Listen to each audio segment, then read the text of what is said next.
With prize pools and trophies, there are countless winners. But to be a poker champion, only one tournament matters: the World Series of Poker main event.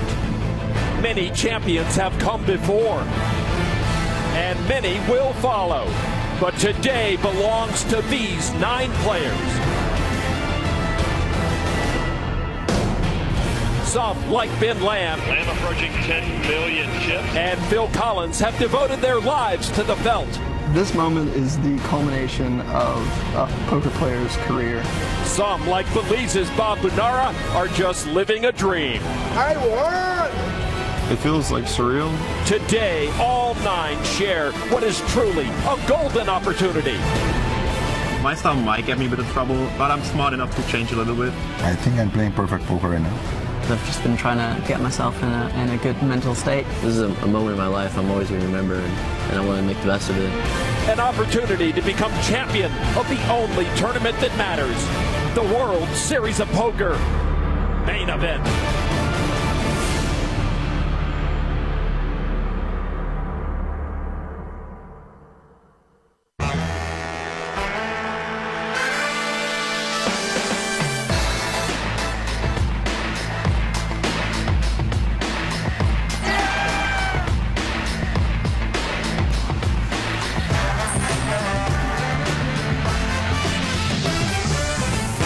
In a city where jackpots are awarded by the minute, one man will soon claim his share of poker's biggest jackpot. Welcome to the Rio in Las Vegas in the 2011 World Series of Poker main event, presented by Jack Link's Beef Jerky. Today, we begin our unprecedented wire-to-wire coverage of the main event final table. We have same-day coverage on a 15-minute delay to protect the integrity of the game. Cards are revealed after the hand is over. An $8.7 million payday for the winner. What was once a field of 6,865 is down to just 9. Today it's about audacious bluffs, the courageous misdirections, big hand clashing with big hand, and millions of dollars on the line for our final 9 players.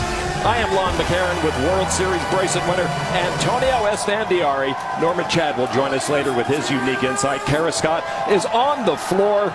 Antonio, the 2 men I want to focus on right now, Ben Lamb and chip leader Martin Stashko. First of all, Ben Lamb has had an incredible World Series. Can he keep it up? He certainly thinks he can. He's had 4 final tables working up to this event. He's at the final table after the incredible year he's had. He certainly is going to try and put on a strong performance.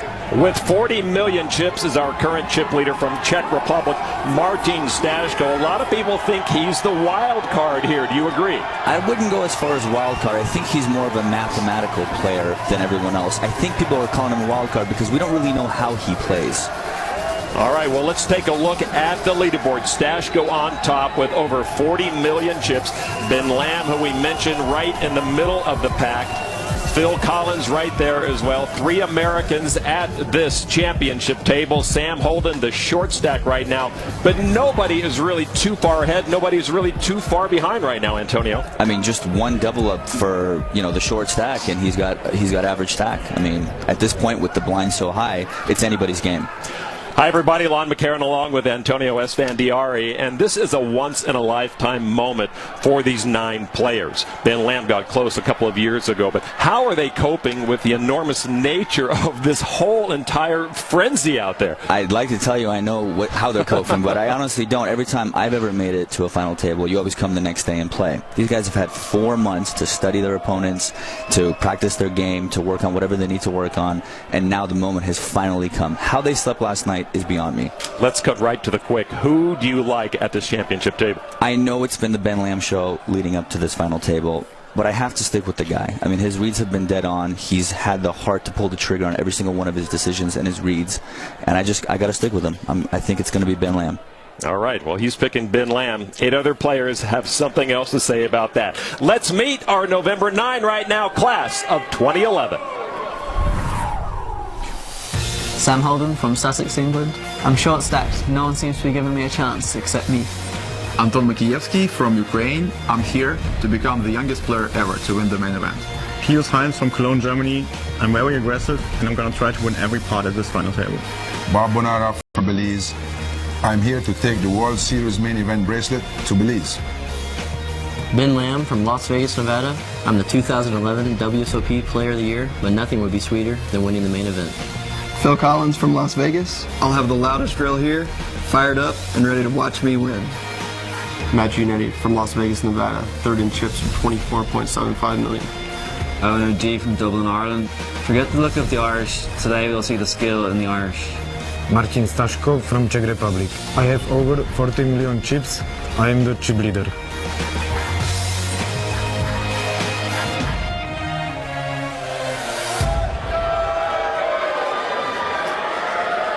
Is upon us. Now is the time. Poker's biggest and richest moment.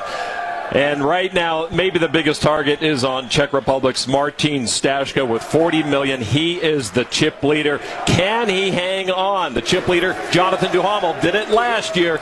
We'll see if it can happen again here in 2011. Well, tournament director Jack Effel is ready to get this final table underway. Let's go down to the floor. We begin play today with 34 minutes and 57 seconds remaining in level 36. Blinds are 250,000, 500,000 with a 50,000 ante. Marcin Staszko will have the button in seat 9. Good luck, players. Now, for today's shuffle up and deal, along with his partner, Lon McCarron, he is one of the backbones of the World Series of Poker on Tuesday nights. Longtime ESPN color commentary themed sports journalist. He brought Wamboozle to poker, and he loves beef jerky. Ladies and gentlemen, Mr. Norman Chad. How's it going? Thank you, Jack. This is truly the world's game. No boundaries, no barriers, nowhere Phil Hellmuth can go without being recognized. You now can get Wamboozled anywhere, anytime around the globe. And today they will be watching in Las Vegas, in Tulsa, in Dublin, in London, in Berlin, in Kiev, in Belize City.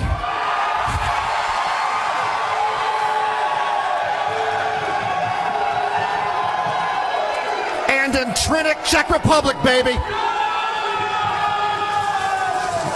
You think they're watching the NFL in Trinidad today? Hell no. They're waiting to see the World Series of Poker main event final table, and they're waiting to hear 4 simple words to kick us off, so let's do it. Shuffle up and deal.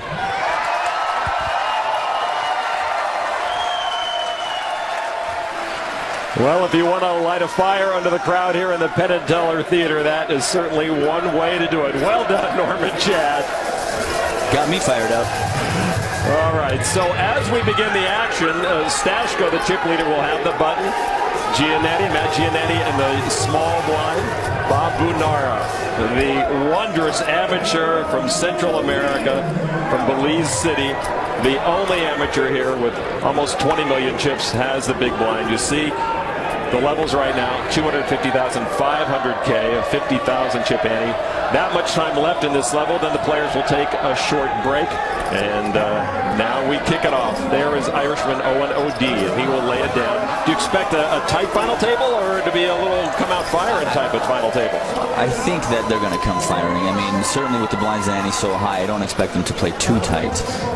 And I think that the first open is going to set precedent on how much people are going to continue to open for the rest of the table. Now there's Anton Makievsky, not wearing the Ukrainian jacket that was given to him by his bracelet-winning friend Alexei Kovalchuk. Collins just limps in for 500,000. That's a very interesting play. I mean, usually you would bring it in for a raise. For him to just limp here second after the big blind is kind of surprising to me. It's not a play that I would make.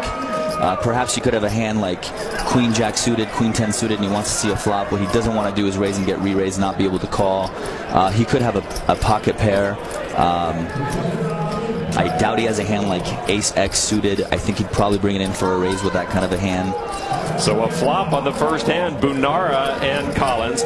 King, 7 Jack, 2 diamonds. There is Bob Bunara, the oldest player at the table. Yeah, and I suspect that Collins is going to bet this flop 90% of the time, just because Bunara's in the big blind here. He more than likely missed the flop. It's check to Collins. He's got to take it. He's got to take a stab at it. Collins does bet. We will be seeing the players' cards once the hand is over. That is the pattern for today. When players are in the hand, we will be seeing their whole cards, but not until the play in that hand has concluded. $500,000 from Collins is enough to get Bunara to fold. He was speculating in the big blind, and ace 4. And queen jack for Collins will take it.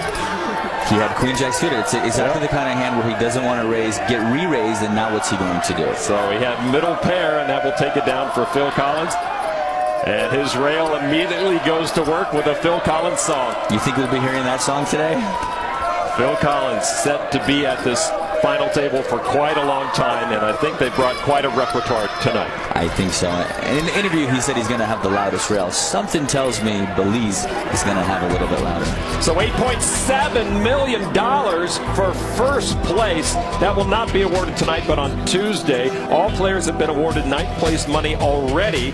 So if you go out ninth, you don't get anything extra. Eighth place and above worth $1 million plus for this championship table. Total prize pool over $64 million.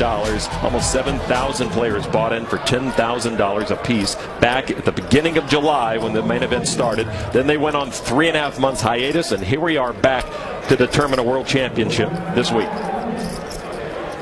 Matt Giannetti, originally from Massachusetts, went to University of Texas.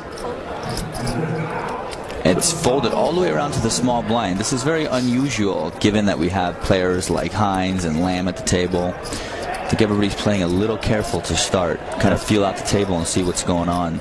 Now, this is unusual for Bernard. He's played 100% of the hands so far. He's normally the tightest player here. He's 2 for 2. And Bernard raised it to $1.25 million.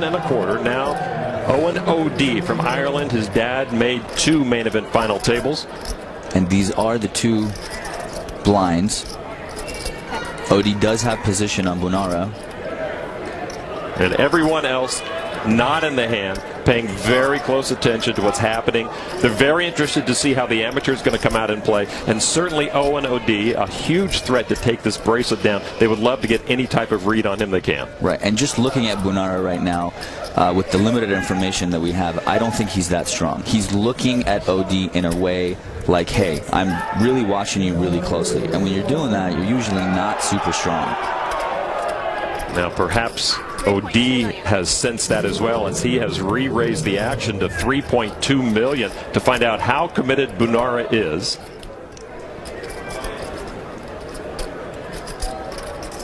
It's kind of standard when it's folded to the small blind where you're going to make a raise. Then if you're a savvy player, the big blind is going to test you, right? Right, because, I mean, if Bunara has any hand in his hand with an ace, even a hand like ace 5 or king 10 or something of that nature, he's for sure going to bring it in for a raise. And so when the 3-bet is put on him, and by 3-bet I mean the additional raise, it's hard for him to call with a hand like that.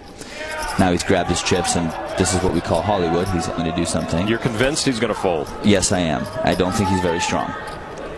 That is usually one indication. A quick peek at the cards before the fold. And that's indeed what happens. And so Owen O.D. will take a pot. He gets the raise from Bunara. And he doesn't have to show the players we're dependent on the players showing our whole cameras their cards. Once in a while that's not going to happen in the heat of the moment. This is the biggest moment of their careers. But bottom line is Owen O.D. picks up some chips. He is now just under $34 million, still in second place. And just a little note to the viewers at home, that was just a clear indication. When someone is looking at you as if they're really interested, like, you better not raise me because I'm ready to go all in, that's usually a sign of weakness. And that's exactly what Bunara was doing to O.D. when O.D. was grabbing his chips. The main event began back in July. Each of these finalists played 8 days of poker until only 9, the November 9, were left. The tournament, as I mentioned, took a break, and that brings us to this moment here. And down to the man, the players, I think, enjoy the break for a number of reasons. One, you're exhausted after that many days of play. That's a lot of poker. And 2, it's a chance to get your name out there and have people recognize who you are and further your poker career. There's German Pius Hines, now living in Austria. He folds. Ben Lamb, the player of the year, 2011, gives it up. Chip leader. Stashko says no thanks. again, it's folded all the way to the button. I mean, this is just something that I was not expecting, something that Phil Hellmuth did actually predict, and I disagreed with him. And for once, it hurts me to say, but Phil Hellmuth was right so far. Back to the small blind and big blind. I mean, this is unbelievable. A walk in the big blind. How about that? A walk at the championship table for Phil Collins as O'D gives up his small blind. And Collins will take it down. He had the best hand, 7 tray. Good laydown, O'D. Well, there is Katie. That is Phil Collins' wife. They celebrated their 1-year wedding anniversary during the break over in Europe. In between Phil playing some poker tournaments over there. They met as freshmen at the University of South Carolina. They lived across the hall from each other. And Phil says he'd like nothing more than to just win this tournament, move back to South Carolina, buy a big house, and raise a family. Live happily ever after.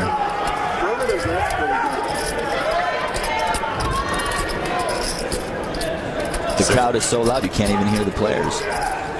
So Collins has taken a couple of pots. No dramatic shifts on the chip count right now. O'D starts with the button. Collins in the small blind. The Ukrainian Anton Makievsky in the big blind.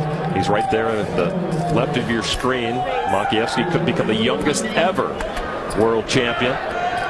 Now Holden brings this pot in for a raise in the very first seat. So usually, knowing that you have to get through 8 players behind you, you have a stronger holding.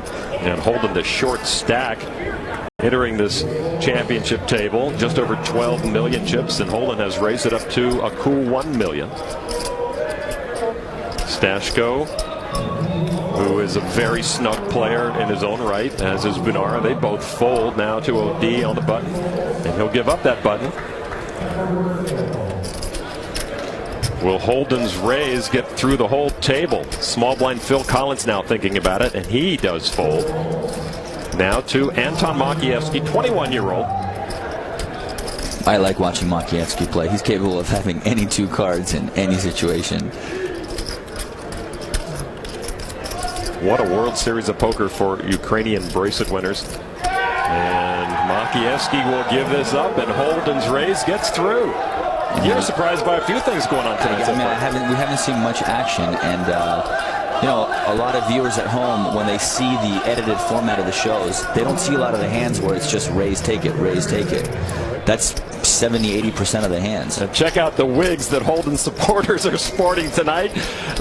They look a bit like Sam Holden himself. I thought he had his whole family here, but everyone in the Holden group is wearing the Sam Holden wig. And so Sam Holden trying to become the first Englishman to win the main event. Picks up a few chips right now. As you see what happened with the champions and where they started at the championship table. Chris Moneymaker and Greg Raymer both were chip leaders, as was Jamie Gold and Jonathan Duhamel last year. They went on to win. And perhaps Jerry Yang, who came from 8th to win, and he took out the chip leader, Philip Helm, who finished 9th in 2007. And so Martin Stashko trying to follow in the footsteps of defending champion Canadian Jonathan Duhamel and win this championship with the chip lead. Again, 3 players folded against the Giannetti, who just calls the 500,000. Doesn't bring it in for a raise. Matt Giannetti, all business all the time. And he actually did raise it to $1,000,001. Sorry. So Bernard gets rid of his hand, as does Owen O'D. Phil Collins with the button. So now this is the first non-blind open we've seen for a raise. So I think that 1.1 is going to be the standard bring it in open. Well, Holden raised $1 million in the last hand. Oh, he made it a flat $1,000,000? Yeah. So around 1.1. Right and Collins will call, and we're a long ways away from the standard 3-time the big blind open raise. Right, those days are long gone. So it's put in the minimum number of chips, hope it gets the same job done. Right, the game has changed significantly. Back in the day, before all the internet wizards came around, it was 3 times big blind. Now it's double, 2.5, 1.5 tops. Now this is very interesting. Collins calls on the button. He's got position on Giannetti. Giannetti can't be too happy about this because Collins is a very good player. Behind him in position. The 2 blinds folded, so Giannetti and Collins see a flop of queen, deuce, rainbow, and you might be hearing that term as we go through. That means 3 different suits coming out on the flop. And that is key. If a player is holding two suited cards, they have to see the texture of the board. Is the board offering you a straight, a flush? Right, this is a very dry board, and which means there's nothing much out there that connects with much. They both check. Unlikely the player has a queen. Now, all suits represented out there, which means no flush is possible. There is no flush possible. And at this point, no straight possible. I'd love to be sitting on pocket queens. Because you figure the aggression, somebody's going to want to try to take a stab at this pot? You know, once Collins checks behind, I'd be surprised to see another check from Giannetti. Giannetti will put out a bet after that 8 of spades falls on the turn. And it wouldn't surprise me if Collins had a mid-pair and check behind as well, just to see what happens on the turn. You see the bet from Giannetti, $1,350,000. Collins does fold. Collins with the better hand with the ace-10 suited, king-10 with the bet will take it for Giannetti. And Collins played the hand just to see a flop and play his opponent afterwards. He wasn't getting married to his ace side. He really just wanted to connect and go from there. He got the queen of diamonds, and that was about it. Right. Nothing else. And perhaps I think he should have maybe stabbed at it on the flop once it's checked to him. By checking, it's showing a lot of weakness. Matt Giannetti came into this in third position with almost 25 million chips. Giannetti now with 26.5 million. Primarily a cash game player, doesn't play a lot of tournaments. He seemed to have gotten the hang of tournaments here during the summertime. He won a WPT event in Malta during the 3.5-month break. Unheard of almost. Would you consider that running good? That is running good indeed. You make the November 9, you have 3-4 months to stew it over. Meanwhile, you just go and pick up another title in Europe. And obviously that has to help him. It's such a big tournament. Any WPT final table is going to be big. You're going to have similar factions. You're going to have similar feelings at a final table, and to be able to be successful in that environment is going to carry over here. I have Absolutely. I mean, any practice at a final table, such as a WPT, can carry over to this for sure. Makievsky starts with a button, Holden in the small blind, Hines in the big blind. Collins limps in again for $500,000. We saw this, I think, in the first hand. Makievsky on the button. He folds. I thought maybe he'd go for the squeeze play there, given that Collins just limped in. But he doesn't have a lot of chips, so he can't really take unnecessary risks. I may have misspoke. The limp in was for $500,000, $500K. Now this is Collins against the big blind. Hines, who we know is a very active player, who we haven't seen much of from today.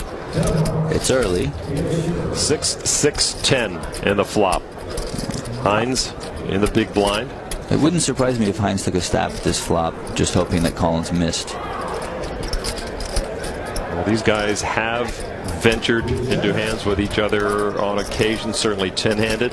When we all sat at the same table, they both checked to the turn. So they are not unfamiliar with each other. They've been studying tapes of each other as well. The king of spades now on the turn.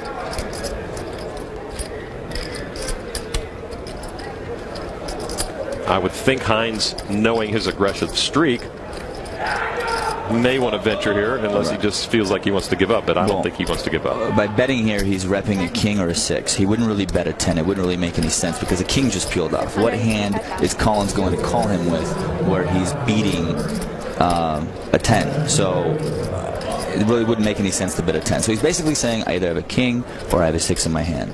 You showed weakness on the flop. I'm going to take a stab at it on the turn. Collins, he could have turned a king here. Collins wants to play. He wants to play. He wants to see what happens on the river. If you're Hines and you're just taking a stab on the turn with rags, it's not a good spot to be in once Collins calls the turn. It's going to be hard to fire again. All right, the river card is another king. So the board double pairs. Now an ace, if you don't have the king, may be enough to take it down if they're posturing. If Hines is bluffing on the turn, he's trying to think, should I go one more stab here on the river? A check from Hines. And Collins will always check behind with an ace in his hand. They both check, and there is an ace high for Collins, and he will take it with the 2-pair on the board and his ace of diamonds.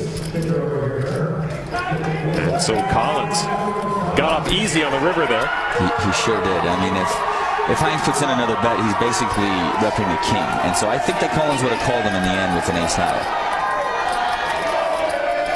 So Katie Collins, very happy about her husband, the only married one at this table. Martin Stashko sitting quietly by, taking it all in, which he has done quite a bit throughout this main event. The first time Martin Stashko came to the United States, he made the final of the biggest event in poker, and on his second trip, he's hoping to take down the title and $8.7 million. He's brought a few friends and family from the Czech Republic to support him, and he says that he's feeling very strong and confident about his chip lead. On the break, he spent a lot of time relaxing and, interestingly, playing poker online rather than focusing on his live game. He says he has a lot of faith in his skill, but a little luck wouldn't hurt. Martin Stashko made the trip of a lifetime to get here, and then he earned a trip back, and a lot of family and friends came with him. Upwards probably 20 hours or so of travel. You consider going to the airport to and from to get here from Czech Republic. Right. So quite a commitment to bring the whole family out. And the town he lives in is about 4 hours away from Trenik, correct. Right, is where you have to fly out of. So.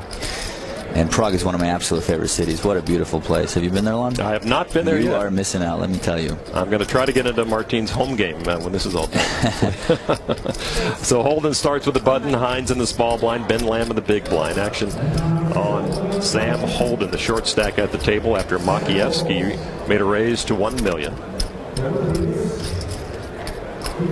P.S. Hines folds his small blind. Now Ben Lamb with an opportunity to play, but he will sit this one out. And so Makievsky will win it with a late raise of $1 million. And Makievsky now gets involved in this game. The championship table just getting warmed up. We are bringing you unprecedented wire-to-wire coverage of this year's championship table. 9 players now. We'll have 3 when we finish the action tonight. And then on Tuesday night, we'll award that gold bracelet. Come back to the Rio in just a moment.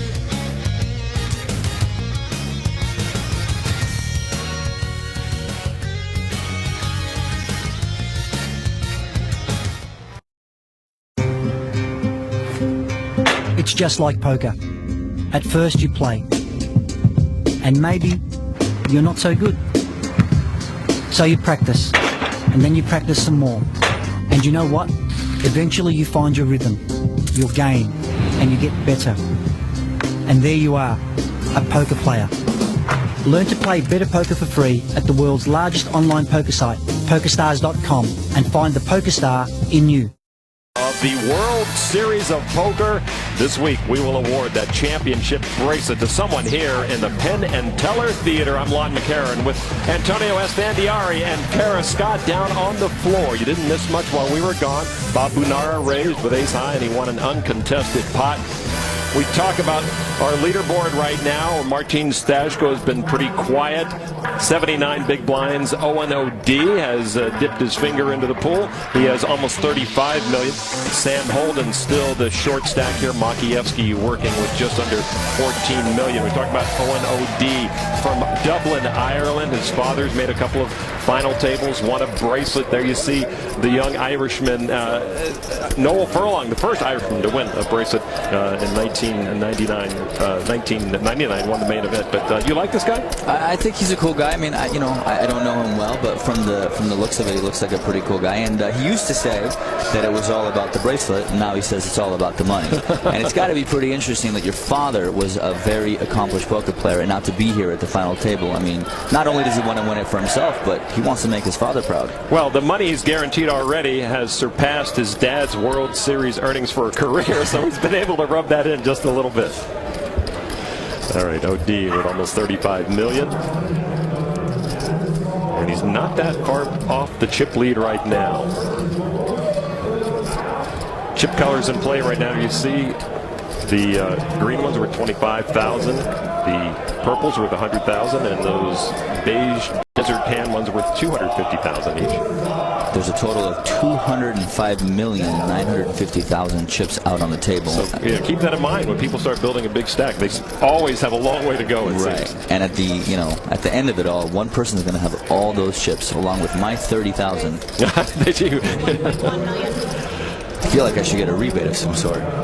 Stash Go, our chip leader, on the button. That's what the D indicates on his graphic. He's sitting in the dealer position with a raise to 1.1 million. And you see at the top of the screen the current chip counts of the players. We will keep you up to date throughout this championship table. Giannetti folded his small blind. Now Bunara in the big blind. Needs 600,000 to call. Stashko's range is wide open. I mean, earlier in this tournament, leading up to this final table, we saw him do this with Queen 6 offsuit. He understands that when it's folded to him on the button, given that he's got a big stack, he has to open a lot of pots for a raise here to try and pick up the blinds and the antes. I mean, I have no idea what he has. He could have any 2 cards right now.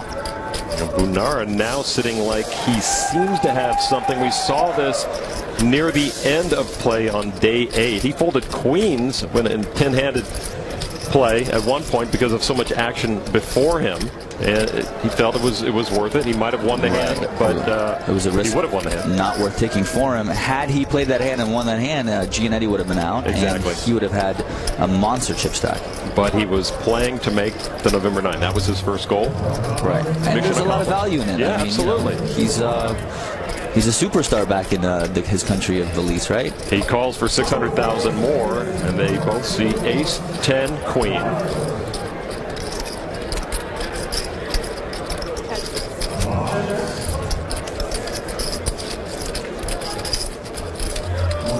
Stashko checks behind. His range is pretty wide. I mean, he could easily have a pair of 10s, pair of queens, doesn't want to bet and get raised.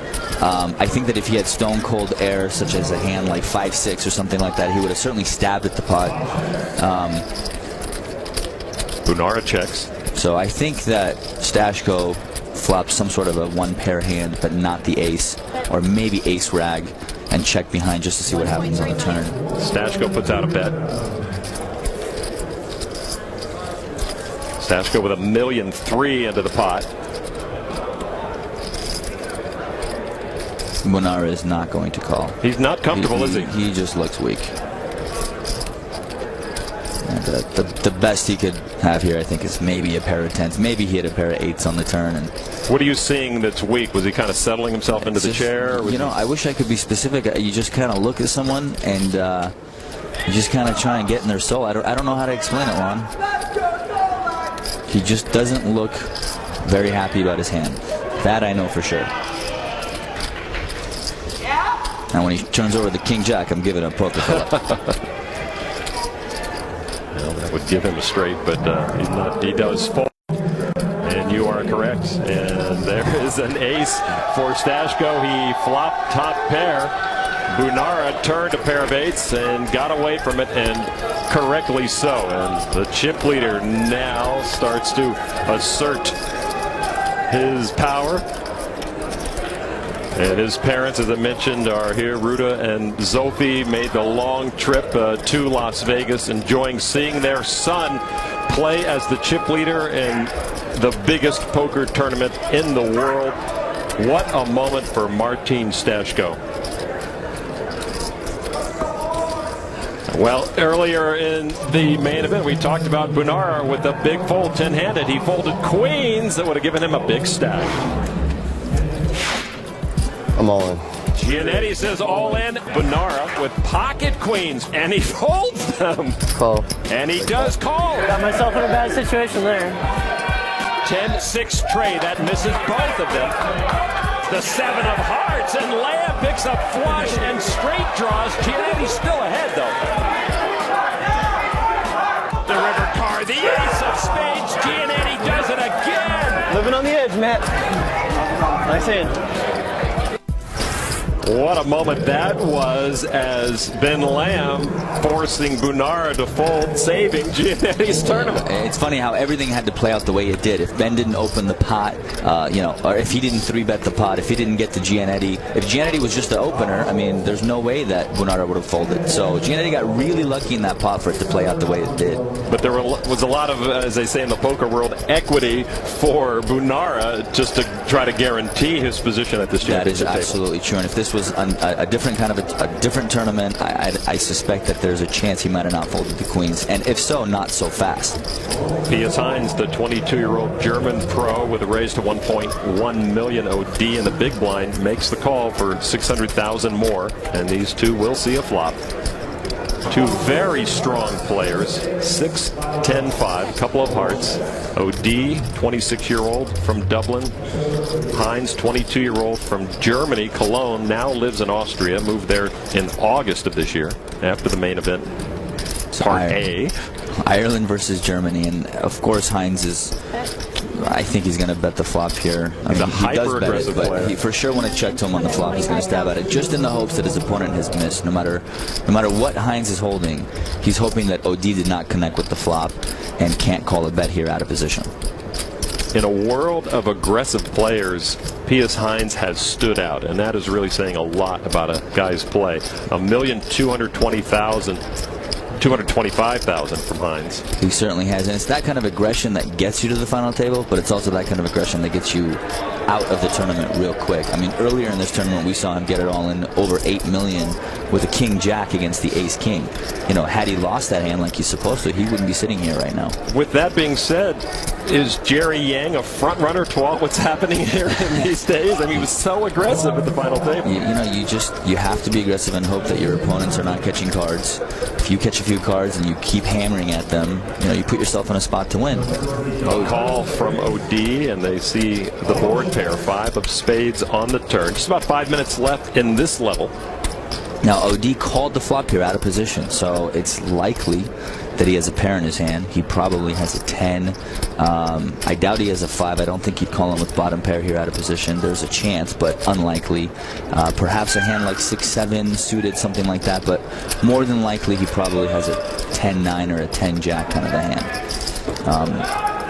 And there's a check from Heinz after OD had checked. A 4 of spades. You can certainly take overpair out of Heinz's range because he would have bet the turn 100%. There's no way he would have given a free card. He did not want to see, yeah, exactly. Right. I don't think OD has a flush draw here. Perhaps he would have got more aggressive with it. I don't know. If I had to guess, I'd say he has a 10. Let's see what he does on the river. OD first to act. And he looks like he, well,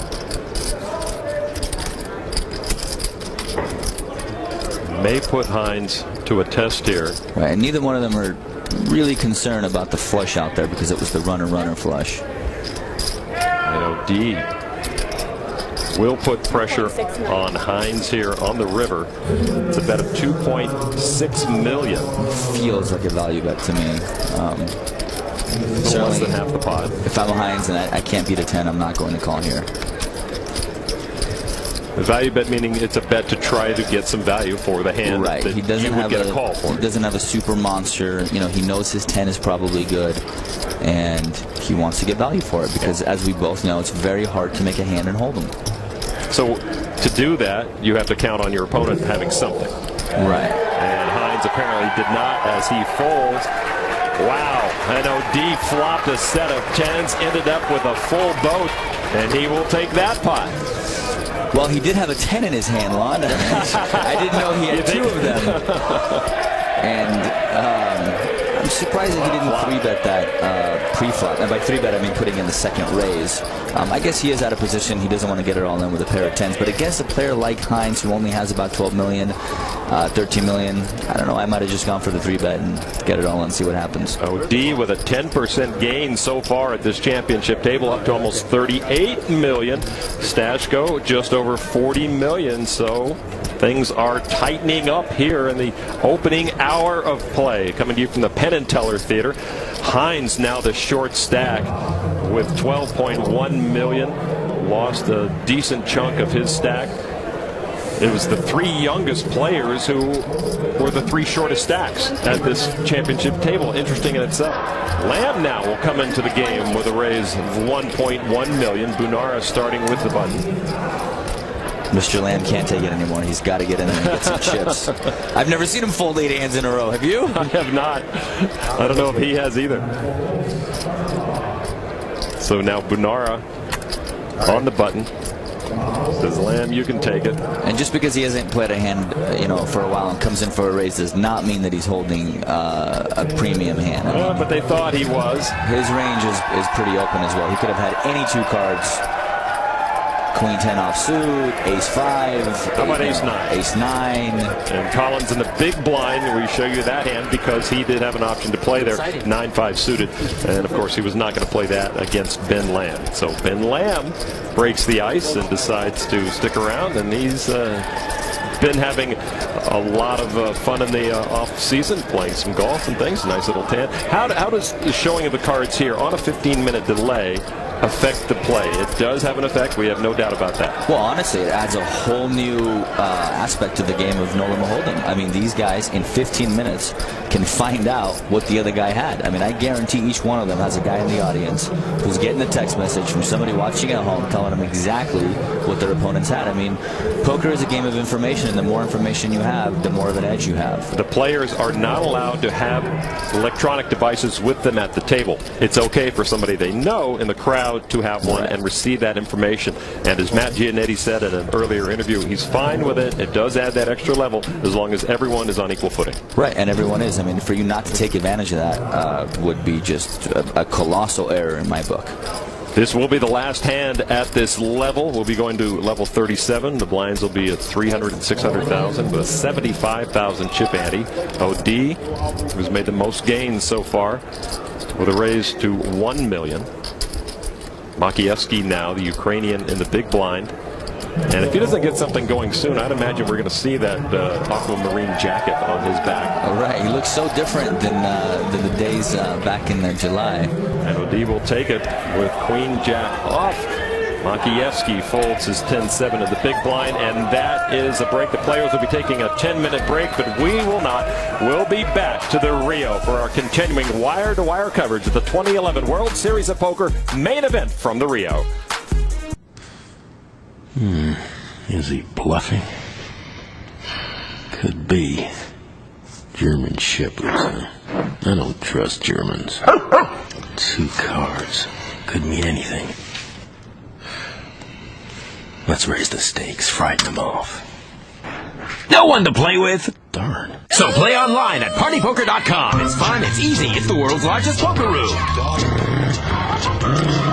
All right, okay. The conclusion of this final table of the World Series of Poker main event presented by Jack Link's Beef Jerky resumes Tuesday night at 9 Eastern on ESPN and ESPN3.com. The final 3 players will battle until a champion is crowned. $8.7 million will have a new home very soon. So the players are on a short break as that playing level has ended, and we have had some movement on the leaderboard. Martin Stashko still the leader. Owen OD still in second place, but he has made some gains and is moving up on the chip leader. Right now, Pius Hines is down as the short stack. Sam Holden has made no gains, as has Makievsky. But it has been quite interesting, and now we finally have Ben Lamb into the mix as he decided to get into a pot. Well, as the popularity of poker has grown, so too has the use of sunglasses. This year's main event was no exception. Our own Norman Chad made sure the players knew his thoughts on the shades. We have seen Anton 3-bet and 4-bet bluff, but apparently he draws the line and occasionally puts on his 60-year-old guy's sunglasses. I'm disappointed both champions are wearing sunglasses. This ain't the French Riviera. See, if he had his sunglasses on before the hand began line, he wouldn't have noticed the pocket aces. Makievsky should upgrade his sunglasses on top of his head. Sunglasses versus prescription glasses. Sunglasses, I always lose my sunglasses too. The sunglasses are back off. Sunglasses. You could use another pair of sunglasses though. And I never thought I'd see the day Lon McCarron, Antonio Esfandiari, and Norman Chad with sunglasses. What the what? No, you see how preposterous it is? And today, I'm very proud of 8 of the 9 players without the shades. Matt Giannetti, who went out without the shades for the main event, puts them on now. I'm disappointed. He could win this thing without the shades on. Unless you're a highway patrolman or a lifeguard or Andy Warhol, you don't wear sunglasses to work. I have to agree with you. When's the last time you put them on? I never wear them when I play. See, that's why I root for you. You know, I think the last guy to win the main event wearing shades might have been Jerry Yang in 2007. Where is he today? I think he works in a sunglasses store. I think he's a Hollywood producer. I noticed too, because you can't even read your notes. You can't. I mean, that's the problem, right? With these guys, they can't see. Now, okay, sunglasses at the main event, and Giannetti was a dark horse coming in, and he, you know, it was going to be 0, like you said, right? Yeah, it would have been great to have 0. You see the trend where, you know, 1/3 to half the players are wearing sunglasses. I prefer Antonio's approach, Doyle Brunson, Phil Ivey. You know, just look the other guy in the eye. Do the best you can. It's like if you don't wear a hat, you don't wear sunglasses, you're almost buck naked at the table. It's the way you go. Wearing sunglasses basically shows fear. Shows that I'm scared that you're going to read me, and so I'm going to try and hide behind my shades. Yeah, there's that whole leveling thing too. That I know like you think that I'm fearful or whatever. You know, so hats, scarves. We've got things hanging around. Striped shirts. Are they just going to play in brown paper bags, like you said? Is that what they should do? Just put on a sackcloth and and play the game? It takes away the personality of the game if you're all covered up. You know, unless you're going into a convent and you're supposed to be covered up. I wish they go Antonio's way. It's just, you know, I'm only wearing these today, and they do have 100% UV protection to protect myself against both of you. Star power is a tough thing to sit close to. Thank you, Norman. All right, we will be back with more coverage from the World Series of Poker main event championship table from the Rio. Stick around.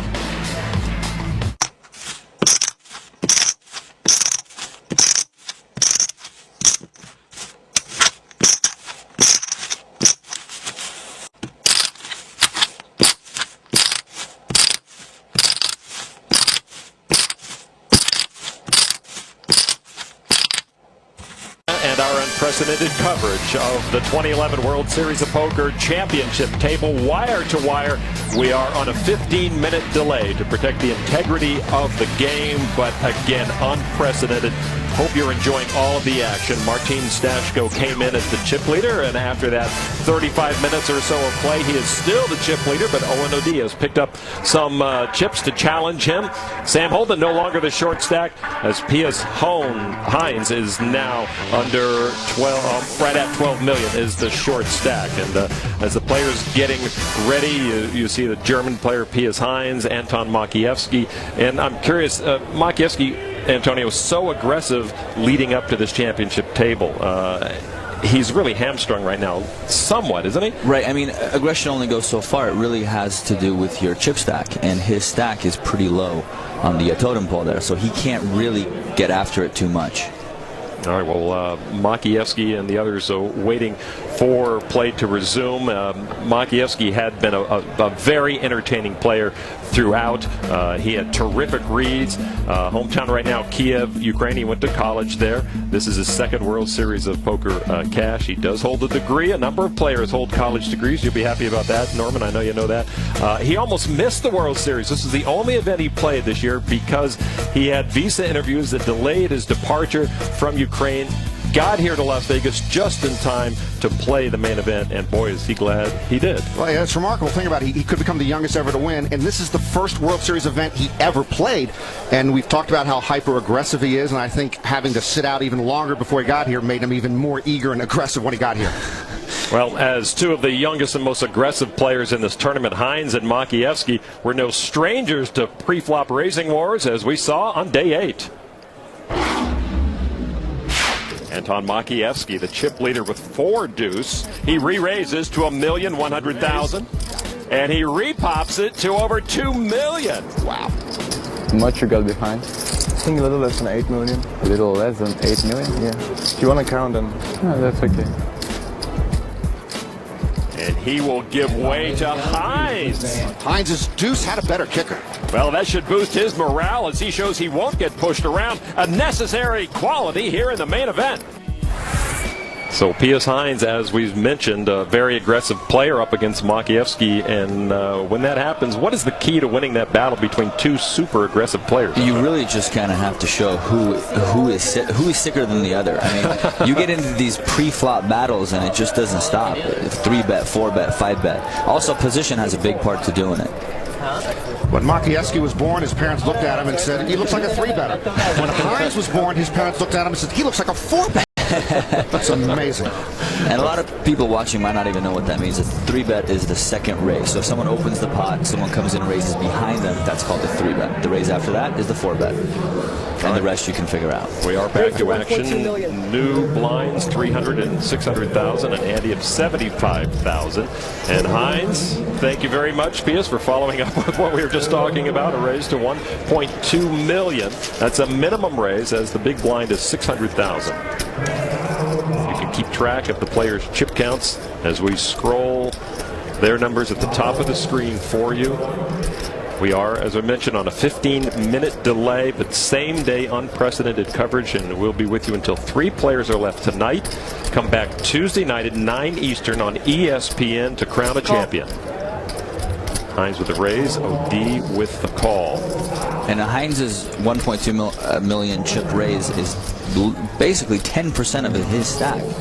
So this is it's a very every decision for Hines is huge here. OD sitting on 40 million can afford to call a million to see what happens. And to maybe eliminate a player like Hines. So absolutely. All diamonds in the flop. Queen is 6 tray. And anytime Hines has entered a pot in the main event, his opponent's blood just runs cold. They never know what this guy's going to do. He's a tough one to read because he's all over the board. He opened in the 1 hole. The flops come 3 diamonds with a queen.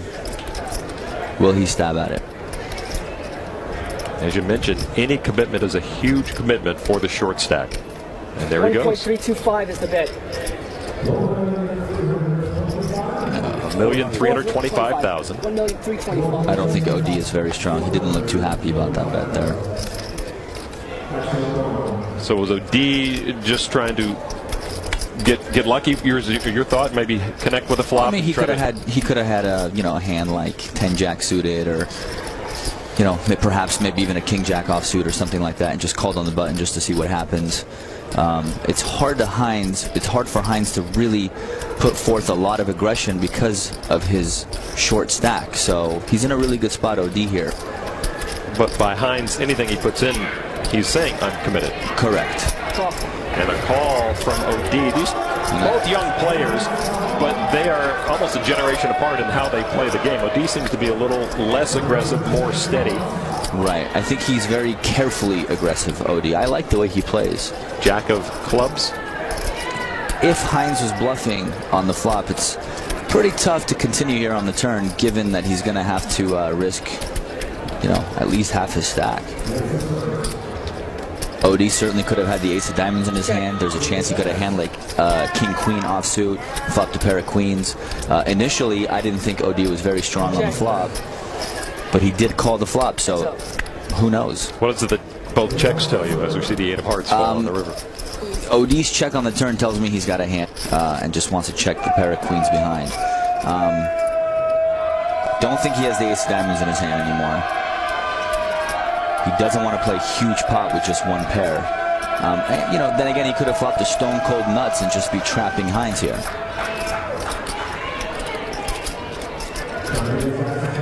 And of course, the nuts means the absolute best hand. I think most of the viewers know that, but some might not. I didn't. Well, you've never seen it. So a huge moment. I think that Hines knows he's probably going to get called here, so I suspect that if he puts a bet out there, he really should have something here. His hand was shaking just a little bit as he reached for those chips. 2.3 million is the bet. You hear the dealer, 2.3 million. And Hines committing himself further. As crazy and wild and out there as Hines is, I don't think he's bluffing in this spot. I think that he has to give OD credit for calling here. You see the chips left behind after the betting so far. Hines with about 7 million. OD very healthy with 36 million. OD sitting on a pair of queens here. It's a pretty tough call. I mean, it's a lot of chips.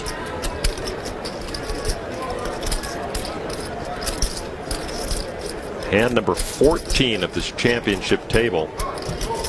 And P.S. Hines more or less putting his tournament out there. Right, and certainly if he has a hand like 2 kings or 2 aces, if he has one of those hands, he's definitely going to bet the river here the way he has, given that OD checked the turn. Hines committed about 40% of his stack that he had at the beginning of this hand. And Hines will take that as he gets OD to fold. OD with pocket nines. Hines had the aces. And the ace of diamonds as well. He liked that flop. He liked his hand. What a laydown by OD. You never know what they were suspecting, but it was a correct laydown. That was a great laydown. I mean, it was pretty clear that Hines had something there on the river. It just wouldn't make sense for him to bluff again. And there you see Donica OD, 2-time main event final table member. One before Owen was born. Owen was 6 years old, and he later on won a bracelet in 1998, and he's made the trek here. The Don, they called him, Norman. Yeah, there's no nickname for the son yet. Maybe the Richard Don at this point. He is indeed, isn't he? Oh, well, so Hines gets healthy, and the short stack picks up aces.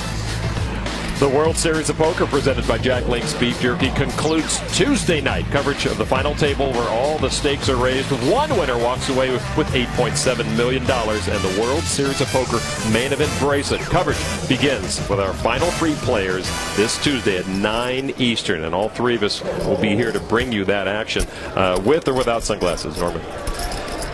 They all better be without sunglasses. We will all be without sunglasses, and I'll make sure nobody in the Penn and Teller Theater has sunglasses on. There will be guards stationed at the entrance, so it is free to get in. If you want to stand in line, come down to the Penn and Teller Theater Tuesday night and watch the action. And watch one of these players win $8.7 million. And in the midst of all that, we just saw Hines get another walk here. That's 2 walks so far at this World Series of Poker final table in 15 hands. That's about 1 a round. That's very surprising to me, Lon. Yeah, you actually, Antonio, disagreed with Phil Hellmuth on this. Yes. You thought they'd come out firing. He thought people would sit tight. Yes. You were darn wrong, as you It hurts me to say that Phil Hellmuth was right and I was wrong. Well, the one reason I agreed with Phil is that, again, the 108-day layoff, I don't believe you necessarily come out firing if you have some play. And Phil does believe the best way to play with this structure is to sit tight and not take chances early. Right. I mean, who am I to disagree? The guy has 11 bracelets. I have 1, but I still disagree. Almost with anything Phil Hellmuth says, I disagree. And you are not alone in that regard either. Well, the only man with sunglasses, Matt Giannetti, folds over to Bunara. Holden has the button. He again is the short stack with about $11.1 million. Oh, I'm sorry. Bunara will fold. There is such a gap between the payouts. You know, if obviously the money is important to everybody, moving up a spot or even 2 spots is significant. So no extra money for the next player out. They've already been paid the 9th place money. 1.3 is the bet. OD continues to be active, a raise to 1.3 million, and then the bump to just over 1 million for 8th place. So really the bump between the placements is more than a lot of these players have won in a single tournament in their career. Right. So there's a lot of incentive there, and OD will take it with the raise as Lamb folds his big blind. And OD has the stack to be able to open a lot with hands like 9-10 suited. And, all right, so Owen OD making a move here at this championship table. Still 9-handed. Come on back to the Rio. We're having a lot of fun. Hope you're enjoying this 15-minute delay coverage from the Rio. 2011 World Series of Poker main event final table. 9 players vying for the top prize of $8.7 million. The top 8 will become poker millionaires tonight. And right now, the man in 2nd place, Owen OD, is not that far behind our chip leader. He is trying to do what his dad couldn't do. His dad, Donica OD, on the right, made 2 main event final tables in his career, could not finish it off with a championship bracelet. Owen O'D trying to do that tonight, and he has certainly shown that he is capable of picking up chips. You see the comparison between father and son and World Series earnings. Well, it's a different era, isn't it, Norman? Yeah, Owen, of course, just with this cash, exceeds all of his father's earnings. And it's really a poker family. Owen's grandfather also, so it's in the genes. In my family line, it's more of a tradition of a personnel management specialist. And really, the spark for Owen may have come when his dad won the bracelet. He was at the main event final table, as I said, when Owen was very young and before he was born. And so his dad won a bracelet when he was 13. Owen went on a couple years later to start picking up an interest in the game, instructional booklets, playing in casinos, and now at age 26, sitting at the championship table. A hand on the river, Stashko and Bunara. You see the board, Jack 5, Trey 8-9. Bunara, the original raiser. Stashko called from the big blind. And image-wise, Antonio, would Stashko and Bunara have more the tighter image of the players at this table, close to it? I think Stashko definitely has more of the tighter image. We saw Bunara do some really unconventional things leading up to this final table. I mean, he opened in the one seat, in the one hole after the big blind with a 7-deuce offsuit. Not the kind of play that I agree with. So he's definitely a little bit on the more spewy side. I don't think he has a very super tight image. Okay. Stashko with a bet of $2,350,000 into Bunara. Two of our final 9 players. The first week of July, 6,865 players entered the main event, and these 9 have weathered all of the battles to make it here. Bunara thinking about calling. I think in the end he really wants to call and see what Stashko has. He's certainly not raising. Bunara started the hand with almost $17 million. And now it looks like he's going to talk himself into a fold. Is the mind, the first instinct is to call to see what's happening, that hunter-gatherer instinct where you want to see what's out there, but then you have to talk yourself into a fold? There's so much curiosity goes into poker. I mean, you really want to see your opponent's cards sometimes, and sometimes you know you're not winning and you just still can't control yourself. It's the worst. That's the famous phrase. I knew you had that. Yeah, they always know after the match, exactly. You know? You want a gamble? But I do like this guy. He's pure entertainment, I'll tell you that. I'm not sure he's got talking chips just yet, but we have seen him talk a lot in the latter days as he put his tournament life at risk a number of times. Well, he talked to Stashko trying to get something off of the check, and I don't know what he got. Stashko did call the flop here when Bunara bet. He's got to have something. Bunara shows, is that ace-queen? Looks like ace-queen. Ace-king for Bunara, Jack 10. So top pair for Stashko, and he will take that pot.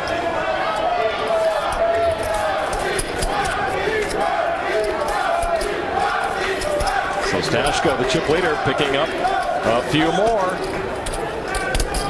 What are they chanting? And Bunara losing some very valuable chips. As Stashko now with almost $44.5 million. That's the first significant jump for our chip leader. Martin says on day 8, he ate only 6 bananas the entire day. Just didn't have the appetite. Sort of recalls Jamie Gold's blueberry fetish when he took the whole thing down. Indeed. Well, in the category of just lucky to be here is Bob Bunara on day 6. He couldn't even look at the board when he shoved all in with 8-7 against pocket kings. From Belize is Badi Bunara, who went all in with 8-7 of hearts. He's standing, though, where he can't see the board, but he trails the pocket kings of Russian Andrei Patachuk. And here's the flop and a straight for Bunara. Turn card gives Patachuk a set to make it interesting. The river card is a blank. Bunara will survive. Oh, I won! I won! Yeah! Flopped a straight! 4, 5, 6! And that is part of what built him into one of the more favorite players to watch. And we wouldn't have that if he walks away from the board, would you, Norman? Yeah, it's a great feature of him. And I think that even when he plays online, he walks away from the computer when he's all in. He very well could. Well, we've seen that in a number of players over the years, and the tournament officials have tried to keep players at the table, but when you're all in, what do you do? Threaten them with a penalty? Especially with the 8 high against 2 kings. Makievsky with pocket queens made an open raise to $1.2 million, and nobody bid. And so Anton picks up a few much-needed chips. The pot has over $1.5 million in it before the cards are dealt. So taking down the blinds and Andy's very valuable. It really adds up, and he looks put together so much more than back in July. Perhaps a clean shave, maybe a haircut. The kid is looking good. That's Antonio Esfandiari. I'm along Lon McCarron with Norman Chad and Kara Scott, and trying to cover this main event championship table as best we can on a 15-minute delay, as stipulated by the Nevada Gaming Commission, and to protect the integrity of the game. The players do have access to their friends if they want to ask about hands that have happened, after the time delay goes through on television, and it's just a level playing field, and it's just another aspect of the game. We've talked about it a lot, and it will probably be more and more a factor, I guess, as we go through. And to someone listening at home, they might think that's an unfair advantage, but everybody has the same exact access, so it's not unfair in any way. It's just more information, and how you access that information that gives you the bigger edge. But being able to get this information, Antonio, it's a major game changer, correct? Absolutely. I mean, poker is all about reading your opponent. And when there's a big decision to make, your opponent is giving off a lot of body tells, whether he wants you to call or not call. And you usually don't get to see what cards he has, so you don't know if he was giving off strength or weakness. Now you get to find out, well, 15 minutes ago, when he did this, he was actually bluffing. So he might do the same exact thing again. Which takes it to another level. To a whole nother level. Fake bluff tells, and you don't know how deep they're going to go. We're going like 13th bet now. Stashko has the button in his hand.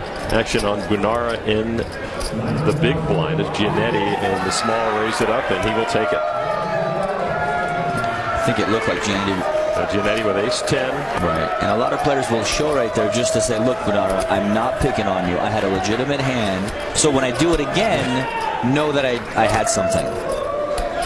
All right, so Matt Giannetti picking up some chips at this championship table. We'll be back with more action from the Rio.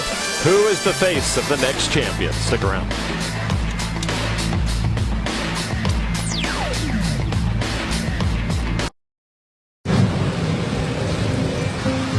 Tournament poker. It's about stamina, determination, patience, and the will to never give up. It's about challenging yourself every day to rise above the rest. Pick your moment, then make your play. With an online tournament starting every second, challenge yourself for free at PokerStars.com and find the PokerStar in you. It's the home of the World Series of Poker. We are playing out the main event championship table. 9 players still remain. And Martin Stashko still leads. He just won a nice pot. He's up to almost $44 million. ONOD in second place. The 3 Americans in third, fourth, and fifth, all 26-year-olds. Sam Holden started as the short stack, and that's where he sits right now. Bob Bunara in 8th place with 22 big blinds. These 9 have come down from a main event field of 6,800 to 65. And they talked about the poker boom being over, but there's no signs of that in the main event, Antonio. This is the 3rd largest main event field in history. It's far from over. That's the beautiful thing about poker, is once you learn the game, you always want to get better and improve. You don't just say, oh, I don't want to play anymore. It all started this boom with Chris Moneymaker in 2003. 839 players in the main event. 3 players here see a flop of 6-7-7. It was Stashko with the opening raise to $1.3 million. Got calls from Bunara and OD, and then Stashko with a continuation bet after the checks from Bunara and OD on the flop. Stashko with $1.5 million, and OD and Bunara fold, and Stashko gets a little stronger. He certainly does. That was a nice little pot he just picked up, and on a board like 6-7-7, when 2 players check to him, it's very likely that both his opponents missed that flop. So it's very correct for him to take a stab at it, absolutely. And his ace high was actually the best hand. Absolutely, yeah. And but we talked about continuation, but it's not always an automatic when you've got 3 players in the hand, though, is it? I think, given the size of the pot and the fact that it was small blind, big blind, if it's checked you and you were the raiser going in, it's more automatic than not, but not always fully automatic. Semi-automatic. Semi-automatic. So Stashko now over $47 million as he solidifies his chip lead. As we mentioned early on, he was kind of the unknown, not a lot of live tournament experience, played a lot of online, had a little bit of live experience, decided to turn pro last year, get away from his regular day job.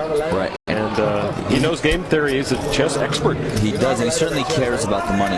Eric Lindgren tweeted that he folded 40 hands in a row in order to make the money in this event, and so that tells you something about him. Absolutely, and he did make the money with just 12,000 chips. And he had $4 million at the beginning, at one point during day 8. Ended the day as the chip leader with over 40 million, and now he continues to be the chip leader. Martin Stashko right now from Czech Republic. Hines brings it in here for 1.3. So Stashko folds now to Matt Giannetti. Lives in Las Vegas now. A couple of years, University of Texas in Austin. He folds. Bob Bunara with that unlit cigar. He loves to enjoy half of that during the break, so it may be a little shorter after the break next time he folds.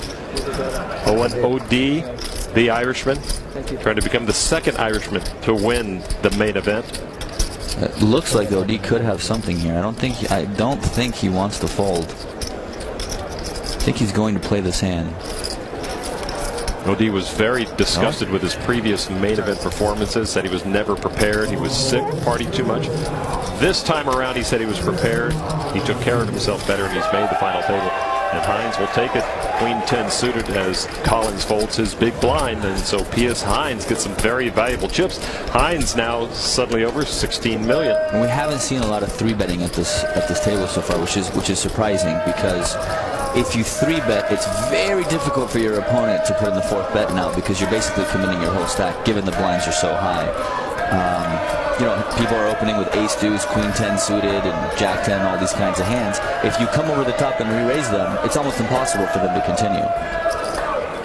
So Hines in the designer hoodie, as I think I've termed it, as one of the nicer hoodies you're going to see in the game. But it's a hoodie nonetheless. If there is such a thing as a nice hoodie. And I know Norman doesn't like it. I know you're not a fan. But Hines does pick up some chips. Stashko, after Holden, Hines, and Lamb folded, Ben Lamb has really been quiet. He has. Stashko is not going to let these little kids push him around, 7 of the 9 players at the final table here in their 20s. You see how much time left in this blind level. It's over an hour and a half. Stashko will keep the accelerator down. A raise to $1.3 million. Folded to Bunara. Chomping at that, what he hopes to be a victory cigar, and he makes the call. Bunara calls almost 10% of his stack here. Significant. Significant. I mean, there's not many hands that this is correct with. I mean, would you expect players basically to play their same game as they displayed to their opponents back in July when they were working their way down to the championship table? No, I mean, I suspect that their opponents have gone back and watched all the footage and all the videos and know exactly how they played back then and how they expect them to play now and try and adjust to that. It's kind of like the 4th level. What does he think that I think that he thinks that I think? Did that make any sense? No. Which is why I'm here. I know exactly what you mean. I don't think Bunara can have a monster hand here. It's unlikely that he flatted with a super big hand. Could definitely have a hand like King Queen or. Well, he would love that as King 9 falls on the flop. Heads up, Stashko and Bunara. Could have a mid pair, maybe an ace X suited, but Stashko has all the chips. Check. Stashko checks his big stack over to Bunara. You see Bob just 10 million chips behind after committing Check. the 1.3 million already. And he checks. 5 of spades on the turn. Blankerosity. We call that a blank where I'm from. Unless you're holding pocket fives, of course. Indeed. Looks like no check from the check here. Bunara showed some weakness on the flop there, and so it doesn't surprise me that Stashko is going to take a stab here on the turn. 1.4. 1,400,000 gets Bunara's attention. Bob Bunara trying to become... It's giving off some interesting body language here. The first world champion from Belize. He's the first Belizean to play in this main event, at the final table, I should say. Again, is it just a feeling you get from him, or I mean, he's presenting himself differently. He's taken off the glasses. He's leaned back a little bit. Just something different about him. Well, he's certainly giving off the "I'm very comfortable" perception. He's grabbing his chips, doing a lot of Hollywood. This is not what you want to do against a good player. You know, we don't know of Stashko's reading abilities, but certainly against a player who can read your soul, you don't want to be doing a lot of Hollywood. And it's, you know, we're not talking out of school here to say, you know, with Bunara being the only amateur here, all these players would hope to get heads up against an amateur to make their road easier, they hope. And so maybe they're thinking Bunara is trying to play a little Hollywood action, but they both put 1.4 million in to see a 4 of hearts on the river. Again, another total blank. And at this point, Stashko has to be concerned about Bunara on some level because he did call him on the turn. They both check it. Pocket sevens for Bunara. And that will take the pot. Kings up, kings on the board, and pocket sevens. And do you think Bunara should have looked so comfortable as his crowd goes crazy? He has brought a lot of Belizeans here. The empty chair in the picture is Bob's brother Ben, who passed away a few years ago, and Bob wants to honor his memory by having him within eyesight here. So Bunara picks up a very important pot as he was getting deeper and deeper in that hand, wasn't he? Yeah, he certainly didn't love his hand, and I think that Stashko made a mistake in the hand. He shouldn't have bet the turn. You know, he had to pair with the fives, but he's only getting called by a better hand. There's no hand that could really call him where he's still winning. So he kind of takes away his opponent's bluff factor. So Stashko now replaying that hand somewhat in his mind, taking everything that Bob Bunara showed him, putting it in the file, and we'll use that if they clash once again as he drops down to 44 million and change. Still the chip leader is Martin Stashko in the plaid shirt to the right of the dealer, and Stashko folds. That was just a very small ding to his stack. He'll be all right. Folded to Bunara. He is still not back to the chip count where he started this championship table. He came in with 19.7 million. He has just over 15.5 million now. It looks like he wants to play another hand. His cigar is bringing me back memories of Amir Vahidi. That was his signature. Great Amir, yeah. Amir, one of the more charismatic poker players, kind of has the same look, more than just a cigar. Yeah. Amir passed away a couple of years ago. My countryman, Lon. Absolutely, yeah. He played a prominent role in the 2003 Chris Moneymaker year. Bunara with a raise to 1.6 million.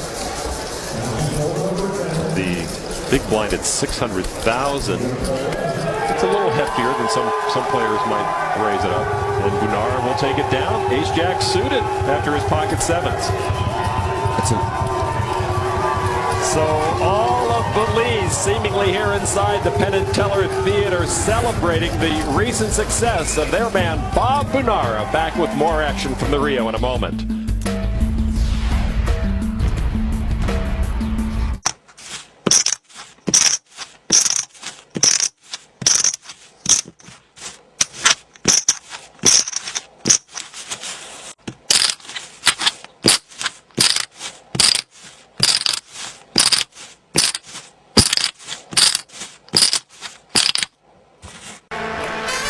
Welcome back to Las Vegas. You will not want to miss the action Tuesday at 9 p.m. Eastern on ESPN. The 3 remaining players will continue this grueling final table. One man will win $8.7 million and the title of World Series of Poker main event champion.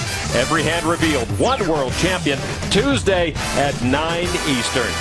We still have a lot of business to take care of tonight. Still 9 players. Lon McCarron along with Antonio Estandiari, joined by 11-time bracelet winner Phil Hellmuth, the 1989 world champion. Phil, so far after about 90 minutes of play, what have you seen? What do you like? Well, I felt like everybody was going to come in and play super tight. I predicted last year, 2 years ago, that Ivy would do that. Everybody argued with me. He did it. The grinder did the same thing. Everybody, because it's hard to go against the math. I know Antonio, with his skills, thinks he can run everybody over and just win every pot, but it's so hard 9-handed. And a lot of times what happens is you blow all your chips 9-handed when you're trying to run everybody over. So they're just kind of waiting for a couple of hands to occur where someone's all in, someone goes broke. I think things are going to loosen up when you get to 7-handed. Some people are going to start playing more aggressively. I'm kind of struck by the fact that Collins has, he just limped when we're coming off break in his 3rd hand. Now, he knows that those hands are seen by the others, so he limped in with Queen Jack of Spades. He limped in with Ace Queen. And so I think that he's discovered that, hey, I really want to keep the small ball until later. I think Collins is one of the favorites. It's an interesting strategy. Bob Unara from Belize getting active all of a sudden. It seems like the crowd here has pumped up his adrenaline as he raises once again to $1.5 million. And now Ben Lamb, who I think has only played 1 hand. Yeah, we haven't seen much from Ben so far. So Lamb will not play this hand as he gives up his small blind. Or big blind, I'm sorry. And so it is Bob Unara with the 8-7 suited that served him very well earlier in this tournament, and that will take that pot.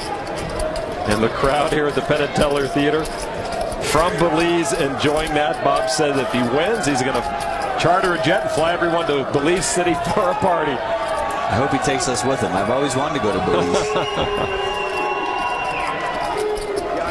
All right, as we update the leaderboard now, Stashko with over 44 million on the Jack Link's beef jerky chip count. O&O-D challenged the chip lead for a while, but now has dropped back to 59 big blinds. Ben Lamb has been very quiet, down to 6th place. Sam Holden now under 10 million chips. He is the short stack. Still, Anton Makievsky very quiet as well. Very quiet. I mean, he doesn't have any chips to really make a splash with. So I suspect that if he happens to get a double up, we're going to see a lot more of Makievsky. Another factor that makes these players play so patiently and not put a lot of chips into pots and not do a lot of raising and re-raising is that they know that 15 minutes later or a half an hour later, when people have a chance to talk to their people in the crowd, that those hands are going to be revealed. And so if you start coming over the top people with 7-8 suited, the whole table is going to know that a half an hour later, which makes them play more patiently and make less moves. I have to agree with you there, Phil. Absolutely. Stop the presses. Yes, we agree on something. It hurts. It hurts to admit it, but Phil, you're right, all right? Hines with the dealer button made a raise to $1,300,000. The chip leader there, Martin Stashko, wearing the Czech Republic flag on his breast very proudly, calls for $700,000. Stashko in the big blind. From day 8, they're sitting in like the same seats, right? I mean, because I've been watching a lot of the tape, and Ace, Queen, Deuce, Stashko checks. I think Hines is going to bet the flop here almost every single time. Yeah. Unless he has a hand like Queen Jack, Queen King, where he could just check behind with 2nd pair. But if he has an ace in his hand, he's certainly going to bet. And if he has a hand like 9-10, he's certainly going to take a stab at it. Yeah, he might check King Jack or something just to try to. Right, it's possible. But I think it's unlikely that Hines is going to check behind with the King Jack. I think $1,350,000 from Hines after Stashko had checked. To me, Antonio, sometimes we can look at players, and we can say, all right, look, this guy's German, and therefore he plays a certain way. Found the Germans in general to be very tight, very patient, very mechanical, methodical players.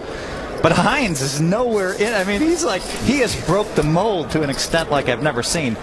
He's the anti-net ball. And Hines with king queen gets Stashko to fold his pocket pair. Wow. And so Pius Hines takes that. He did bet the king queen. He did bet the king queen. I don't really agree with it. I mean, if you have a hand like that, why not? There's really not that many cards that can hurt you. Why not check behind and perhaps induce a bluff from your opponent? What are you going to do when your opponent raises you on the flop? Do you really like your hand there with the king queen? I mean, I don't. Yeah. Well, Hines got a break maybe by Stashko folding there, and Pius Hines picks up some chips. He's up to almost 19 million now. He started the final table with about 16.5, so he's in the positive right now. And what would you do there with the king queen, Phil? Would you check it behind? I don't really mind the bet so much. I see both sides of that one. I think it's close. The nice thing about betting there is you never expect Stashko to raise you with nothing. So the minute you get raised, you can just fold. So to me, I kind of like the bet because Stashko is never going to raise you with 2 7s there. I guess it really just does have to do who your opponent is in that given spot. Exactly. And because the opponent was Stashko, if the opponent was an internet kid and I had king queen and an ace queen deuce flop, I'm checking behind because I know the internet guy could raise me with jack 10. That's the third time in one day. I might have to agree with you. Ben Lamb comes in for a raise, $1,350,000, and got a stare down briefly from Stashko, who folded. And Giannetti folds his big blind, and Ben Lamb will pick up a small pot there, uncontested. Lamb raising with 7-4 up. It's time to do something, I guess he thought. Well, look, he's in late position. Pius Hines took the last pot away from him. I'm sure that Ben would have raised in that position too on the button. But now that he's one away from the button, he went ahead and raised it. He's looking to get in with small raises. He knows he's playing super tight. All right, well, let's go down to the floor and check in with Kara Scott, who has a report on ONOD. Kara. ONOD came to the final table second in chips, but that's not the only reason that he's feeling so relaxed. I spoke to him earlier, and he said he thinks there's an extra pressure on the actual chip leader coming into this, Stashko. Also, Ben Lamb, of course, with the Player of the Year and being the most famous player at the table, extra expectation on the other side of that. The short stacks, they're going to be feeling the money jumps and a lot more, so it's no wonder that Owen is feeling pretty comfortable about where he is. Thank you, Kara. ONOD certainly a force to be reckoned with. Yeah, he's a great online player, but he's had some terrific results live as well. Right, and watching him play up to this so far, down from when it was 27 to 9 people, I was really impressed with his play. He picked his spots very carefully. Look Never at this. Saw him get too out of line. Holden's moved all in here, by the way, Antonio, for 9.25 million. And again, a tough spot for Holden, who has been sitting tight the whole time. And then when he does move all in, you got to figure he's got something. He's not going to get much action. Pocket deuces put Holden all in, and he does not get a call. And his mop-headed crowd loves to see that. 6 Holdens for the price of 1. Indeed. Sam Holden, living in London, different parts in Sussex, England, and now with 10.8 million. And I don't know if Phil agrees with me or not, but I think that that's the right play with a pair of deuces. I agree. I mean, he really hasn't played a single hand that we've seen on the coverage. And then, you know, I mean, when he comes in raising, I mean, it's easy for everybody else to think he has ace-king or jacks or 10s, and he's probably going to have a lot of people folding 4s, 5s, 6s, or 7s. Exactly what I was thinking. And even ace-queen, so I like the move. So Holden had established his reputation in the first hour and a half of this, and that helped him get the folds around. To be fair, they all have established a super tight reputation. Okay. Even Makievsky. Yeah. And that we never thought we'd be saying. No. Phil Collins raised it up to $1.3 million. I disagree. I feel like it's just so mathematically right for these players to play patiently 9-handed. Right, no, we're just saying, based on where they came from and what we've seen from these guys, it's interesting to see them play this way. And Makievsky and Hines in particular. Oh, yeah, absolutely. Man, you're right. They were playing like maniacs. And they came in as 2 of the shorter stacks. Yeah, not surprising. But they got there, which, you know, and not playing the way they had, they probably wouldn't have gotten there. I mean, they really make it hard to put you on a hand. I mean, it's very tough to put those guys on a hand, and when you put your opponents in that kind of fear factor, that's a lot of the battle, right? Yeah, of course. Yeah, you're right. And Antonio and I are continuing our aggressive versus non-aggressive arguments here. And meanwhile, Collins opened under the gun. Makievsky studied for a long time. Holden folded, and now looks like Hines is putting out a raise. He does indeed. And we've seen Collins limp so far today. Now he finally comes in the one hole for a raise to 1.3 million. So he's basically telling the table, look, guys, I have something here. Certainly the image he's trying to portray. Hines doesn't seem to care. 2.9 million is the re-raise from the German pro. He is Hines. You would have to think that Hines has a hand here. I would think he has a hand. Collins raising in the one hole. He's been playing very patiently, and he's liable to have something really good here. Would you expect much posturing from this table, or just certain guys? Some guys can't afford to posture, but would you expect some of that to happen tonight, Phil? I expect no. I don't really expect much posturing here. I think that not yet. I mean, it's expensive to posture. Yes. This play by Hines really puts Collins on the defense. I mean, what can he do? He can't just call out of position here and play a flop afterwards. I mean, it's very unlikely for that to happen. It's either 4-bet all in or fold. What if you're sitting there with ace-queen or ace-jack suited? Look at Collins. He's not ready to fold yet, is he? No. He's probably going to ship. Collins, the initial raiser to $1.3 million. Hines, 3-bet him to $2.9 million. I find it interesting that he hasn't asked how many chips do you have.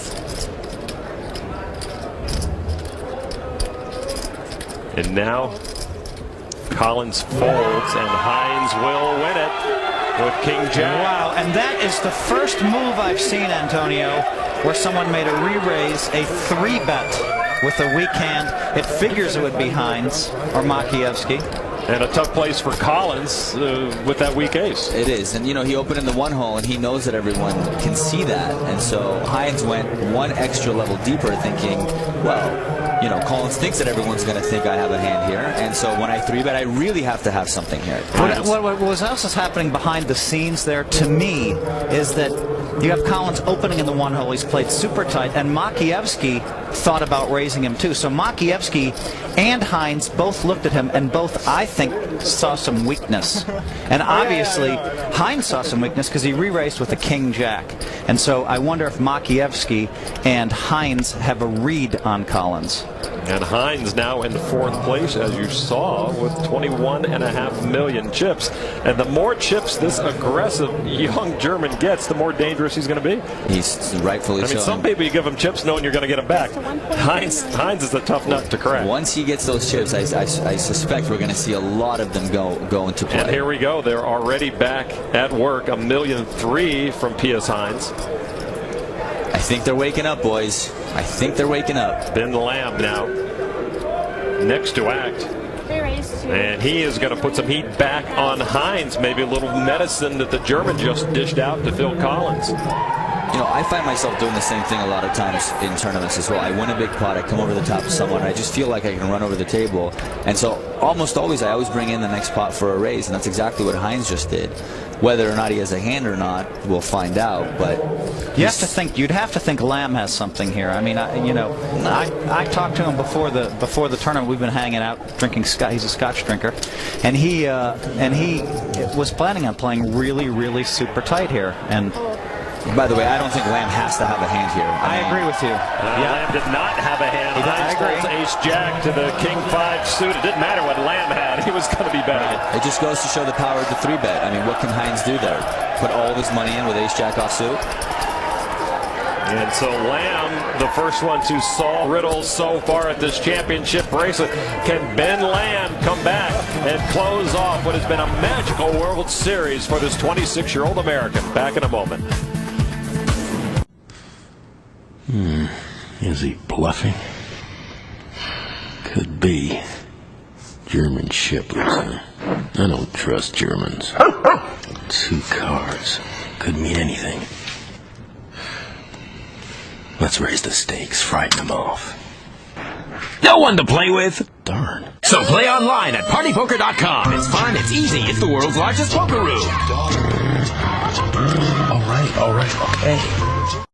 Hotter than that man, Ben Lamb, the 2011 World Series of Poker Player of the Year.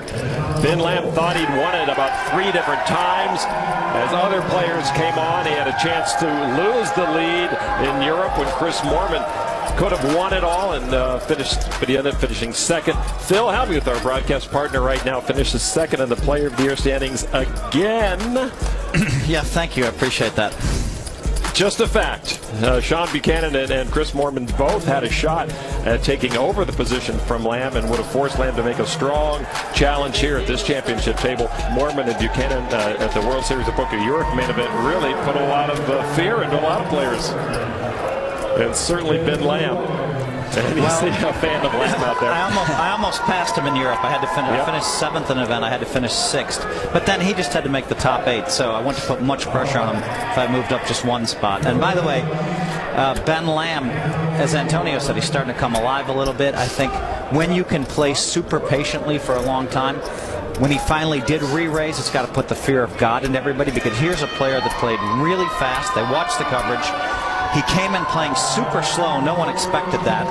And then all of a sudden when he made the re-raise, boom. And he's just playing great poker. I mean, that's the bottom line. Ben Lamb up to 23.5 million chips will sit out this hand and maybe go talk to Israel about some of the action that has gone on 15 minutes ago. We are on a 15-minute delay.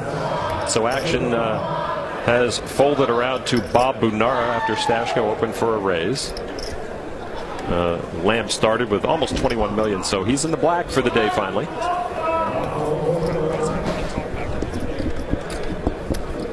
Bunara folds over to Owen O.D. with the second biggest chip stack at the table.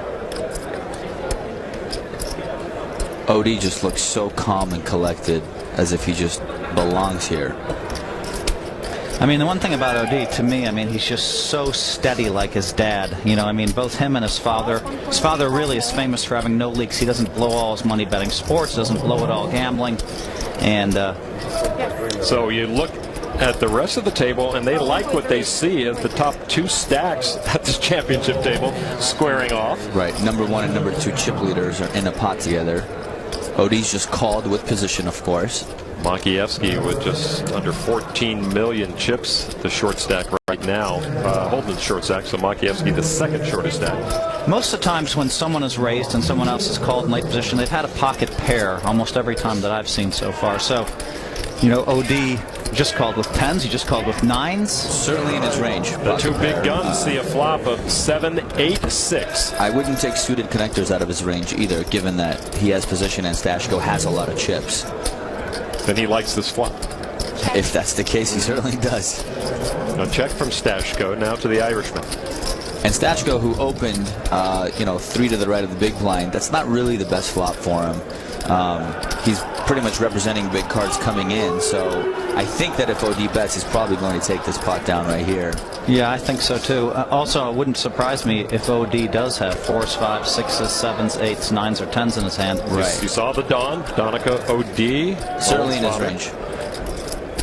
And they followed the action during the July main event festivities online, and they were certainly thrilled to see their son doing so well. Donica takes no credit for Owen's success to this point. 1.6. So 1.6 million from O.D. after Stashko had checked. Now back to the chip leader Stashko. Yeah, I mean, Donica says he deserves no credit for Owen's success here, but Owen will tell you that he did ask his father a lot of questions during the World Series of Poker, and how could you not? What a great resource! Absolutely. You would expect your son to do that as well, right? And he probably has. Donica's pretty classy to say he deserves no credit, but basically Owen's giving him a little credit. And there's a call from Stashko as they build a big pot. These 2 top stacks at this championship table. 4 of spades on the turn. And Stashko calls out of position here. There's no way he did that without something in his hand. There's no way he just has an ace-queen kind of a hand. He had to have connected on some level. Yeah, I mean, the last time he had the ace-5 of clubs, we saw him raise, and and when it came king, king, 9, he hit a 5. I mean, ace-5 of clubs would be pretty good right now. He just made it straight. But with that hand, he bet. He didn't check call. Stashko checked the flop. Now checks the turn. So if O.D. was bluffing on the flop, I suspect he's going to go through one more time here on the turn. There is the check from O.D. River card 9 of diamonds. That board is all over the place.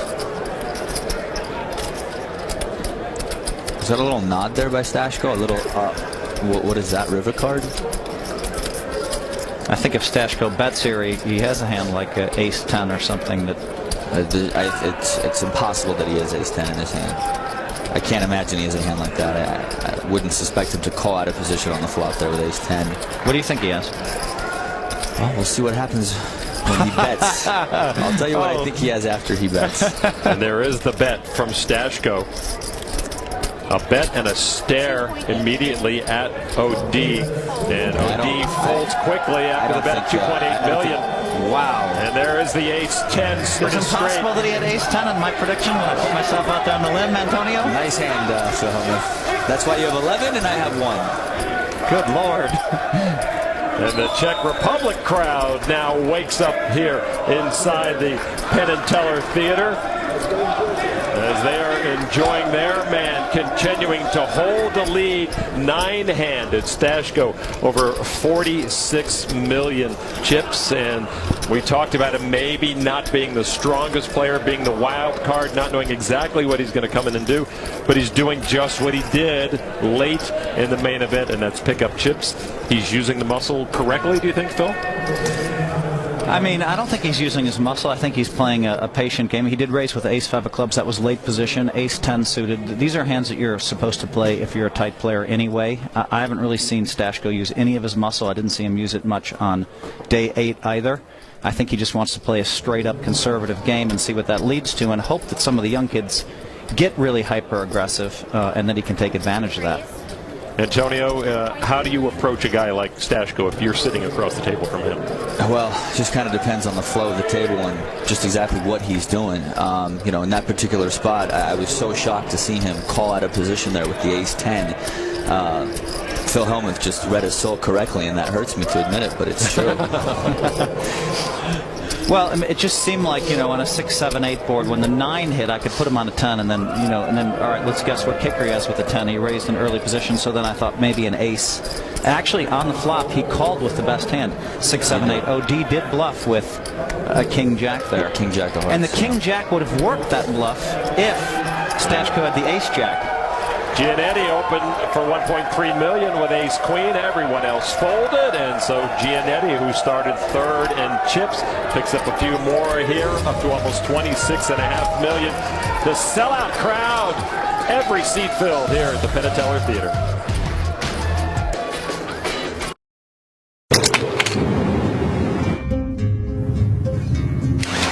Life is all about challenges and how we face them, the plays we make, the risks we take. That's why I love poker. It's where I get my buzz. And compared to that, this is just a walk in the park. With more free-to-enter tournaments than any other site, challenge yourself at PokerStars.com and find the poker star in you.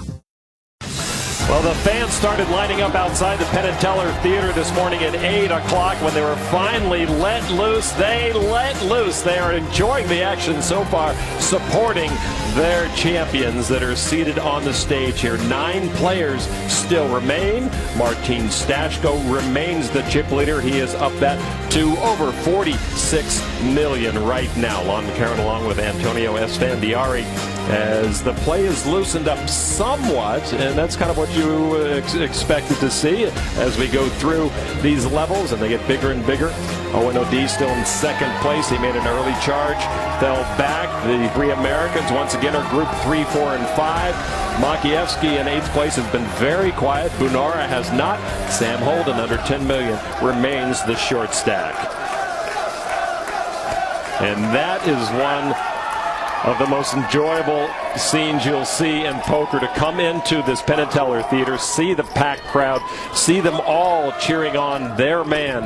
And can you imagine having a huge crowd just cheering on you, Antonio, shouting your name at this championship table? While I was at the final table playing for $8 million, Lon, I can't imagine it, and I hope one day I get to feel what it actually feels like. Under an hour left in this level at 600,000 with a 75,000 chip ante. Giannetti folded. Hines on the button this hand, and Pius has made a little noise here. He has. We saw a very strong 3-bet earlier with the king-jack. But then Lamb came back and bid him back, and then Lamb, who's in the small blind, has almost 23 million now. Here's Makievsky, the Ukrainian. He really can't spread his wings with that chip stack of only 13 million. Nork and Holden now to Hines in the dealer position. I don't ever see him folding here on the button, and sometimes I see very wrong. Now Lamb in the small blind, and no action to this point, and that usually is a big green light for Ben Lamb. It's hard to raise the big blind, especially when the big blind has a position on you and he has a superior stack to your stack. The reigning World Series of Poker Player of the Year for 2011, Ben Lamb, with a raise to the chip leader stash go of $1,550,000. We started back in July with almost 7,000 players buying in for $10,000 a seat. We're down to our final 9 players. $64 million the prize pool throughout, and we're going to award $8.7 million to our champion come Tuesday night. Coverage begins at 9 o'clock on ESPN. And there's the Ben Lamb stare. We've been waiting for it all day, and finally it has arrived. I'm sitting in the booth, and I'm a little intimidated, Lon. Absolutely. Stashko commits the chips and more as he re-raises to 3.2. He does not believe Ben Lamb, and Lamb with a gulp there, I think. I really like this play by Stashko. I mean, it really puts Ben on the defense here. If he wants to go ahead and 4-bet, he's committing his whole stack, basically. I mean, and you're putting a guy like Ben Lamb in his place if you're correct, and that means a lot. Absolutely. He's just basically saying, look, Mr. Lamb, you might be player of the year, you might be what everyone's talking about, but you're not going to run all over me. I've got the chips, and I have position. And this, if Stashko is correct, what a precedent it would set for, I mean, Lamb's not one to shy away, but it's like, I got you, Ben. I know what you're doing. And maybe then Ben eases up, though I don't know if that's in his DNA. Right. Well, certainly if you think a player is capable of 3-betting you all the time, you're way less likely to try and stick. Will give it up. Stashko with the re-raise, and Ben was making a move. Stashko had the weak suited ace. And now he has some more of Ben Lamb's chips. You know, he had an ace in his hand, so given that he had an ace, it's less likely that his opponent has an ace. And so, given that Ben is very likely to raise with any 2 cards there to try and steal the antes and the blinds, I really like that play by Stashko. He's impressed me so far today. Very impressive so far. Great timing. You don't know. I mean, if Ben comes back over the top with the weak ace, what does Stashko do? But Ben maybe can't afford that here, right? Right. It's pretty hard to 4-bet there with the 5 deuce. Yeah. Especially since it's going to be half his stack, and then what are you going to do? Put it in half your stack and fold for the rest? But you also have to make that 3-bet once in a while. Yes, you do. Yeah. And so you've got to put your chips to work. They're not just going to voluntarily fall into your chip stack. Bunara and O'D fold. Phil Collins, Las Vegas pro with over 22 million, makes the call. Collins just coming off the punishment from Hines earlier. Holden under 10 million gives up his hand. Certainly it would be entertaining to see Hines raise him again. Yeah. Well, Hines hanging on to his whole card so far. For my own personal enjoyment, I would like to see it, just to see the battle, you know? I like it when it gets personal at a poker table. P.S. Hines, 22-year-old, hyper-aggressive, really made his mark here at the World Series of Poker. He had a previous final table appearance in one of the earlier events, finished 7th.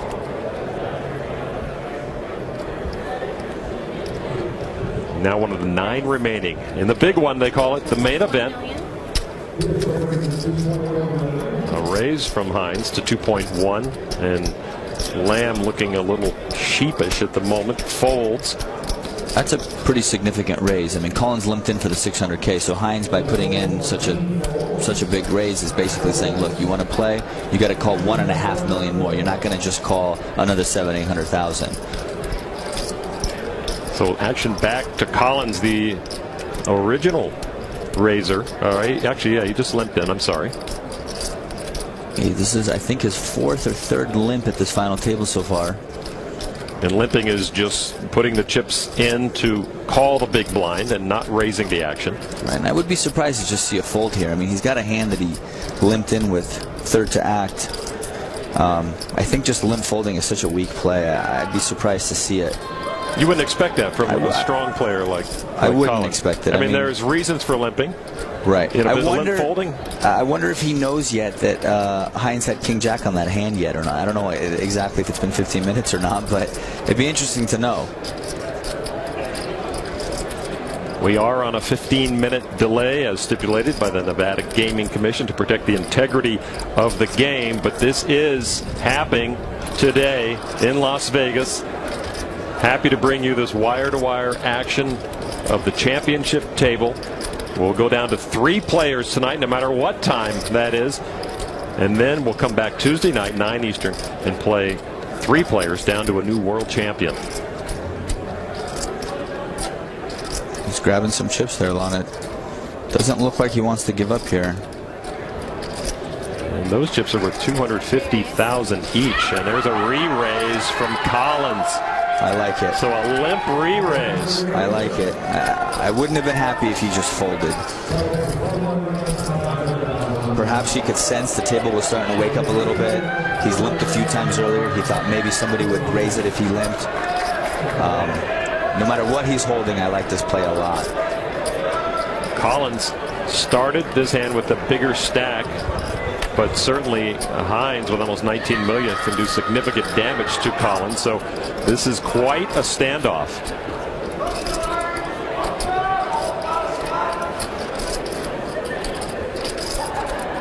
And now Pius Hines goes through his mental Rolodex on what Phil Collins has been up to, not only here, but maybe from friends earlier on. What Collins played earlier in this main event, what he played 3.5 months ago when they were in days 4, 5, 6, 7, 8, and all in from Pius Hines.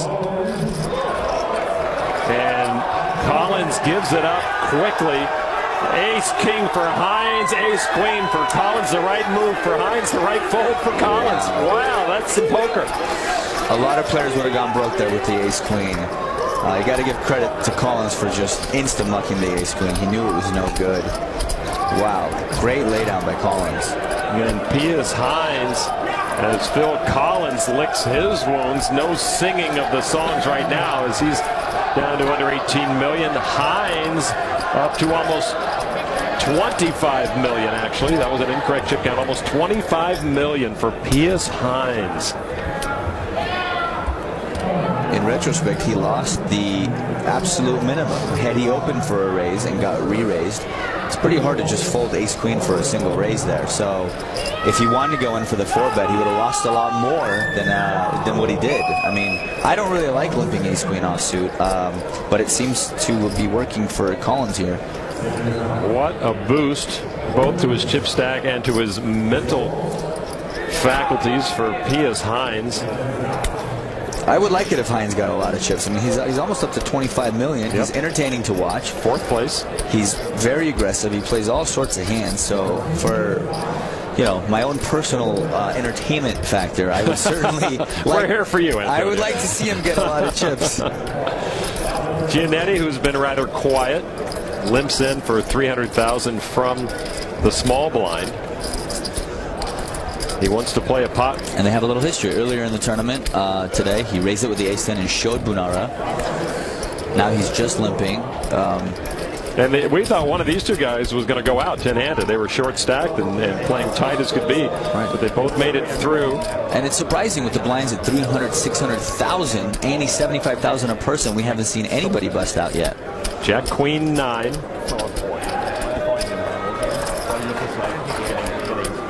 Both saw the flop for the minimum. Now Giannetti will put some more chips in the pot. 750,000. Yeah, that's the kind of flop where, you know, a lot of hands connect with that kind of flop. If you have any 10 in your hand, any queen or a jack in your hand, possibly a flush draw.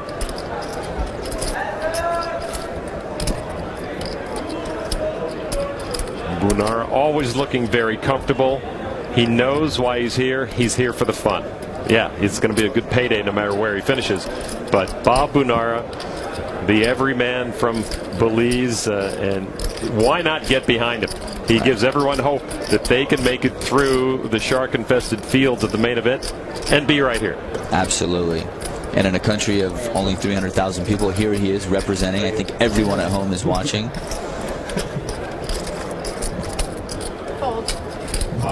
So Bunara will fold to Giannetti's bet. And Bunara had the king high. But a straight draw for Giannetti. And Giannetti will take that small pot. So not a lot of action there.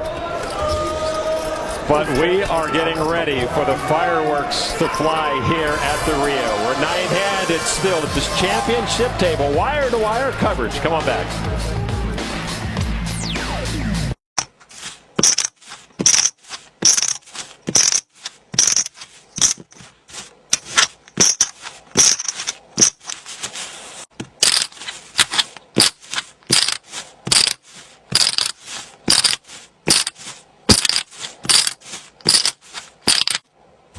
$8.7 million in the World Championship bracelet will go to one of 3 exceptional players. Find out who at 9 p.m. Eastern on ESPN.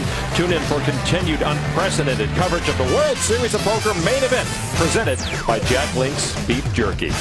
Juan McCarron along with Antonio Esfandiari, and we're happy to see that Martin Stashko is still the chip leader at $48 million. Owen O'D still in second place, but Giannetti now creeping up. Then Lamb just took a pot with a pre-flop raise, uncontested. Sam Holden is the short stack right now, under $10 million. And we are joined right now by Poker Pro Vanessa Russo. Vanessa, welcome. I know when you were at our featured table late in the main event after the money bubble busted, we treated you kind of roughly out there. David Bach did, at least. But since the break, you've had a couple of final tables, and you're ready to commentate on what these players are going through. Definitely, yeah. Just fresh off of a trip out to Europe, made 3 final tables. That was fun.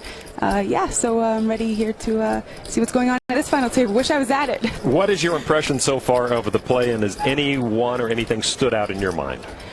Yeah, I mean, it started out a little slow, and then people sort of got warmed up. And from what I've seen over the last 30 minutes, it's been really interesting. A lot of theory going on, a lot of strategic re-raises, blind versus blind, just a lot of stuff to talk about. And so, interesting poker. Well, let's talk about it. Pius Hines, who has made some waves with an opening raise to $1.3 million, called by Ben Lamb. Folded around to Owen O'D, who looks like he wants to make it a little more expensive to stick around. A raise to $4.1 million. About time we saw the squeeze play here. And I really like the raise size, because if anyone else wants to come over the top, it's going to cost like a half to a third of their stack, and so really makes that play, takes that play away from them. Right, really puts Hines and Lamb both in the defense here. It's unlikely they just call the $4.1 million and play after the flop. And so Pius Hines, the man in the middle, being squeezed by that raise, the re-raise from OD. And OD knows that Lamb probably would have 3-bet Hines with a real big hand there. So he's not really too worried about Lamb having a super premium hand, I don't think. I can't imagine Lamb would ever flat with aces or kings. And by flat, I mean just calling. And Hines has some of OD's chips in his stack that he would love to get back. Yeah, not with so many players still left at the table. You know, when you're 5- and 6-handed, you see a little more of the slow playing the aces, flat calling, things like that. But a call from Hines. Wow, this is surprising. Look at this. And that would indicate some strength, would it? The call from Hines? I mean, he certainly doesn't have garbage. I mean, pocket pair, very likely. He could have a pocket pair. He could have a big suited connector kind of a hand, maybe like a king-queen suited. Wouldn't surprise me. Well, at this point, they've been getting information on what the other players have been playing. We are on a 15-minute delay, but they do get information, and Lamb does fold. That's surprising. There's so much in the middle already. Right, but if Lamb had a hand such as, let's just maybe say Jack 10 suited yeah, or something like that, and he flops one pair, he's going to get himself in a lot of trouble. A pair of 8s and a 4 in the flop between OD and Hines. 2, again, very similar stack. OD starting with $28 million, Hines $24 million plus. I suspect OD will follow through here on the flop, given that he represented pre-flop. I mean, if he has a hand like a big pair like he was repping, he's always going to bet the flop here. Yeah, and the thing about Hines is that, you know, he did flat call pre-flop, and I think a pair is very much in his range. So with a board like 8-8-4, you could definitely see some action here. Is it a case of bad timing for Mr. OD here then? I mean, it depends on what Hines has. If Hines has a pair of 9s and OD has a bigger pair. Hines is in a lot of trouble here. Owen OD often knows how to extract the most pain from his opponent. And now trying to figure out how to do that here if indeed he wants to put chips in. And it looks like he does. He's not really worried about an 8. Hines has an 8 in his hand. 4.6 million from the Irishman. Now to the German pro, Pius Hines. It's about half pot. It's a hard bet size to read right there. 15.3 million in the middle. I will say physically, my read on OD right there is that he's pretty strong. You know, on the other hand, when he bluffed with the King Jack, I thought he looked sort of weak right after he bet. But in this one, he looks fairly confident. And normally players, once they're caught in a bluff, will rarely bluff the very next hand they play. And it's a subtle difference, isn't it, Vanessa, where between them, the posture, or just something like Antonio mentioned, it's a sense you get? It's something, yeah, it's like an impression. I mean, when he bet with the King Jack, all I remember thinking was that he sort of just, he looked a little uncomfortable. I think a sweat broke out across his forehead. And this one, he like licked his lip right afterwards, which is normally an indicator of strength. And a call. So that very likely indicates a pocket pair. Look at this, 20 million in the middle. This is a big pot, a big yeah, he's probably just trying to pot control. What do you do to tens there? I mean, my gosh. I pray with tens. Another club, and a third the deuce club. Is such an action card. And it really does. Well, it's a third club out there. I mean, if OD has an overpair like he's repping, the club is really not going to scare him. I mean, now this is the classic club check. He's going to see. So we know he doesn't have 2 of them. No, he doesn't have 2 clubs. I mean, actually, some players even check anyways, even if they have both clubs. But most of the time, it means that just do the same thing every time, right? Right. You should do that anyways for the folks at home. I mean, if he had a hand like Ace King, he would have played it the way he has so far. OD's family looking on, and everyone in the Penn and Teller Theater knows how critical this moment is for both of these players. With 20 million in the middle, and it doesn't look like anybody's going to give up soon. I mean, I wouldn't be surprised here if OD has a hand like queens or kings, and if Hines had a hand like 9s or 10s. I would say, I mean, at this point, that's what I'm thinking. No one made it 4.6 million after the flop. He continues to keep the heat on here. We'll get a count from the dealer.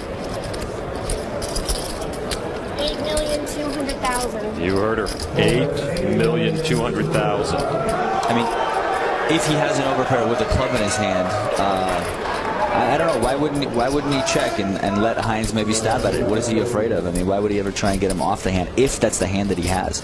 Perhaps if he has an overpair without a club in his hand, this bet makes sense. And there's always a chance that he's continuing with a hand like Ace King and just completely missed. But again, that's more unlikely. Yeah, I think that's unlikely too. Right. Yeah, I mean, I think it's possible, but I think it's unlikely. But it's, I mean, just because he's representing such a strong hand, of course it's possible, because he thinks maybe I can push him off the 9s or 10s. It's kind of obvious Hines has, you know, a middle-ish pair here. That's, you know, he looks right now pretty stressed out about the bet. And so, you know, OD should probably bet here anyways, even if he doesn't have the big pair he's representing, but for some reason I just believe him here. We saw this bubbling under the surface, Antonio. Something big was going to happen. You felt it, Vanessa, that the action was starting to look a little different than it did early. Right, and I didn't think it would be OD and Hines, but that's the way it's worked up to be. I knew Hines was going to be a member of the next battle. Something else that's pretty interesting, with a bet size of 8.2 million, that's just slightly smaller than what I would have expected if you were bluffing and if you were scared of another club coming on the river. So I'm thinking maybe he does have a club in his hand also. That clock next to Hines' name is how long he has been thinking about this decision after OD bet 8.2 million. This is Hines' entire tournament at stake here. All the time he spent, the 8 days in July, the waiting. The moment has finally arrived. If he has a hand like 2 10s, 2 jacks. Such a tough spot. This is such a tough spot. You did this to me before in a tournament. Antonio, I remember it vividly with 2 10s. I'm sitting there. Yes, and in the end you made the right decision. Very similar board, actually. Very similar board. And you owned me in the end. Time. Pius Hines started in 7th place, worked his way up to 4th place at this championship table 9-handed, and now OD the second best stack to start the table, and when this hand began, really putting the heat on the German pro. OD trying to give nothing away. He looks pretty comfortable. Hines here, you think looks comfortable? No, OD looks pretty comfortable. Yeah. I think Hines looks stressed out. Which is what your read was from the start, Vanessa. I mean, like I'm saying, I think OD has queens or kings, Hines has nines or tens. That's my read. In fact, I think OD has kings, and I think Hines has tens. Nines. So no draw. Any club? Nines. Either one of them could easily have a club. It's hard with the club, but I think OD does have a club based on bet sizing. Okay. Either one of them is really worried about the other guy having a flush. It's going to be funny when they show the card and it's like king 10. Almost now 3 minutes that Hines has been thinking. There is no time limit that he can think. Players have the right to call a clock, but we doubt that would happen in this type of situation. Giannetti tanked for over 10 minutes on our air as people got the bald-faced look at what poker's about. That was a long people hand. Were thinking, yeah. And now Hines certainly has to. You have to hand him any time he needs to make this decision. It's unlikely that any player at this table is going to call the clock. I mean, I would be shocked to see it. I know that. You might see Donica call a clock. He could. I would never call the clock in this spot. What would you do in that Donica. spot with the nines and the tens there? I mean, looking at OD, he looks strong. What do you muck it? I'd probably muck it, given that I think OD looks pretty strong. But it's a real tough spot. I mean, if I have tens with the 10 of clubs in my hand, ugh. Hines, I don't like folding. With about 16 million chips behind in his stack. That's the muck face right there. He just decided to muck. Yeah, you're absolutely right. The decision has been made, it looks like, for Pius Hines.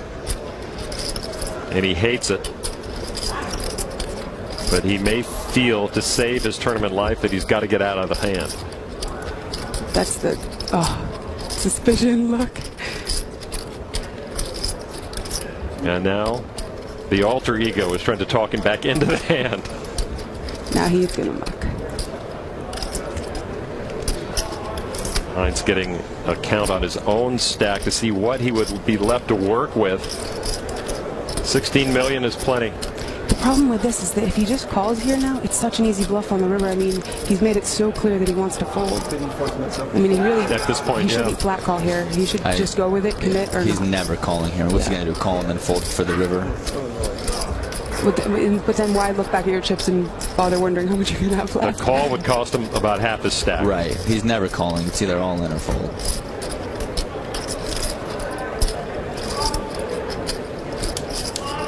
And the key for OD here, the key to no limit hold'em, is to put your opponent to the test, put them to a huge decision.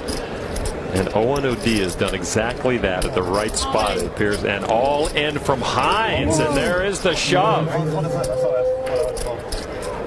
What? Was there some qualification there? I couldn't hear what Hines said. But Hines has moved all in for 16 million. Now, does OD look as comfortable as you thought, Vanessa? No. Now he doesn't. No, I was expecting the snap call, so no. And a fold from Owen OD. Wow. And queens for Hines, ace, queen. So queen's up. And Hines will take that monster pot. He's up to 44 million. Second place now.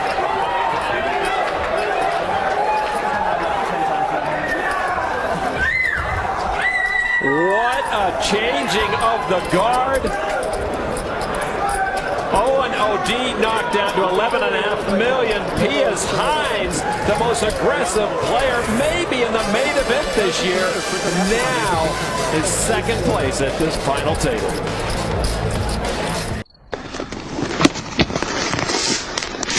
Hello, beautiful. Oh, yeah.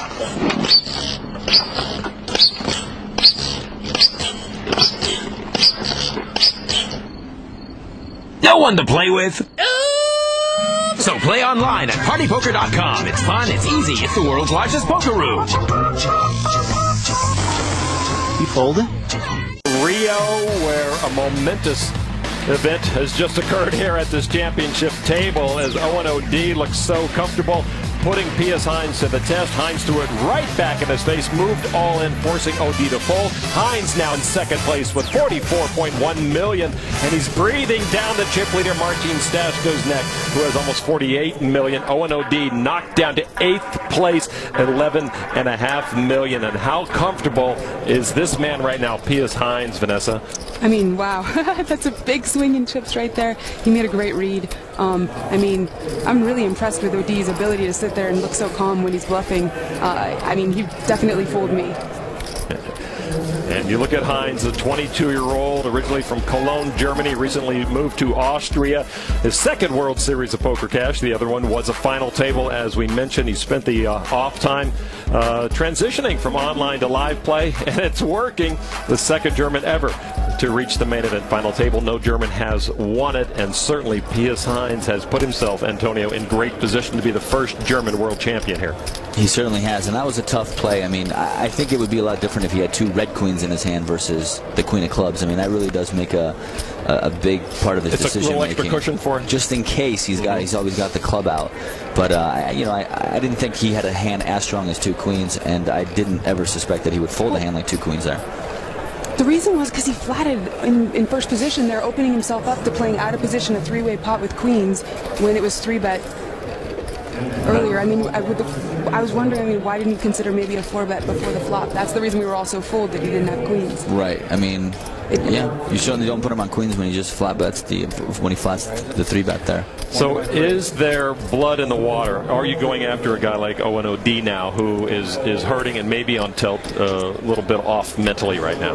Right, his image is certainly hit. I mean, he doesn't look as confident as he did before. He just lost a big part of his stack. He's no longer second in chips. In fact, he's second last. He's second lowest in chips. So, and that's usually when big swings can happen. When you go from like top in chips to towards the bottom, usually that's where mistakes can be made. You're stressed out. You're a little bit tilted. Right, they're going to attack OD, and that's certainly what I would do. Not to mention it's like 1.6 million around here. He's only got 11 million in chips. That's I mean, that's not very much to work with. I mean, yeah, I mean, he's going to be facing a lot of pressure. I mean, here's a guy who you really thought had a chance to win it all. He was cruising along, and then suddenly it's all yanked out from beneath you. Sam Holden is the short stack at this table in the big blind, faced with a raise of 1.3 million from Stashko. So $700,000 to call for Holden, who started the hand with $9 million, and he says all in for that $9 million. Will he get Stashko to pay him off? And it seems like the action, the more it loosens up, the more it loosens up. There's an icebreaker in a sense, it seems. Right, and we've seen Holden. We haven't really seen him get out of line, even going up to the final night, November 9th. He's played very careful. He's picked his spots very carefully. He moved all in with deuces earlier. He did, and rightfully so. But now re-raising the chip leader. He's seen it, and so... In what position was Stashko when he opened here? Was he like second? I think he was in early position. Yeah, so that's a pretty strong chip right there. I mean, over an early position raiser. I mean, I would think at least ace-queen. Ace-queen, ace-king, a pair of sevens or better. Right, I certainly wouldn't take ace-jack out of his holding either, or maybe even ace-10 suited. Any pair of 8s or above. Even a hand like king-queen suited, king-jack suited. It's definitely possible. Stashko was third to act, I believe, at this 9-handed table.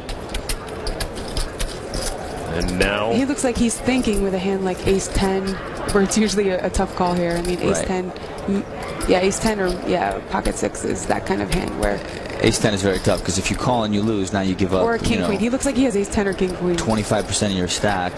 And that's the beauty of the short stack, I think. And that's what one part of No Limit Hold'em that I really like, is that short stack can put so much pressure if you do on it right. anybody if you do it right. Right, and that's the only thing you could like about a short stack. Yeah, that's There's not much else. So much experience. Well, no, it's less stressful though for the it's less stressful, easy decisions. I didn't sign up to play poker tournaments for less stress. You know, I signed up to try and get all the chips. I'm with you. Good point. All right. Meanwhile, Stashko made the original raise. And then Holden, the smallest stack, gets the biggest stack to lay it down. Holden had queens, a little better than deuces this time. But he could have lost everything. That's a good laydown by Stashko. I agree. I know a lot of players that would have called there with the ace-jack. Yeah, but he's figuring Holden for a pocket pair. No, like I told you, ace queen or ace king, or a pair. So he's either flipping or dominated. Okay. That's not a good spot. All right, so Holden gets a few chips. 11.2 million now for the Englishman, trying to become the first English world champion. And a 25% increase. Boy, you love that.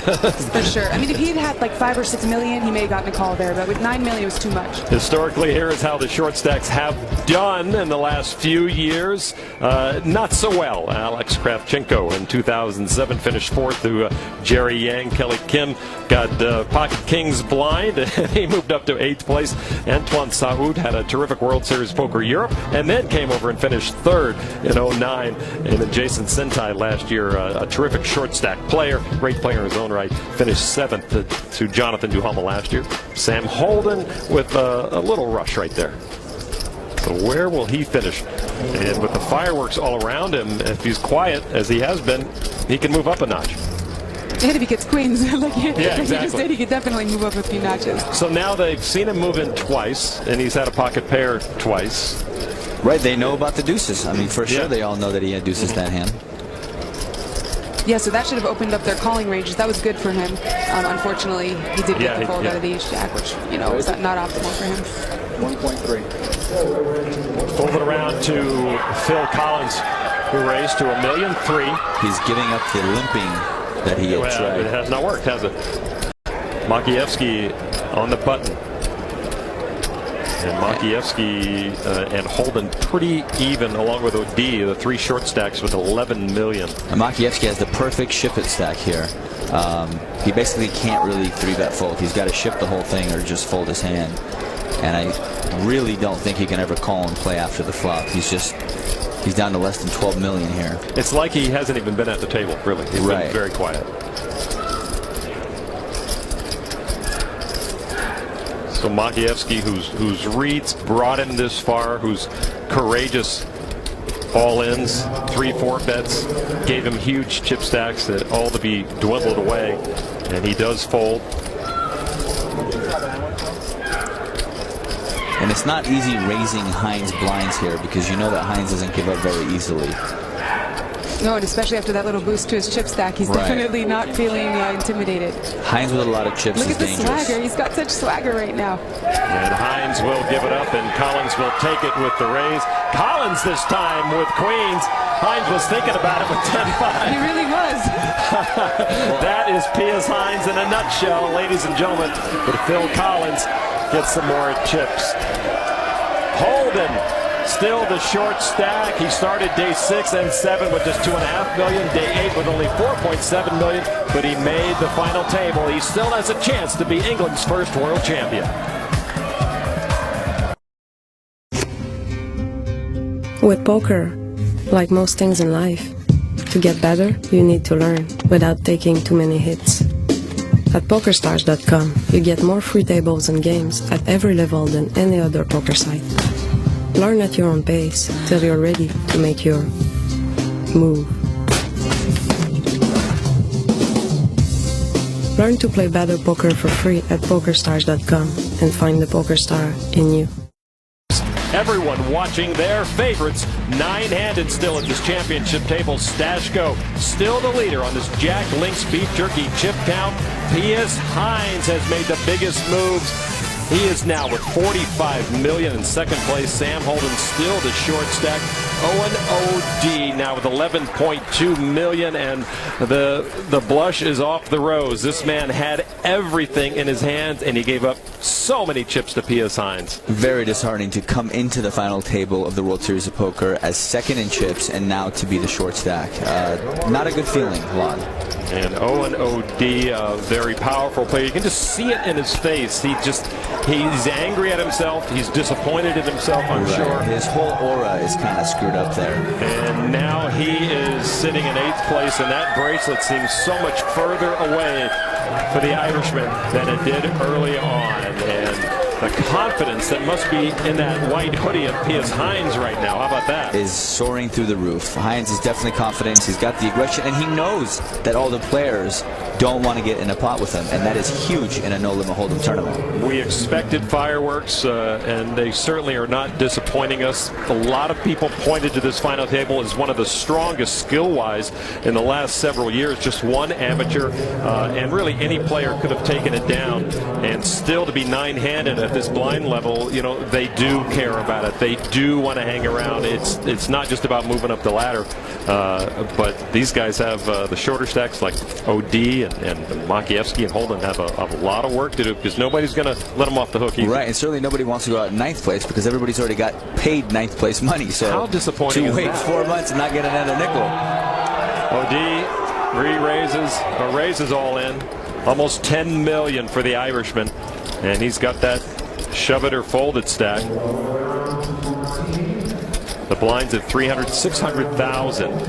Stashko folds his big blind, and OD's shove will get through with the pocket sevens.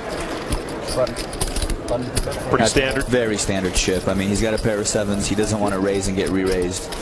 And then what? You know, he has to just go with it and just hope that no one wakes up with a bigger hand behind him. If someone wakes up with a hand with like ace queen or ace king, he's getting called, and hopefully he can win a coin flip and double up. And if not, well, it was a big sweat for him. He was second to act in that hand, and right. you got to wade through everyone around that table. No matter what, he's always got a Guinness waiting for him at the end of the road.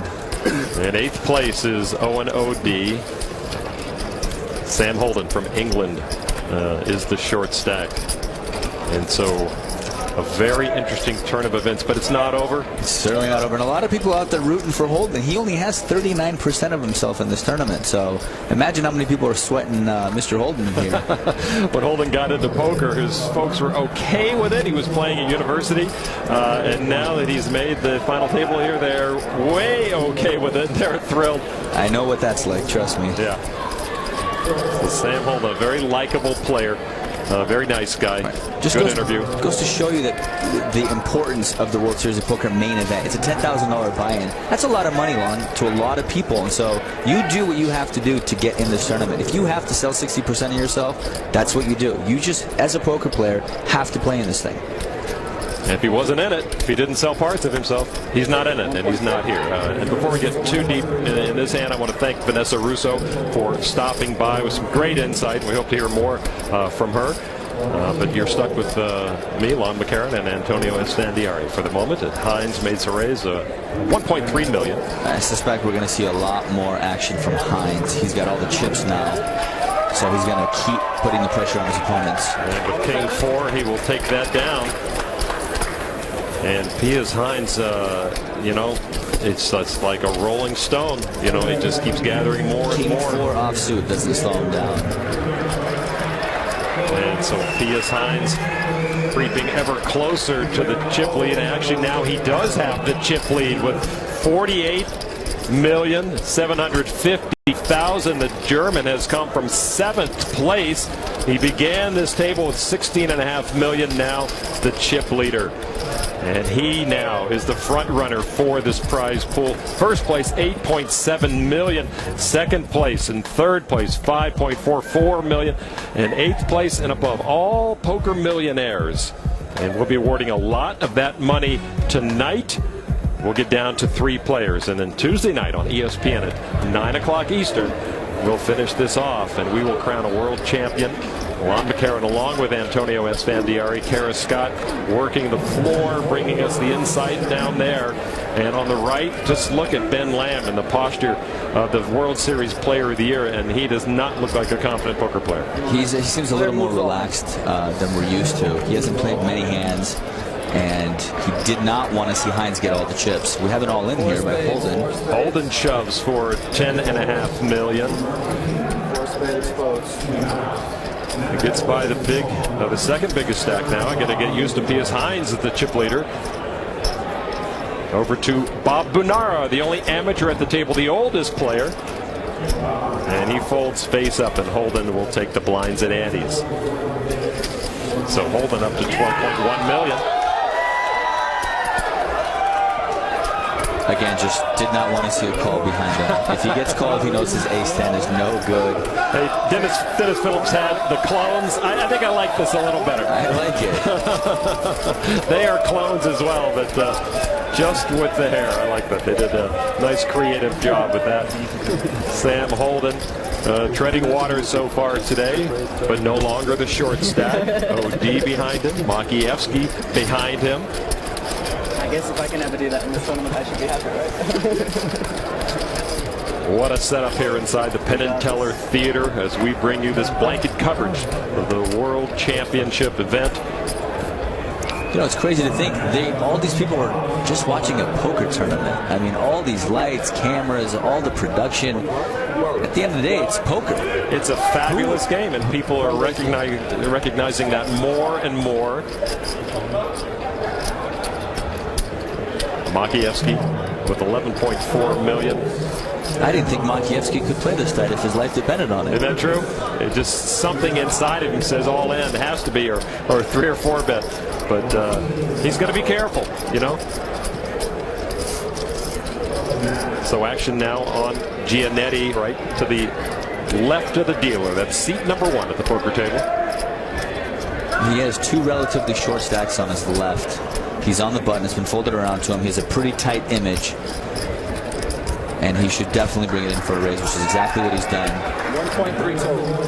$1.3 million from Giannetti.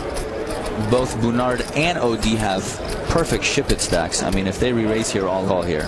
Unless he has a premium hand. 14.6 for Belize's Bob Bunara. And then OD with 11.3 million in the big blind. Now, if I'm sitting in Bunara's seat, even if I have a hand like ace-5, I'm probably going to re-raise here and just hope Giannetti's making a button move. Well, I think OD may be thinking about that. And with Giannetti's raise, OD, as one of the short stacks, has to think of that as kind of a carrot out there, an extra $1.3 million to take down if he can. Right, and get not it to fold. Just that, but the amount of the antes and with the blinds and antes. That's right. There's almost $3 million in that pot. Yeah.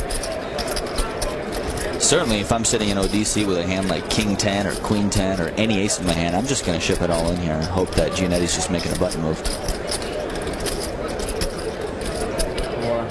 There it is. There's the shot from OD, hoping that Giannetti doesn't have a big hand. And Giannetti snap folds. And so Owen OD with his weak ace will take that pot and take Giannetti's raise with it. And certainly good news to his dad, Donica OD. I think about Donica OD, and I can't even imagine what's going through his mind to see this type of frenzied action for a poker tournament. I mean, the old school guy. It's got to be cool to watch your son be at the final table. But, I mean, imagine being there and then many years later watching your son be there as well. It's got to be a whole different dynamic. $13.5 million now for OD. And OD tries to rebuild his stack, and I think he's got the demeanor and the smarts to do that. He looks like he's over the shock of losing most of his stack. Right. Hopefully he's letting it go by now and ready to get back to battle. He just won a nice pot there. Hopefully he'll get his composure back. Right now we're playing 300, 600,000 with a 75,000 chip ante. The next level is 400, 800,000 and 100,000 chip ante. And that is just 9 minutes away. That's a pretty big jump. 1.35.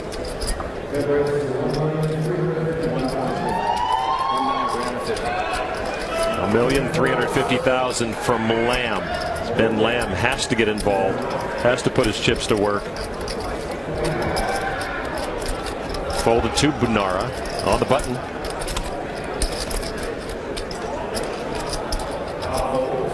Fold by Bunara and OD now in the big blind. Phil Collins, who started the hand with 2 million fewer chips than Lamb. And Collins just been getting beat up all day today. When he had a hand with 2 queens, he didn't get any action. Time he tried limping and it didn't work. He and Lamb have played a lot of pot limit Omaha together. They're good friends. They know each other well.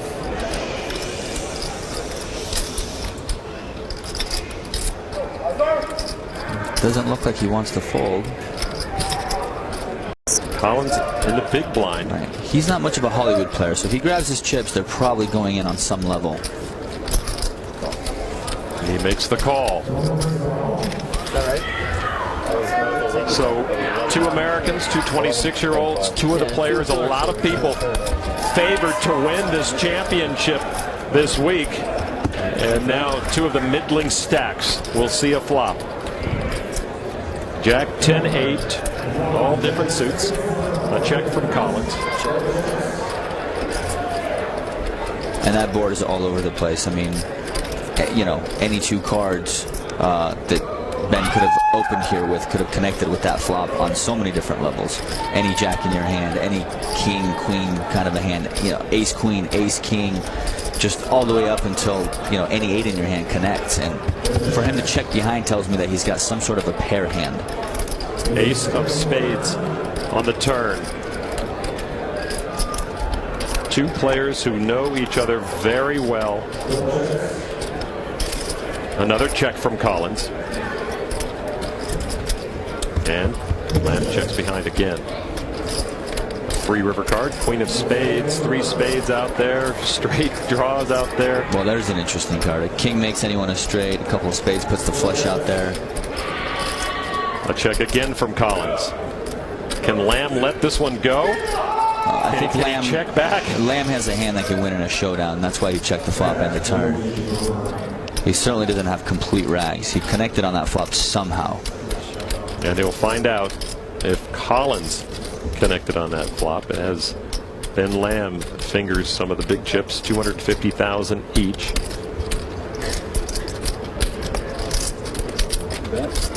Ben Lamb puts out a test to Phil Collins. 1.8. Could have had a hand like king 10, maybe even king jack. Collins looks a little sick at that. You know, a 9 also makes a straight, so it's unlikely that Ben is value betting a 2-pair kind of a hand.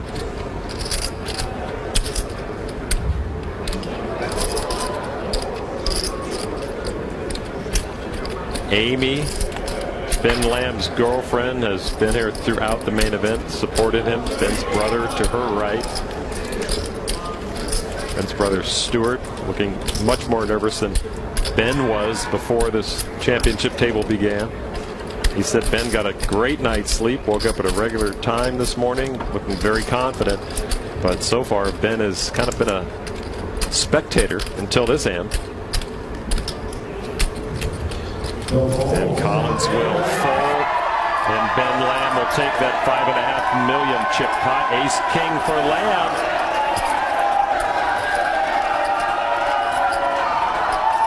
He almost got Collins to bite, but that board got too dangerous for Phil. So Ben Lamb picks up some much-needed chips. Phil Collins heading in the other direction. Back with more of this championship table in a moment.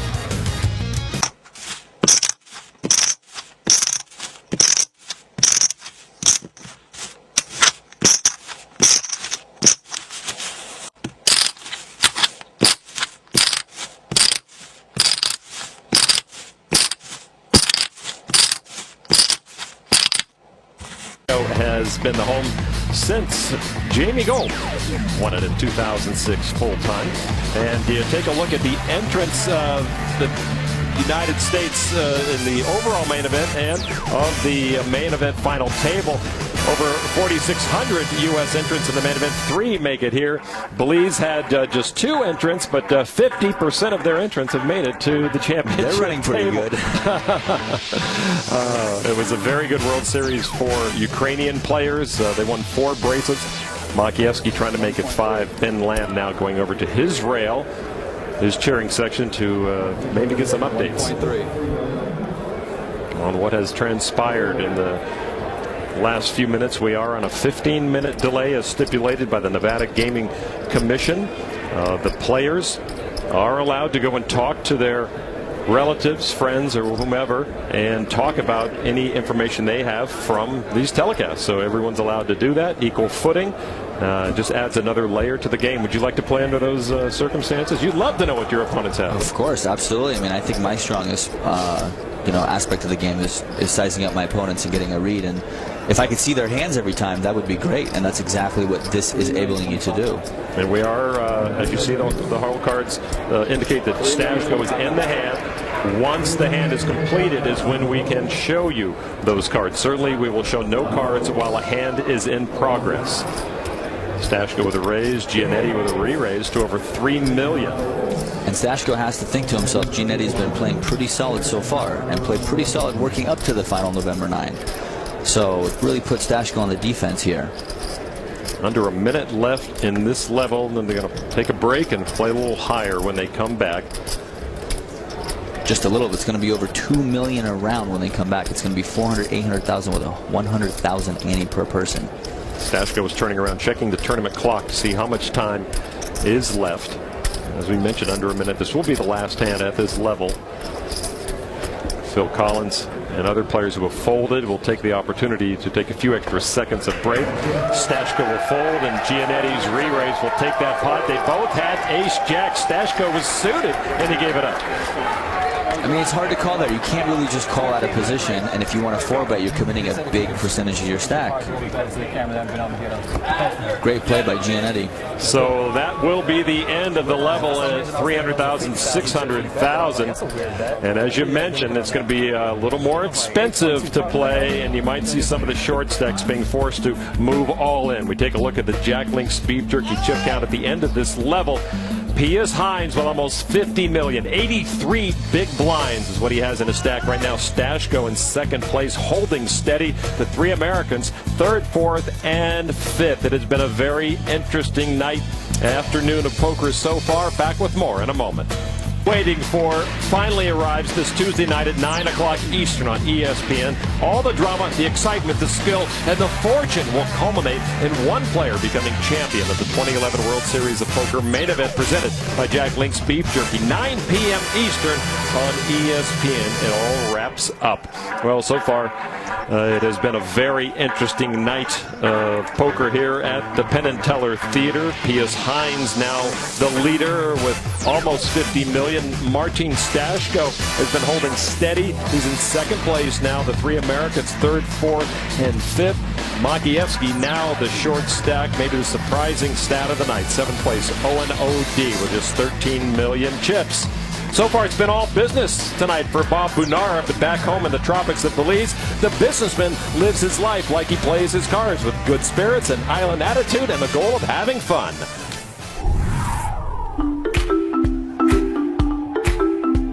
Bob Bunara, 49 years young, Belize City, Belize.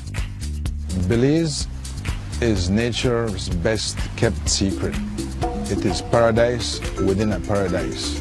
My grandfather used to be a great poker player. Actually, he used to host Wednesday's night poker at home. We used to play poker and nickels and dimes around the breakfast table. There is no book about poker. Nobody knows what's in the cards. Poker is a fun game. Each hand is played differently. On the sea, you always, always, always trust your compass. Never doubt your compass. In poker, you have to always trust your guts. I don't consider myself a professional poker player. I play recreational poker. I play poker to relax. I play poker to socialize. I enjoy the game. The guys that are professional, I believe that they have more pressure on them than me because they're expected to win them. Me, I come from behind and I'll take the title. That's something great for Belize. I would like to see this country more developed than it is right now. And I would like to put Belize on the map, not only for poker players, but for all tourists and walks of life from all over the world. Come November, I really don't know what happens, but we'll see. Well, makes you want to jump on a plane right now. Joined by Norman Chad once again. And Norman, when we first started working together at the World Series in 2003, I really saw your passion for the everyman that year when Chris Moneymaker made that deep run. And Bob Bernard is just bringing... That's a stunning story. You think about, the United States has 320 million people. Belize has 320,000. Yeah. We're 1,000 times bigger. There are 3 Americans at the final table, but there are 4,600 that entered. You saw the graphic earlier. He's one of 2. If the other guy from Belize had, pulled his own weight, they could have gone 2 for 2. It's a tremendous story for the everyman and for Belize. It's, I think, one American at the championship table for every 103 million Americans that live here. And Belize, about the size of Henderson, Nevada, not too far from here, 322,000. It's Bob's second World Series cash. Badi is his first name. He prefers to go by Bob. And that's the man who's honest. That 10% of his winnings? Yeah. and if he wins the whole thing, that yacht will be large enough for a poker room. Indeed. And as we go forward, Bob, you getting dressed? Yes, sir. It's getting a little hot in here. Bob has shown that he can hang.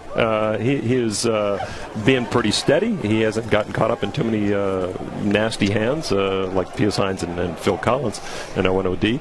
But he's hanging. Yeah, he told us that he says, I was playing for the next day every day during the main event. And he made it to the final day. So he has a more carefree attitude, and it's incredible he's hanging against the quality competition he's got. He certainly is. I mean, he was an amateur going in. We saw him do some really unorthodox things to get to where he is. But he's holding his own weight today, that's for sure. And one of the things I worry about, though, he says the 10% goes to the yacht, the rest going to the market. I'm a little worried about that. He should put more towards the yacht and less towards the market. Maybe it's the Belize market, which is more stable than ours. Could be. All right. Well, we'll take another quick break. On the other side of that, we will check in with the folks at Inside Deal as we continue our coverage wire to wire of the 2011 World Series of Poker main event. Pius Hines is our chip leader right now. Joining ESPN2's continuing coverage of the World Series of Poker here in 2011. We are privileged to be a small part of it. It's Inside Deal at the break. John Anik alongside Bernard Lee and Andrew Feldman. We talked a lot about WSOP Europe events 1 through 3, and I guess they were hoping to piggyback upon some of that momentum. Yeah, I mean, there's a lot of questions still now as we enter events 4 through 6. Will the attendance continue to rise? Will somebody be able to overtake Ben Lamb for Player of the Year, such as Phil Hellmuth? And will a Frenchman be able to win a bracelet on home soil and really create a buzz in France? We'll see if that happens in the next few events. Yeah, 1 through 3 definitely set the stage for an absolutely tremendous event. 4 through 6 definitely followed through, and I think that one thing we learned about World Series of Poker Europe this year is that poker is still growing over there, and that's extremely important for the industry in general. All right, let's get right to those results from events 4 through 6. WSOP Europe event number 4. It was the American Tristan Wade breaking through for his first bracelet in the shootout event. Yeah, Wade is one of the most impressive, not only online players, but instructors as well. Defeated a final table that I'm calling something that you'd see in an online major. You've got Creative with Tristan Wade. You've got Sir Watts, Michael Watson. You've got Elke, Steve O'Dwyer, Emil Whiteline Patel. These guys have practiced their skills in shootout events for an extremely long time. Now they get their shot on the biggest stage in the world and come through in just great fashion. I think that one thing they have to remember about Tristan is that this was a time where he really wanted to stand out and he was looking for that big win but never had it. Now he's finally got it. Well, there's also, as you said, this was probably one of the most exciting final tables at the World Series Europe this year. A couple of players that you mentioned, Elke Grospellier, obviously he had his bracelet this summer in 7-card stud championship, becoming that Triple Crown winner. But also another player, Steve O'Dwyer, really has had a breakout year, 1.25 million in earnings. He came second place at EPT London and then also won the first Epic Pro-Am ever. Also took a Bellagio Cup 5K down, really. A real breakout, and he's really making his strides now, making a World Series final table. All right, event number 5, some call it the all-around no-limit hold'em, the mixed match, whatever you refer to it as. It's Michael Mizrachi with a much-needed victory. You know, what can you say about Grounder? Every single time we kind of forget about him, he makes sure we do not forget about the grinder. You know, recently he fell out of the Nuts ESPN Top 10 ranking. Last year before the World Series, we didn't even draft him in the Fantasy League. What does he do last year? Well, he just wins the break bracelet in the $50,000 Players Championship and also makes it November 9. Now that he falls out of the ESPN ranking, what does he do? Well, he just wins his second bracelet. You know, in the last 2 years, he's had 7 cashes, 6 final tables, including a November 9 appearance, and 2 bracelets for $4.6 million. Don't ever forget about Grindr. I don't know how you could even consider forgetting about the Grinder. The dude's more than $11 million in career earnings. Great stat about World Series of Poker Europe through the first 6 preliminary events. Grindr at 30 was the oldest bracelet winner that they had. This event really showcased Grindr's ability because of the format and the change in format. On day 1 it was 9-handed, day 2 it was 6-handed, and from day 3 and 4 with 16 players to go, it was a heads-up event. What the cool thing was is that you were able to take your stack from the 9-handed and 6-handed days and bring it to heads-up play, which allowed for some really interesting heads-up matchups. In fact, Grindr entered heads-up play against Sean Buchanan with a 3-1 lead. Final Four member Roger Harabedian, one of France's great players, really doesn't get a lot of respect. 22 cashes in 2011. He needs to get some consideration for the nuts, too. Really amazing. All right, quickly on event number 6, it goes to the Canadian Philippe Boucher. Yeah, Boucher is really one of the, I guess, more amateurish pros that we've had. He didn't have a lot of live tournament experience, but absolutely ran over this final table in under 4 hours. The 6-handed event, he knocked out every single person, proved that he was there for real. He was thrilled to win a World Series of Poker bracelet, and another one for Canada, which makes them a very significant part of this year's World Series. Yeah, absolutely. It solidified Canada's position as second most bracelet wins with 6 this year at the World Series. Of course, the U.S. was first with 34. But Michael Detani, who finished second, well, he was trying to make history and put his country on the poker map. He's from Portugal. No person ever from Portugal had ever won a bracelet. Unfortunately, he finished just shy of taking down that bracelet in second, but it's still the highest finish ever for a Portuguese player. All right, that is going to do it for this Inside Deal at the break. We send it back to the table shortly as the 2011 World Series of Poker continues right here on ESPN2.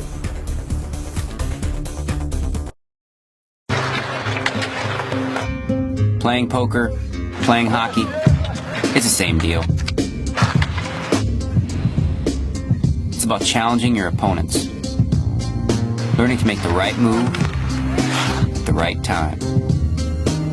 With over 10 million players, more tables, and more tournaments at every level than anyone else, learn for free at the world's largest poker site, PokerStars.com, and find the poker star in you. Welcome back to the Rio in Las Vegas. Late afternoon here, and it's getting late for some of the shorter stacks inside the Penn and Teller Theater as we are still 9-handed.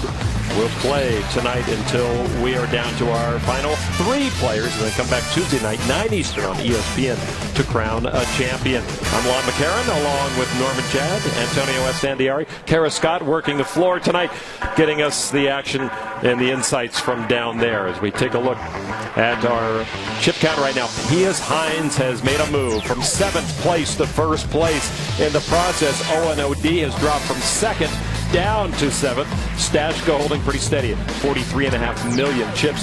Anton Makievsky, Sam Holden, the Owen O'D, all in very dangerous territory. Bob Bunar, as well as the blinds, are now going up. 400, 800,000, a 100,000 chip ante.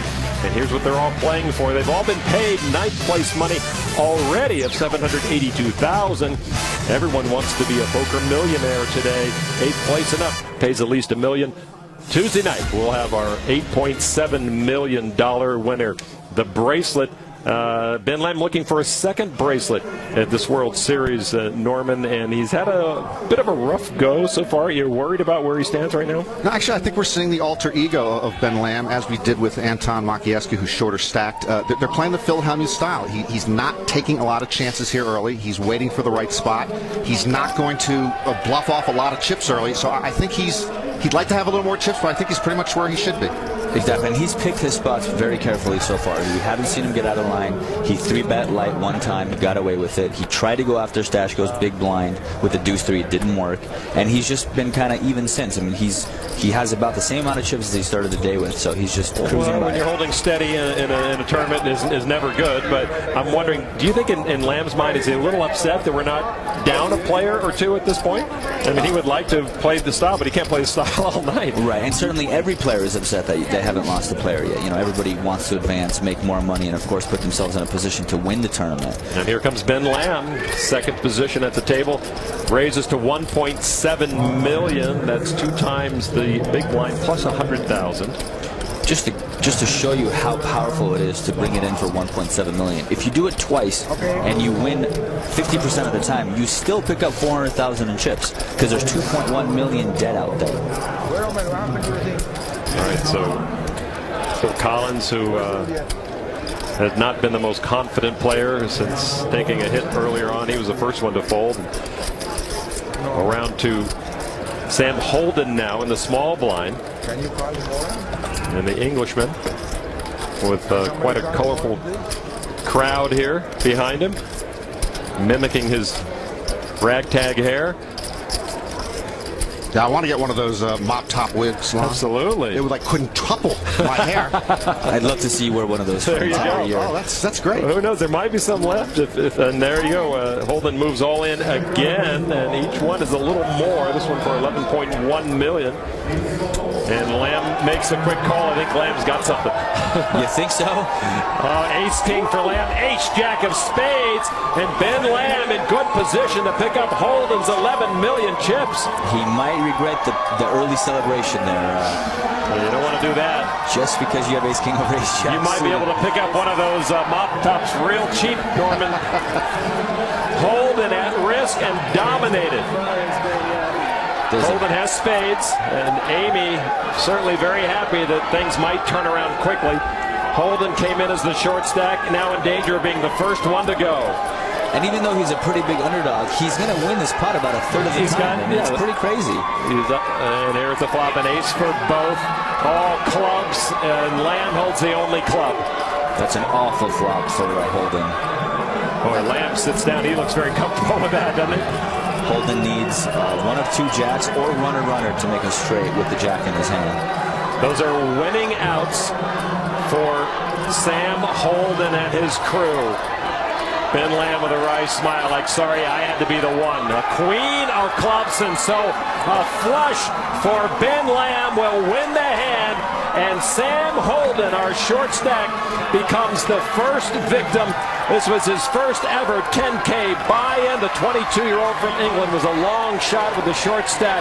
He could not overcome the odds. He finishes in 9th place. And now we're going to see Ben Lamb with some more pep in his step. He shoots up the leaderboard to 3rd in chips.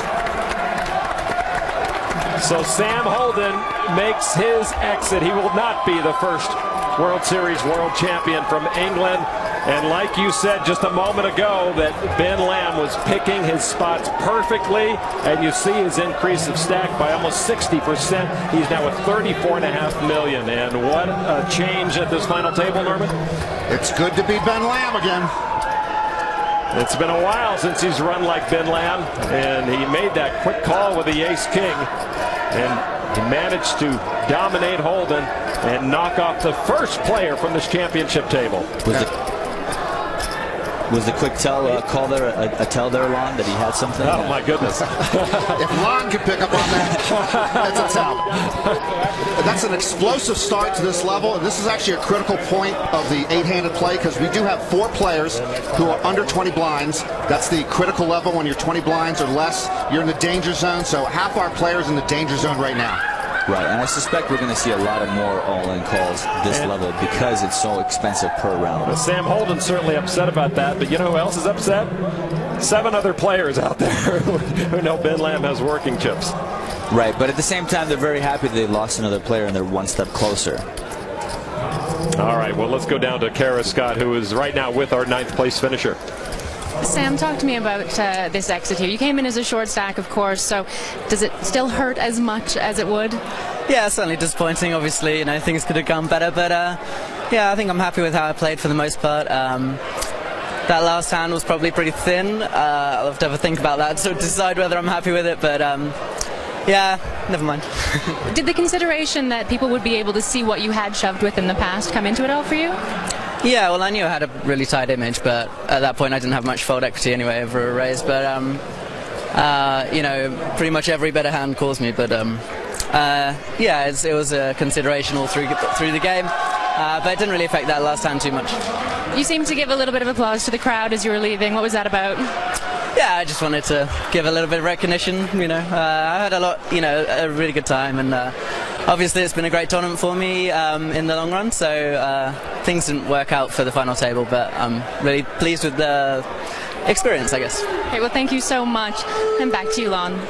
Thank you, Kara. Congratulations to Sam Holden, who finishes 9th at the biggest tournament in the world. And we will be right back 8-handed at the World Series of Poker main event coming your way from the Rio. Stick around.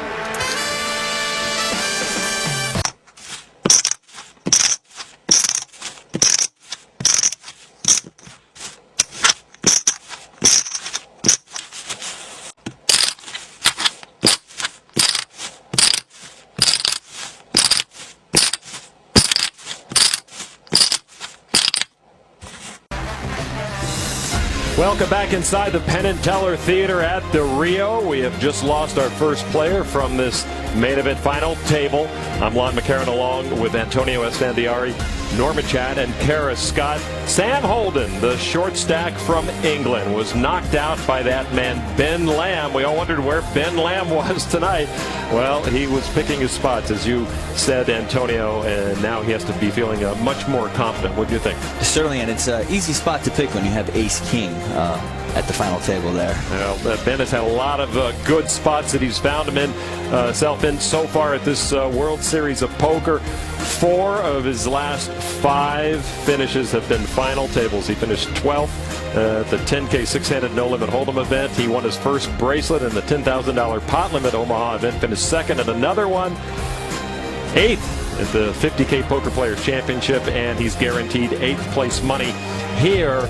It is certainly the year of Ben Lamb. Would you take that? It's the World Series. It's a World Series for the ages, Lon. As you saw from that graphic, to final table 4 events out of 5, especially with the size of the fields this day, and he's 12th in the other one. And one of the final tables is the 50K Poker Players Championship, the most prestigious bracelet, and the other one is the main event. It doesn't seem possible. Well, he blanked the World Series of Poker Europe, so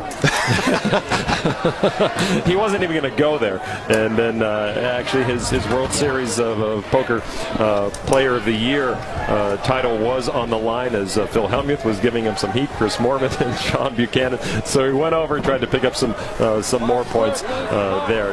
Managed not to, but indeed he is the 2011 Player of the Year, and now once again has to be one of the favorites, sitting here with 33.5 million chips. Hines, the chip leader, with 48.5 million. Stashko right now with 43.3 million, as the players are getting some technical issues worked out there. But as we go forward now, does Lamb having chips change anything in the dynamic of the rest of the table? It certainly does. It certainly puts a little pressure on Hines because Ben has position on him, and now he has a lot of chips. If I'm sitting in Hines' seat, I definitely don't want a player like Ben Lamb on my left having a lot of chips. And Norman, we've seen it time and time again. We've been calling all the action from the main event that things just seem to happen for Ben Lamb, and he said officially it's a rush, and it seems to be continuing here tonight. Yeah, it's a rush that he probably won't see again in his lifetime. It's just extraordinary. He feels he's in the moment all the time. And now, with him and Hines having chips, they're 2 of the more aggressive players at the table. They have chips. 2 of the more aggressive players who don't have chips right now are Phil Collins and Anton Makievsky. Antonio, you've been a top-ranked player for so long. Mathematically, rushes don't happen, right? No, but they do happen? They do happen, and for it to happen the entire World Series of Poker is one thing. And then to come back 4 months later and have it continue is another thing. That's the surprising thing, and that's the interesting thing, that Lamb, even though he basically did nothing performance-wise in poker, well, he's Ben Lamb, and he's still Ben Lamb 4 months later.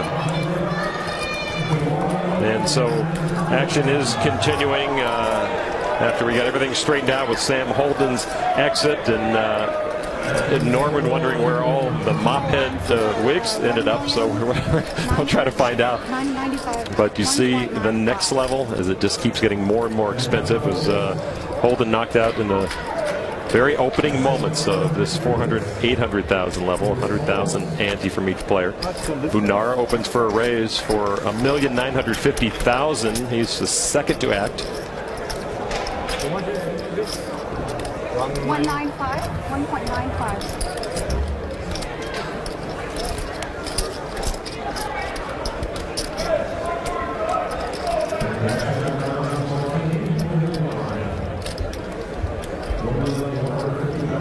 Stashko giving us some thought. Does he want to raise it up? Sorry?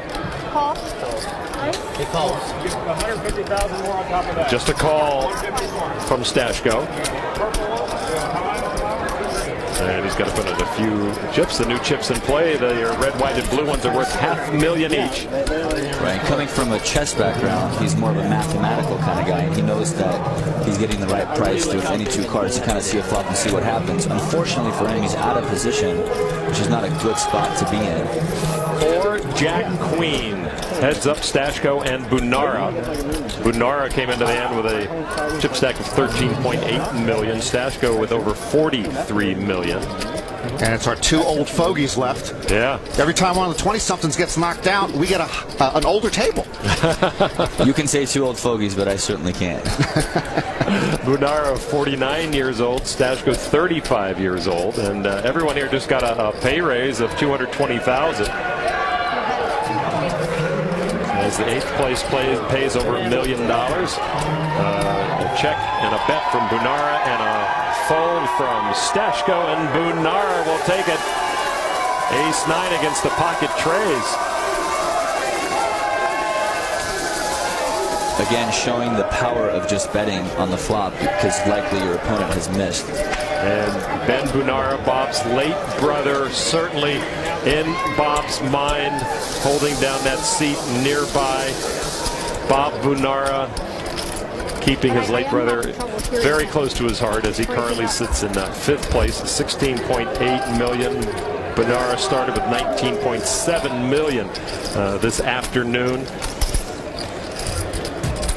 You take a look at the ages of our final table players. 2 of them had a birthday during the main event. Bunara and Holden. Bunara, 49 years old, the oldest, and the average age, I guess, just got a little older as we lost one younger gun, right? But significantly, we have the youngest gun still here. He would surpass Joe Cata by about 3 months as the youngest main event champion ever, Anton Makievsky. You think Joe Cata is sweating this one?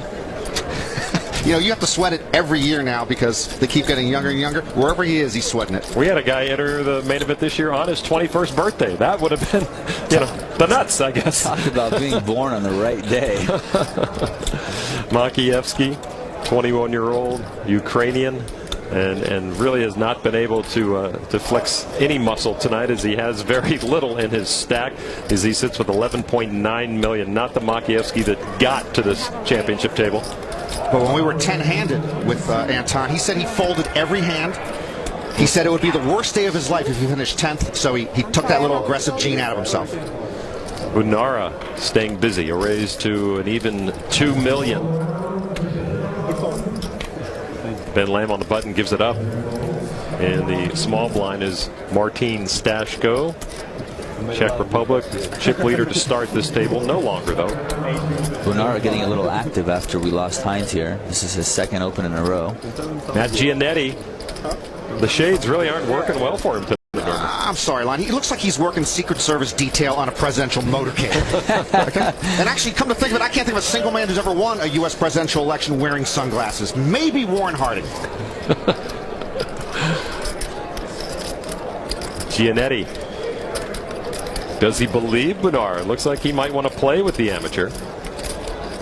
Now he knows that Bunara just came off of winning a pot. He also knows that he's open in the 1 hole. Usually players are holding stronger hands if they open first because they have so many more players to get through. But then again, Matt Giannetti has seen Bunara do this with 7 deuce offsuit, which he says is a hand preferable to pocket aces. He didn't actually say that, did he? Yes, he did. I'm gonna bite my lip on that one. So Bunara staring at Giannetti, and I don't know, Antonio, did you seem to think that Bunara's for real here with his posture? I don't have a read on him yet. he certainly is sizing up Giannetti to see what he does. Again, we saw that stare earlier, and it was a weakness. There's a call from Matt Giannetti. It was the "I'm looking at you, you better be careful, don't raise me, I got it" look. And this is very similar look to the look he had earlier. Trade Jack 6. Giannetti checks. And that was the first shoulder check I've seen. I haven't seen that before. Turn card, 5 of clubs. It's very likely Bunara has a hand with an ace in it, a hand like ace 10, ace queen, and just check behind, thinking he has the best hand. He doesn't want to bet and get raised. Giannetti seemed to indicate he had a weakness for seeing a lot of flops. Would you think he's maybe in the big blind just trying to see the flop connect and try to outplay the amateur? He knows he's up against the amateur. He knows that Bunara doesn't have a mountain of chips, and so he thinks that if Bunara misses the flop, there's a chance he could take it away from him.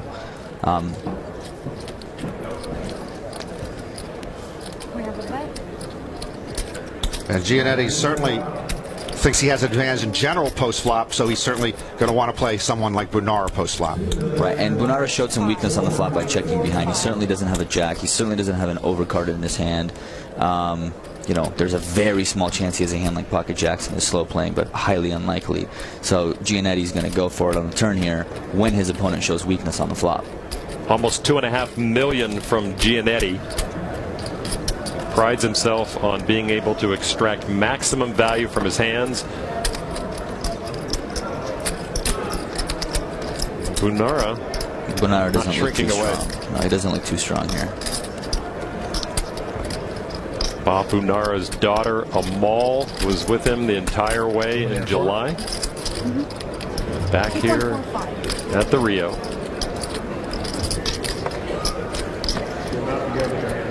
Now, we saw him earlier with ace queen. He did not want to give it up when he didn't connect with the flop. Just a call from Bunara. He could have a hand like 8s or 9s, but I think it's more likely he would have bet a hand like that on the flop. And look at the amateur staring down the hardened pro. There's really no draws out there. I mean, someone could have a 4 in their hand, but pairs the board with a 5 of spades on the river. If Giannetti has a jack in his hand, which is kind of what he's repping, he certainly has to bet again on the river. And he knows his jack is good if he has one.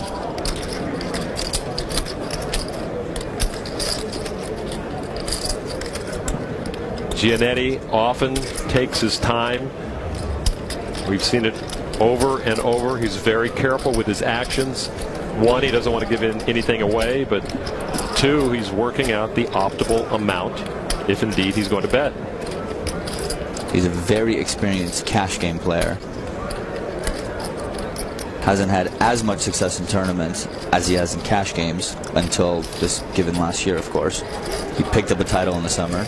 He did say he had to change his pre-flop play. Wouldn't get too specific, but that since that change, it's really helped him. Right, so now he's representing a jack. So with $10 million in the pot before that bet, Giannetti bets $3.75 million. And Bunara can't beat a jack. I'm sorry? If he can beat a jack, I'm quitting poker. Always room for you here.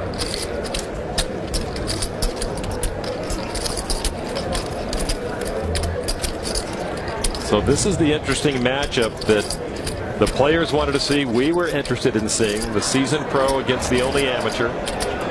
Giannetti did call a big raise out of the big blind. It's very possible he does have a hand like queen jack, king jack, maybe even ace jack. It wouldn't surprise me to have him turn over a jack in his hand. I don't think he's betting a 6 this strong because he puts Bunara possibly on a pair of 7s or 8s, maybe 9s or 10s. The clock indicates how long Bob has been noodling this out. And I think Bunara just wants to make a hero call and be right here. Wants to show the guys that he can't be pushed around, and he's a player. Yeah, but his position right now in this tournament, he started this hand with under 17 million, which is barely more than 20 big blinds. He's already put into this hand 4.5 million, and now this would be another 3.75. It's like most of his stack will be gone if he calls here and he is incorrect. Right. I mean, that's poker. What can you do? He certainly doesn't want to get bluffed out here. Bob Bunara came to the World Series, and he comes every year just to have fun. He's had more fun than ever before, but right now, I don't think he's having any fun.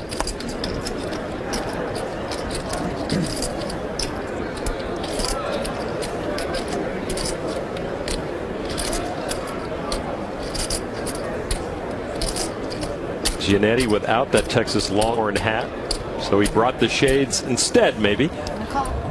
He does call, and Giannetti had the jack. Bunara pocket tens. Bunara could not beat a jack. Antonio, what you say? He nailed that one again. I was hoping you were quitting poker. I like your magic act.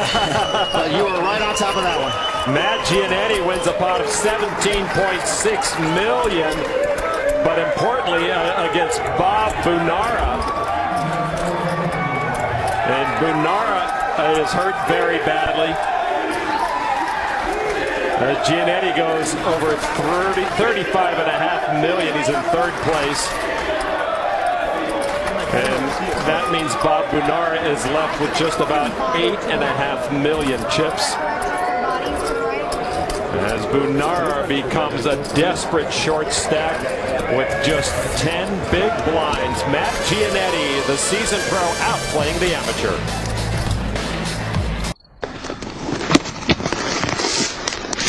Hello, beautiful.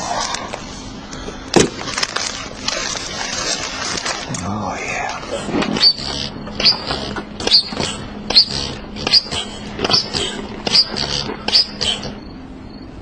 No one to play with.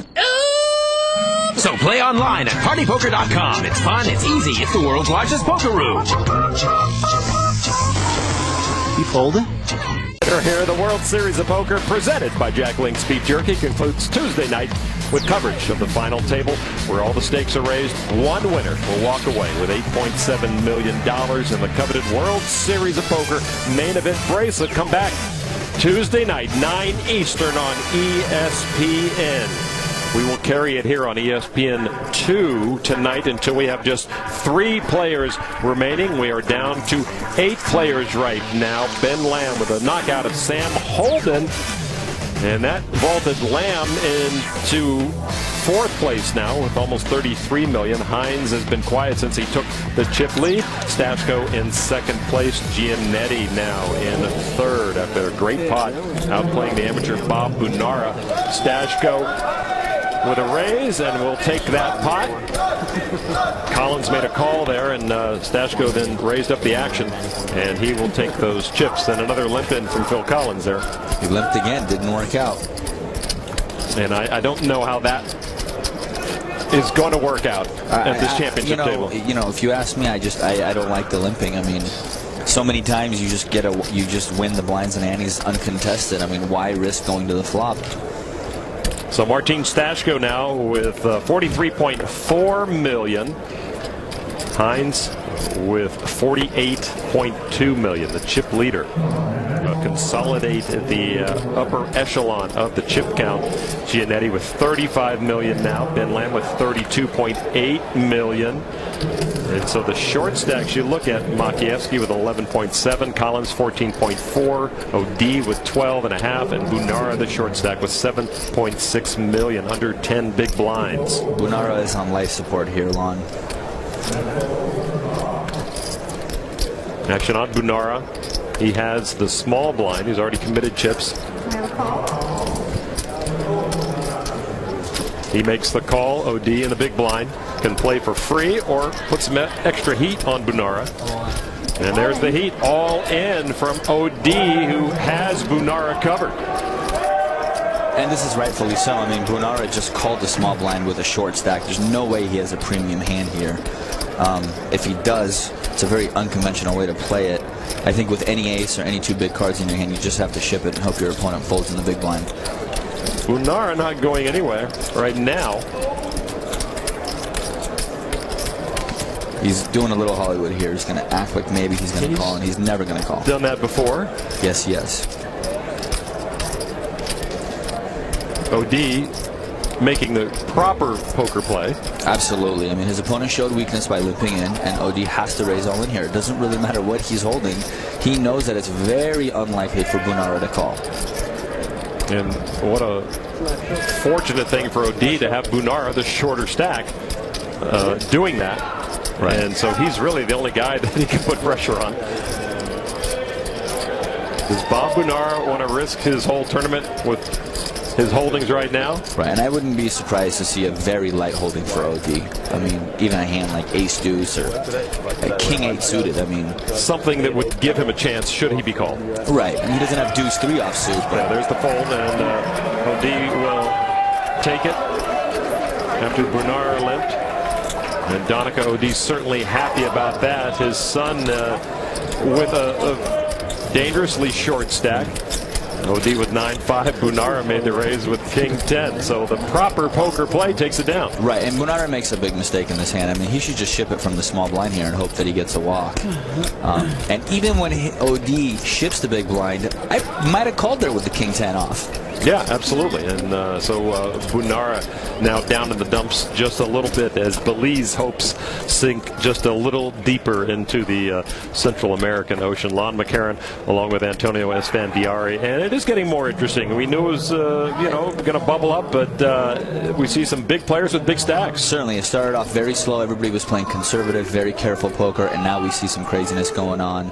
Bunara getting punished. Not a good spot. OD losing his big stack. A lot of interesting things happening. Well, and it's fascinating, too, for any new viewers that may be out there in our unprecedented wire-to-wire 15-minute delay coverage to see how a poker tournament evolves and why a short stack has to move at a certain time and why if they have such a short stack, they're going to get called by just about anybody. So to see the whole game theory develop right in front of your eyes, blanket coverage start to finish, is just fascinating. I can't help but draw people to the game. Absolutely. I mean, this is great coverage by ESPN. Lamb with a raise to 1.7 million will take that pot. We've talked about it before, Antonio, and the skill of the game, and there's a lot going on in the nation right now with discussions both on a national and state level with gaming and online poker and things, and part of the discourse is poker a skill game, and that's sometimes an overlooked facet of poker that, to see how this developed just shows what a skill game it is. You can't question the fact that poker is a skill game. I mean, it's not, all you do is you have the players make their bets, deal the cards face up, deal the flop, turn the river, and pay off the winner. Right. But there's so much more to it. Absolutely. And I mean, the beautiful thing about the game is there's a lot of luck involved. And that's why some of the mediocre or less players still play the game, because they think they're better than the great players. You can't ever prove who the greatest player is. Right. From the selection of hand to knowing the probabilities to reading your opponent, you have to know what you're doing. Las Vegas, Nevada is where Ben Lamb calls home. He's originally from Oklahoma, 13th World Series cash in this main event. He is the current World Series of Poker Player of the Year. He went to school in Texas, Trinity University, for a little while, but decided poker was going to pay off much better. And so far for Ben Lamb, that is exactly what it has done. He won over $630,000 a couple of years ago, finishing 14th in this very same event. He thought he'd never be back. And then when we were shorthanded down to two tables, he broke his own bubble. Somebody else finished 14th, and he knew that he could make a deep That would have been painful. I think worse than 10th would have been 14th again. Indeed. All right, so Hines under the gun, the first player to act in the sequence, raised it up to 1.7 million, and it gets through everyone else.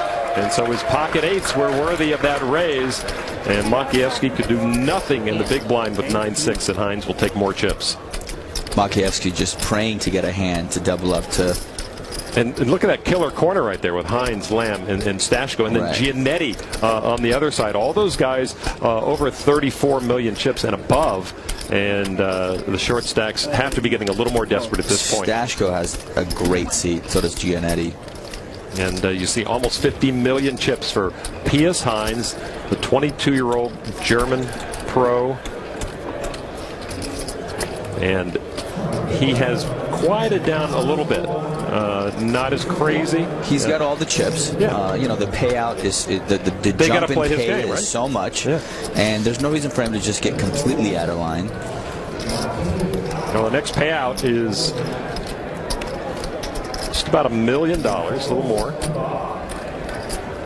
Everyone else will become a poker millionaire from this championship. Giannetti folded to Bob Bunara. Bunara now just looking for something. Right. A couple of painted cards. He looks slightly defeated. Right sitting now. with 6.5 million chips is Bob Bunara right now. And it's getting to a point as part of the game theory, the game play, is that you can't get too short or you're going to have a number of callers. Makievsky does move all in. The first time we've seen Makievsky in a call. P.S. Hines with pocket nines and a chance to knock out Makievsky. Makievsky with king, queen off. And this hand plays itself. Small blind, big blind, short stack, big stack. They're always going to get it all in, especially a player like Hines.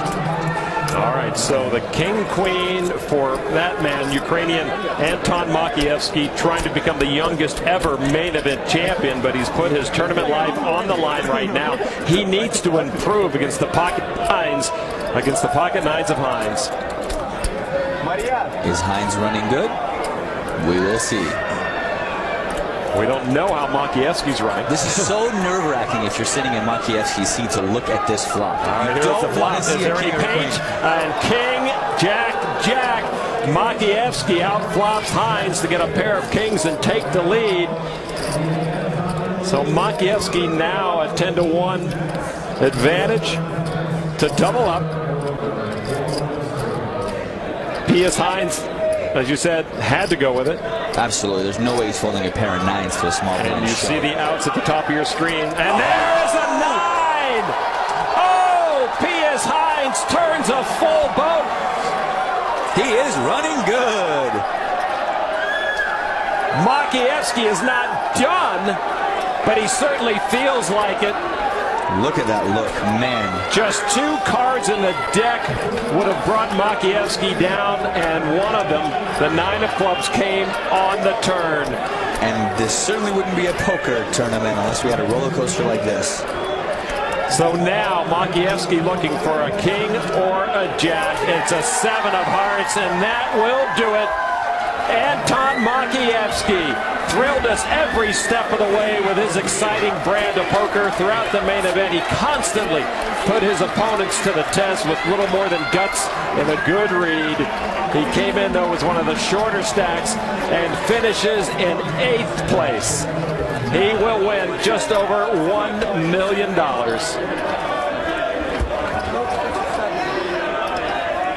Wow, what a brutal turn card. That has to hurt at the final table of the World Series of Poker main event to suck out on the flop, only to have your opponent catch one of only 2 outs on the turn to nail you. P.S. Hines now with over 61 million chips. Makievsky really showed people that Ukraine was not just a flash in the pan. I mean, they won 4 bracelets at this World Series. Makievsky made this championship final table. I don't know what's in the water over there, but I don't think it's the last we're going to see of those Ukrainian poker players. And he showed a lot of heart leading up to this final table. He made some plays that were just outright courageous. And that's what you have to do to get to the final table. Got to give the guy some credit. And, you know, he got it in, not with the best of it. He flopped the best of it. P.S. Hines ended up winning it with the full boat. And so we are down to 7 players now. And P.S. Hines, the definitive chip leader with 61 million. We're going to see a lot of chip maneuvering from Hines, I suspect. He has all the chips, and he certainly has the heart to continue to push. And I wouldn't expect anything less. So Stashko with a raise. Giannetti with the call.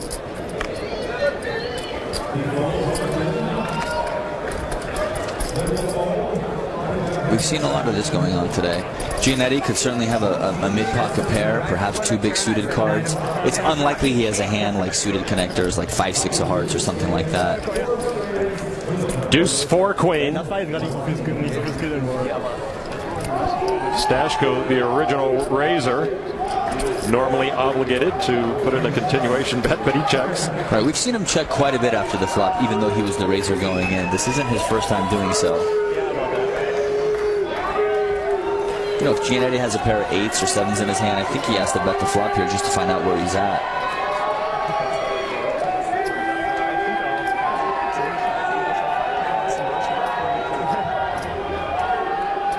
And he's fingering some of those $500,000 chips, red, white, and blue ones.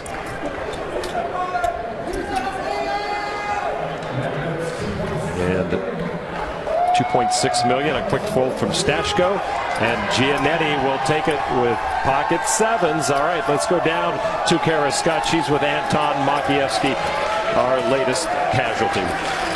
With Anton's exit go the hopes for another Ukraine bracelet. Talk to me. Did you play the game that you came in here to play today? Yep, sure. I needed to develop. The stake sizes were just so that I could not do a lot without a hand, and I think I played pretty well, and things go like it should go. So. This is quite an intense arena as well, with all of the people and all of the noise. How did that affect you? That didn't actually affect me, but I didn't really like it because they should be, like, I think more polite, because it's a lot of loud during the hand, and I didn't like it, but still it's no problem. That does make a lot of problems for me. Thanks so much for talking to us, Anton. Back to you, Lon. Well, Antonio, he does still look a little bit stunned, and anybody would after that turn of events. Right, it's been a long journey, and to go out in that manner is never fun. All right, so Makievsky, our 8th place finisher, and now everyone guaranteed another pay bump to over $1.3 million for 7th place.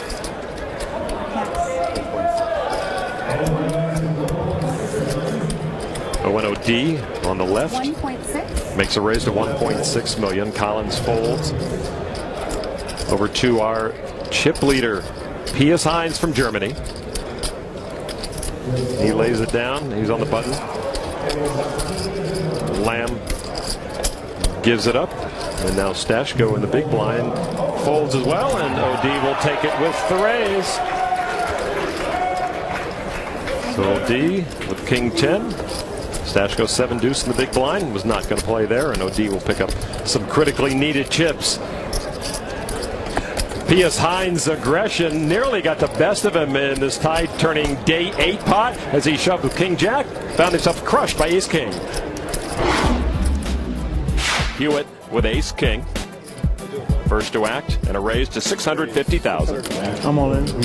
I'm all in. He says all in for his last $8 million and change. I call. Hewitt made the call with his Ace King, and Pius Heinz has to improve. The flop 7-10-8. Hewitt still favored with Ace King. 6 of hearts. Hewitt with a flush draw. One more. The river is the 9 of diamonds. Heinz bags the double up with a little river luck. I won good. Well, Heinz is loving the 9s right now as he got the river 9, and then he turned the 9 against Makievsky to get the full boat and knock Makievsky into the rail in 8th place. He has to love his seat right now. He's sitting on $60 million. His image is great, and he's controlling the table pretty good. Yep, and Heinz went from needing that river card to stick around to the chip lead with over 60 million right. chips. And the 9 of hearts wouldn't have been good in that pot because his opponent has the Ace of hearts there. So action on Heinz, and you can just see the swagger in this German pro. And you do not envy Ben Lamb, who has about half the chips of Heinz. $1.8 million from Heinz. Lamb and Stashko both fold. Giannetti in the big blind. And as we knock out players, that affects the style of play as well, as the table gets short-handed. Fewer players at the table. Short-handed, they call it. There's 2 less players to go through every hand, so your ranges kind of have to open up. Any hand with an ace, the value goes up a little bit. Certainly pairs. The dynamic of the game completely changes. There's not a super massive difference between 9-handed and 7-handed, but certainly there is a difference. Giannetti makes the call of Hines' raise. And Giannetti knows that Hines can be all over the place with his 2 cards. The flop, deuce, 7-9. I can assure you he doesn't like being out of position against a player, especially such as Hines, who has a $60 million chip stack. But of course, his cards warranted a call, so he's going to take a flop and see what happens. Giannetti checks to the razor. This is one of those spots where I'd love to tell you what Hines has, but he could have, it's Hines. He could have anything because he raised pre-flop. It got checked to him on the flop. There's so much money out there. You know, he's going to take a stab at it, I think, almost 100% of the time. Whether he has pocket 9s or 3-8 of clubs, you know. 2.1 million from Hines and a call from Giannetti. So if Hines is bluffing here, he's certainly not happy about this, but he didn't get raised, so he's probably putting Giannetti on some sort of a 1-pair hand. Deuce of hearts.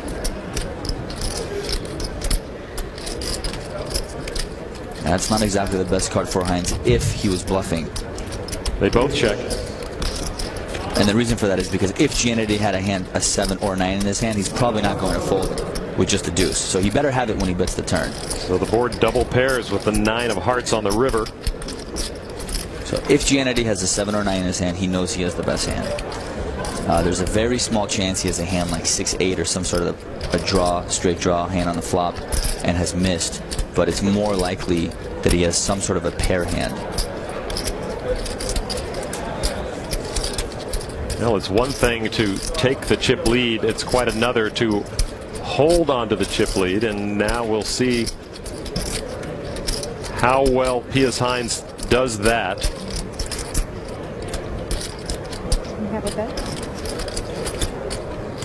During the break, Pius Hines actually won an EPT side event for $25,000. So running good, yes. $4.25 million from Giannetti now on the river. And a call.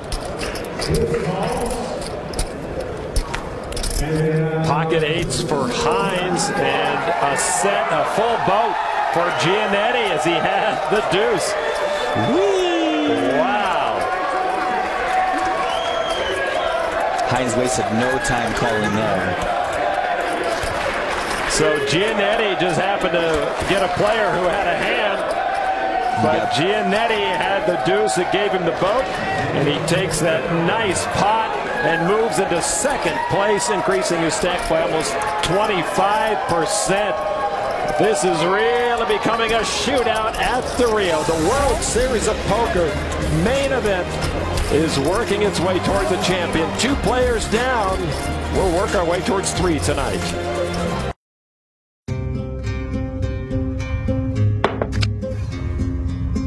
Poker, like a lot of things in life, it's all about strategy. Sometimes it pays to act weak in a position of strength. Learn to play better poker for free at the world's largest poker site, PokerStars.com, and find the poker star in you. Rejoined us. Our unprecedented same-day coverage continues Tuesday night at 9 p.m. Eastern on ESPN and ESPN3. Watch as one player will walk away with $8.7 million and the World Series of Poker main event bracelet. The World Series of Poker. 3 players down to a champion Tuesday night right here on ESPN 9 p.m. That's on ESPN Tuesday night. 6,865 players entered this main event back in July. We now have 7 players remaining. Hines calls O'D's bluff. He took the chip lead. Lamb eliminated Holden with ace-king. Hines then eliminated Makievsky with a 9 on the turn. And $8.7 million to our champion. And that will be determined Tuesday night. Phil Collins has just moved all in for his last $12.5 million. Looks like OD raced it, and to me, you know, Collins is playing really patient poker. He's been limping in with a lot of, with a lot of stronger hands, and so for him to move in here, he has something. He went to the school of Phil Hellmuth. Action on Bob Bunara. Well, especially look, I mean, OD opened under the gun for 1.6 million, and Collins has moved all in. I would expect Collins to have ace, king, ace, queen minimum, ace, king, aces, kings, queens, jacks. Certainly jacks, tens I think is in his range as well. But strong. But he certainly has a hand. Yeah. So Bob Bunara right now doing his Hollywooding, and he finally folds. So now back to the original raiser, Owen O'D, who made it $1.6 million, only to be shoved on by Collins and his $12.5 million. And O'D's thinking that Collins has a hand here, by the way. And before you say that Bunara's Hollywooding all the time, remember he did the same thing with 2 queens. You're right. Well, that was quite a moment. You're right. And O'D will give it up, and so Phil Collins will take the blinds and antes, an extra $1.6 million. O'D with king 10. Collins folded ace. Collins with ace queen. O'D folded king 10. About time we heard this song. Yeah. That's what I came here for.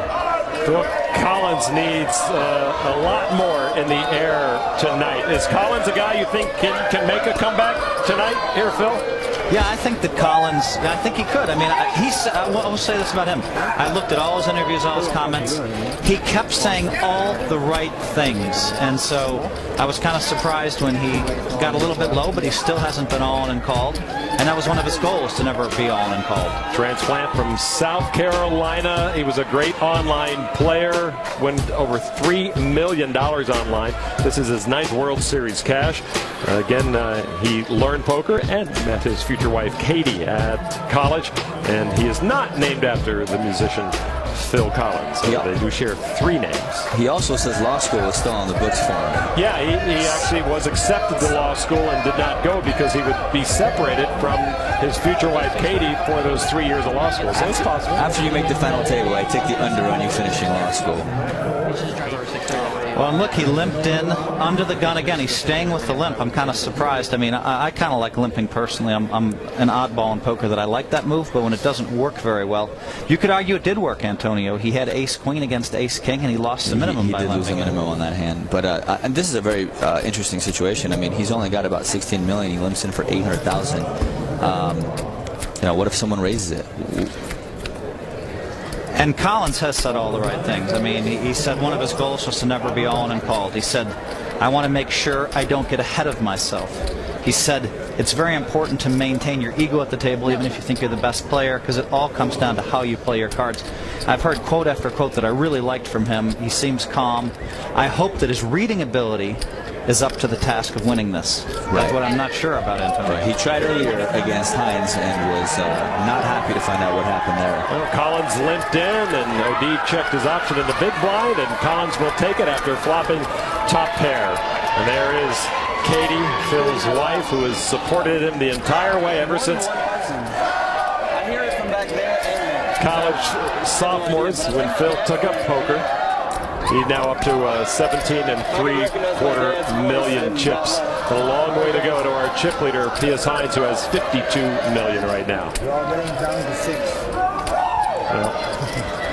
Inside the Penn and Teller Theater, it is a mob scene, and we welcome you once again inside our ESPN booth. Lon McCarron along with Phil Hellmuth, Antonio Esfandiari, and Phil. You've been gone a little while. You've watched the developments. You surprised that P.S. Hines is our chip leader, or is it pretty much expected? Yeah, I mean, I'm a little bit surprised. I mean, I say he's a man after Antonio's heart. P.S. Hines, a very aggressive player, and he made a nice king-jack move. But then beyond that, he got really lucky, right? He picks up ace-king when Collins has ace-queen. In a big pot, he picks up queens against ace-queen, and they tried to bluff him because they had read the king-jack hand earlier in the session, and then, of course, the nines against the king-queen. So he's been very lucky also. I think he slowed down a fair amount. I think he has a chance now. I didn't think he had a chance coming in based on the way I saw him play in the last few videos. Right, and I certainly think he does have a chance. I think it takes that heartless aggression to win tournaments, especially a tournament of this nature. All right, well, P.S. Hines will try to hang on. He certainly has a lot of challengers right on his heels, and none other than Matt Giannetti with 46 million, Lamb with 32 million, Stashko with 39 million. Giannetti has the Actually, he raised it to $1,700,000. It's on Collins now. Collins thinking about moving in here again. Collins from the big blind. And he knows it's very hard for Giannetti to call if he does move all in without a premium hand. I mean, if Giannetti's setting on a hand like ace-jack or ace-10, pretty hard to call 17 million. And Collins with the call. Collins getting a little active, limping in that last pot with Jack-10 suited in the one hole. I'm not a big fan of that play personally. Well, he limped in with Queen-Jack suited and Ace-Queen, and he knows the other players know that, and so that makes it easier to limp in with 10-Jack suited. Right, but I mean, you could be playing a big pot out of position against a player with a lot more chips. I would just try and avoid that situation personally. Collins first to act on a flop of 10 ace-5. He checks. Giannetti checks. Turn card 6 of spades.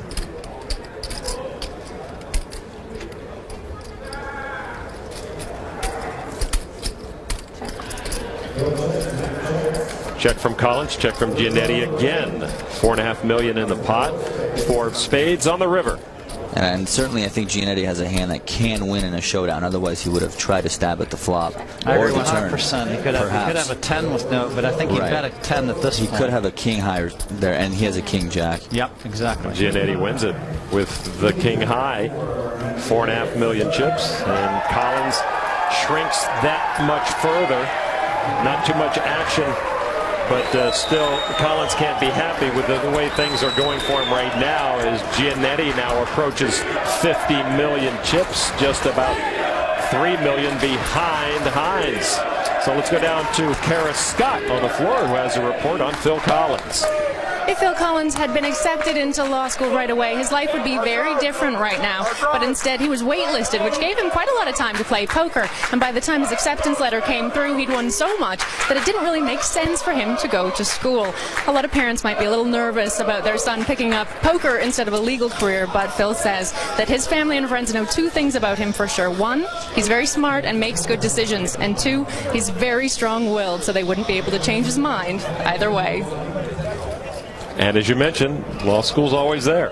It's always there. There never seems to be a shortage of attorneys, and there never will be. Certainly, if he stays on the title and is a champion, I would bet a lot he's not going back to law school. Well, yeah, I mean, he was primarily an online player. That livelihood was taken away, and now the live game seems to be very kind to him. Well, he made $3 million, playing online poker, according to some of the forums. And he doesn't want to move out of the country to play online poker, so he's stuck with winning the main event or becoming an attorney, I guess.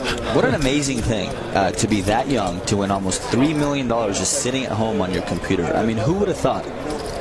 Yeah, this is a beautiful thing. I mean, obviously the guy's super intelligent and definitely a sharp kid. And very likable. He's got a lot of very close friends who flew out to he and Katie's wedding in Atlanta, and certainly they're backing him here tonight at the Penn and Teller Theater. He's done a few things that are interesting too, Antonio. He said in an interview yesterday that he felt like one of the things he changed to make it there is he didn't re-raise with ace-king. He stopped re-raising with ace-king. And he felt like that was, really good for him. To each his own. Yeah, you would never. I mean, you're just going to get all with ace-king every time. Well, I don't know about every time, but it really goes with your style overall. I mean, if you're 3-betting light a lot, then you definitely want to be 3-betting with ace-king. Right. You know what I mean? But if you're not 3-betting light a lot, then I guess it doesn't make a difference. And Bunara is all in, and as he is wont to do, he moves away. Well, no, he came back. He fooled me. He was moving away from the table. And he has to have a hand here because Stashko raised it. Stashko's raised it to 1.7. There's no way Stashko's ever folded. Yeah, Stashko has an easy call even if he has a deuce and a 9. So Stashko makes the call. And so Bob Bunara now the man at risk. We've lost Holden and Makievsky. And a couple of aces. Bunara with the weaker ace. Stashko has him dominated, and Bob will watch it from the Belize section here of the Penn and Teller Theater. I'm kind of surprised he moved in with ace-5 there. I mean, he knows he's going to get called. He's coming over the top of Stashko. I would rather have seen him fold there, Antonio. Right, I agree with you. With no fold equity whatsoever, I don't like the ace-5 offsuit all around. So Stashko with a chance to knock out what was the oldest player, the only amateur, the only player ever from Belize. 6-7 deuce, a couple of clubs. Great flop for Stashko because the deuce up there makes it more likely the 9 would play and the ace high would win with a 9 kicker. Of course, Bunara, as you mentioned, we could hope for a chop, but Bunara now looking at just 2 cards to save him and his main event life. Stashko came in as the chip leader, trying to knock out Bob Bunara. King of Hearts on the turn and does nothing for Bunara, who is down to just the 3 5s left in the deck. Over with his daughter, who has brought him luck all through this main event. The whole country of Belize is on their feet right now. Their man needs a 5. It only a 5. The bad guy. Barcells are going down real quick. Bunara needs a 5 to stick around. The river card is a 6. And the 9 plays. And the 9 will play, as you mentioned, that deuce in the flop. Martin Stashko knocks out Bob Bunara in 7th place from the main event. And Belize's poker hero will go home with $1.3 million. He was a fun one to watch. I really enjoyed watching him play. He was really soaking it in, taking it in, making the best of everything. It really was nearly as much fun to watch Bob play as he had made a massive main event field to earn a seat among the November Niners, and he put a charge in all of Belize and rekindled the hopes, and we mentioned it before, of every home game player that they too could perhaps earn a main event championship table seat. Bob Belize, we say goodbye and well done. Yeah, and I mean, he really was a pleasure to watch. You could tell that he was into it. He was passionate. You know, we've lost 3 countries. I was sucked into it. The Belize, Bob Belize, I say goodbye. Bob Bunara, we say goodbye to with $1.3 million. 0-0D now. 6-handed is the short stack. Pius Hines with $52.5 million. Matt Giannetti with $49 million. Stashko in 3rd place.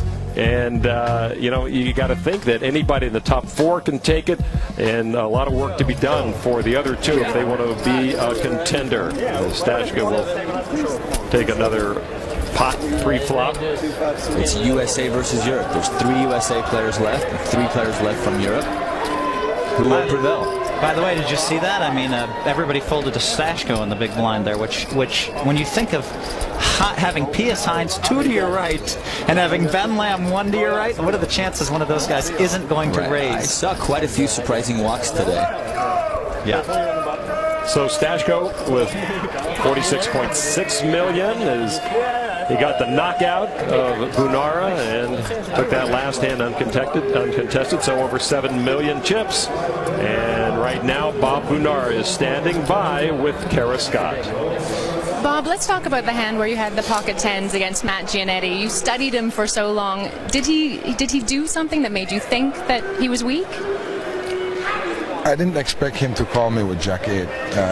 We've played with him before, and pocket 10s, everybody knows, is my favorite hand. I raised, and then he called me with Jack 8, and I put him on an ace king or ace queen or an under pair. I didn't put him on an over pair. So it was basically a good flop for me technically. You certainly brought Belize here to the World Series of Poker. Do you think that your appearance on this final table will, give poker a boost in your country? It's already boosting over there, and next year is going to be better. We're going to bring more people to play the World Series next year. What's the experience been like for you to have such a loud rail and so many people here cheering you on? I came here to have fun. I'm having fun. I will have fun tonight no matter what. So everybody's going to have fun. Thank you so much, Bob. Back to you, Lon. Very understated. Everyone will have fun tonight, but I really believe they're going to have a lot of fun.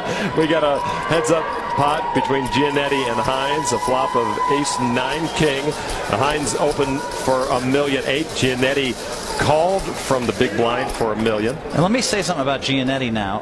I was doing the commentary over at the World Poker Tour in Malta when he won it. I saw him call a lot of raises in the big blind, 5-6 offsuit, 5-7 offsuit, 9-4 suited, all kinds of crazy hands. So when he called with the Jack-8 of hearts, that was a little bit weak. But the deuce-4 of clubs was a little bit out there, I felt like. And look, there you see Giannetti called with a 7 and a 6. So he has this propensity to call raises with weak hands in the big blind. That could get him in a lot of trouble. It worked out really well in Malta, Antonio. Right. Because he kept hitting his cards. It could get him in a lot of trouble, but it also makes the players think, okay, maybe I shouldn't raise this guy's big blind so much because he's more likely to defend. So there's both sides. But I can certainly see himself getting in a lot of trouble. I mean, certainly with the deuce-4 hand, he might have not let go, and he would have just maybe held on with a pair of deuces. Had he not catch the other deuce, he would have got himself in a lot of trouble. You're right. I mean, if a 9 comes on that hand and maybe I don't know, a 5 on the river, I think that Pius is going to beat him for a big pot. How about a 9 on the turn? A 9 on the turn, he's losing a lot of money. Yeah, he's drawing to only 2 outs of a 9 right. comes on the turn. And Hines isn't going anywhere if a 9 comes on the turn, and neither is he. 700,000. So yeah, that was one hand where he was probably supposed to get in trouble with the deuce-4 clubs and came out smelling like a rose. Mr. Giannetti. 6-handed action here at the championship table. Lamb with a raise to $1.7 million. And just talking poker around the fireplace. That's what more can you ask for? Huh? Just hanging out. Yeah. And you need a fireplace in Vegas these days, huh? It's a little chilly down in the 40s. It's very cold outside. And here's a re-raise all in by Owen O.D. Odie has a perfect stack to do this with. There's a lot of hands that Lamb would fold here. And Lamb will give it up. And so O.D. will keep his seat. He had Lamb dominated with the ace-9 against ace-4 suited. And Donica will watch his son perform a little longer here at the World Series of Poker main event final table. A lot of money still up for grabs. Over $1.7 million for the next player to go out. Then it bumps up to $2.2 million. And the top 3 players who earned $4 million, $5.5 million, and $8.7 million will play Tuesday night on ESPN, 9 p.m. Eastern. We will crown a champion. That's a lot of money. A lot of cheese. $8.7 million. Certainly I could use that. Just the 0.7? Maybe the 0.7. I'll take the 0.7 all day. Phil doesn't need it. Let me have it. Oh, come on. When I won the main event, it was like $750. I need it more than you. $8 million to that. Phil had his first $1 million score this year. Yeah, I know. That's pretty hard to believe. I know. I mean, the great player he is, it's just a matter of the fields. This is timing, right? I mean... Yeah, I mean, it so happened that I won a lot of events where there were a ton of players, but the buy-in wasn't maybe as big. Right. He runs good in life. I've run great in life. I want to say, dog too. He's got a really nice dog. I want to make a comment about Ben Lamb and the rail that he has. He has Sean Deeb, who's like a great player in his rail, sitting next to. Can you see him back there on the shot? I don't think so. But he has Sean Deeb back there checking all of the things. And it's so beautiful to have a great player behind you looking at all the updates because he knows what you want to know. And when you come over, he's going to say, well, this is what happened. This is what I think you should do, blah, blah, blah, blah, blah. It just really helps to have somebody like Sean Deeb sitting behind you. Especially when they think alike to, relative to poker theory. And I think that Ben Lamb and Sean Deeb both are kind of on the same wavelength. You see Ben Lamb's brother in the background, Stuart. And what we're talking about, Erica Motino back there also, 29th place finisher with Doc Sands, 30th place finisher, boyfriend, girlfriend, sat at the feature table together, enjoying the action here. Giannetti re-raises to $4.5 million, and what Phil and Antonio, of course, alluding to is our 15-minute delay stipulated by the Nevada Gaming Commission to protect the integrity of the game, where these players can go and talk to their friends who are getting messages about what their opponents are holding. And so you have an idea of what your opponent has been up to after the 15-minute delay. Yeah, you don't want your sister back there telling you what's happening. You know, if she doesn't play poker. You know, if you can have a Your great sister player. Molly she's on Hand and Mob. Yes, she's great. She's great. But I mean, you know, it's just nice to have an established professional back there checking the updates for you and feeding you the information that they know the information that you want to know. And I think that's the point I'm making. All right, well, let's get to the action of the table, getting a little more serious. Hines open for 1.8 million. Giannetti re-raised to 4.5 million. And now action on OD in the small blind. Spending a lot of time here. He's really thinking about this hand here. I mean, you know, if he's sitting on ace-queen. He could have had ace-jack is my guess. Ace-jack, or I'm going to say a pair of 7s or 8s. All right, so now we'll never know. Back to Hines, the original raiser, the chip leader. Stashko and Giannetti about even for second place, but this right now is a clash between stacks 1 and 2. Hines the biggest. Giannetti will take that pot. Giannetti with the ace-king. And so now Giannetti over 50 million chips. Creeping up on Hines here. 3 million behind. What an amazing run for Giannetti. I mean, he was the short stack 10-handed play. And now Matt Giannetti over 50 million chips in second place with a very real opportunity to become the next world champion. We've lost 3 players. Our final 6 will knock out 3 more, and the final 3 will move on to Tuesday night to crown a champion.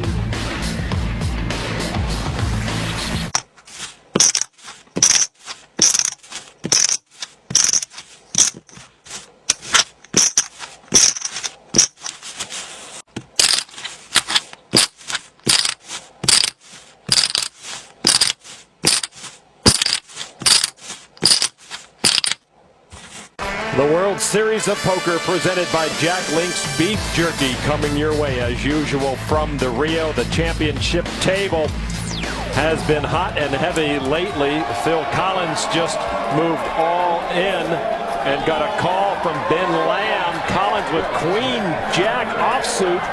Ben Lamb with Ace Queen of clubs. I'm really impressed. Ben really played a smart style of poker, waited for his spots, waited for ace-king, and now he has another opponent dominated to put him up in the 40 million range if his hand holds up. Dominated. I mean, he's got Collins in a pretty bad spot here. 2 of the 3 Americans clashing here. Collins, one of the pre-tournament favorites, at risk and in severe trouble. And it's King 5 Trey. No help to Collins. A diamond makes it interesting, Antonio. Yeah. 10 of diamonds really makes it interesting. I was just going to say, how about the 10 of diamonds for a little sweat back here in the booth? Ben Lamb's crowd rooting for Lamb to pick up the last remnants of Collins' stack. You see the outs. Collins looking for to win it here on the turn. The turn card. 10 of diamonds. So Collins now picks up the flush draw. Didn't I call that card? Now it's interesting. It's all staged. Not at all, by the way. And you see the outs up top that Ben Lamb have to fade to score the knockout. It makes it a very interesting sweat, Antonio. This is a 30 million chip pot with 1 card to come at the World Series of Poker final table. And Lamb doesn't want an ace anymore. Collins with the flush and straight draws. There's a lot of cards Lamb doesn't want. And now the river card.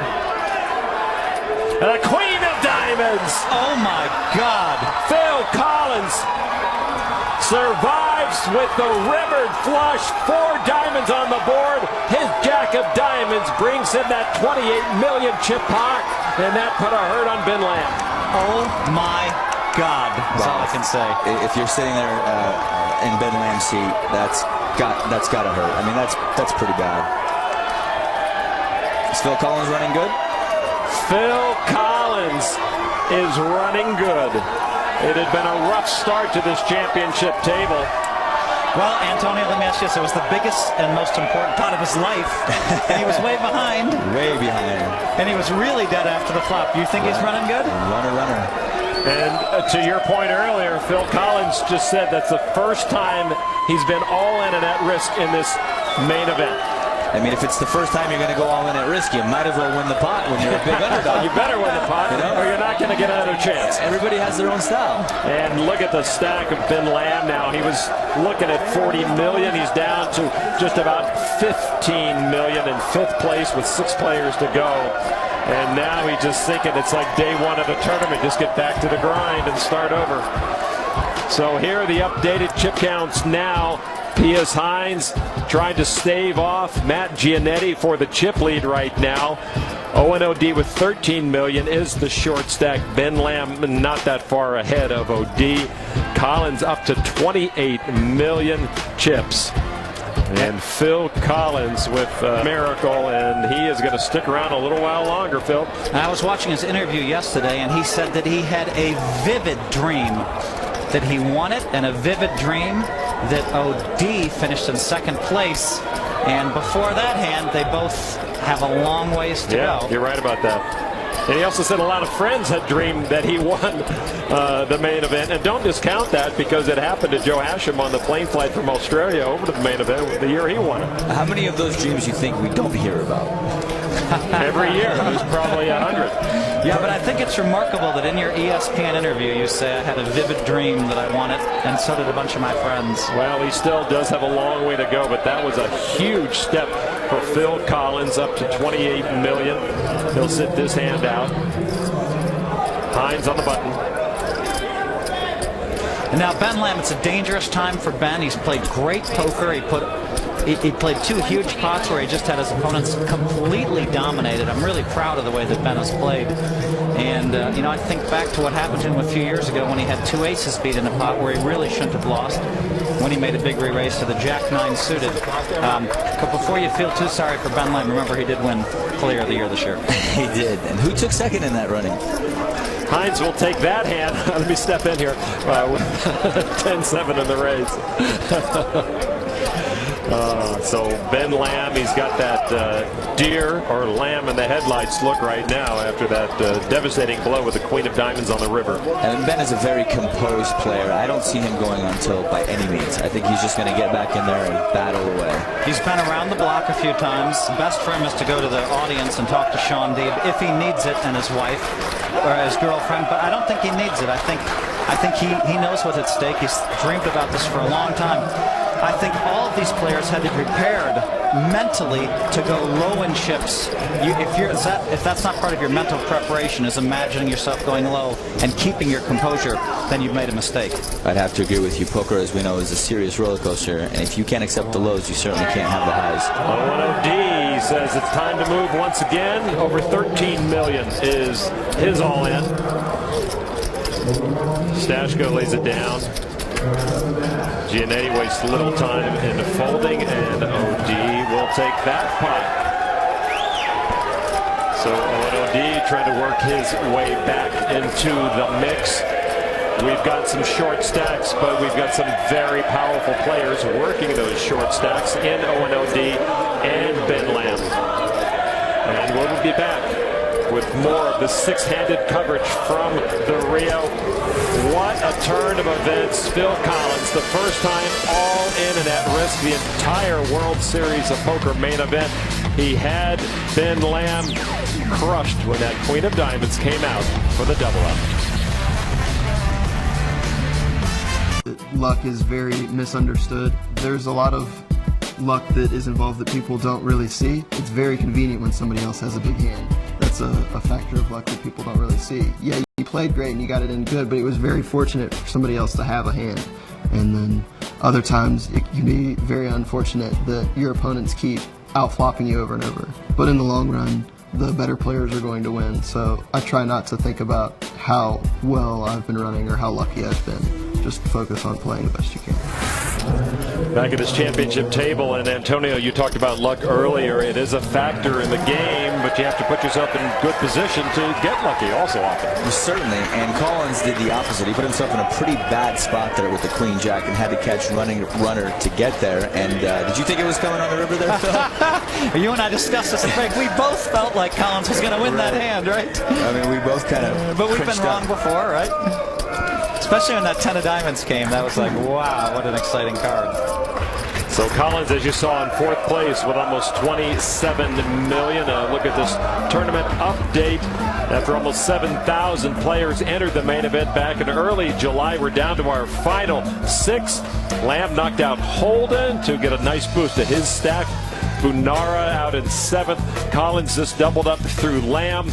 And now Collins sitting in much better shape with almost $27 million. And yeah, he got lucky there, but you know, everyone got lucky to get to this point one time or another. The fact you do it under the cameras and the lights might get you a little extra heat, especially from the Ben Lamb fans. Even though he was a big underdog going in, I mean, he's going to win the pot 25% of the time. I mean, and the question is, did he make the right move? You know, and it seems like it's okay to risk whatever it was, 14 big blinds. Right. Certainly, I don't think it was the wrong play. I mean, if Lamb opens, which with his ranges are so wide, for him to just 3-bet all in with Queen Jack, most of the time he's just going to win the pot uncontested.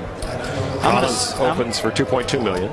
I must say it again about Collins. I feel like you know, we're going to see as time goes on, if he continues to stay in this tournament, whether he has the reading ability of a world champion. We have had world champions, Antonio, that just kept getting their money in, you know, with small pairs, for example, and hitting them. Hold up. Yeah, right. And hitting them against big pairs like Tata.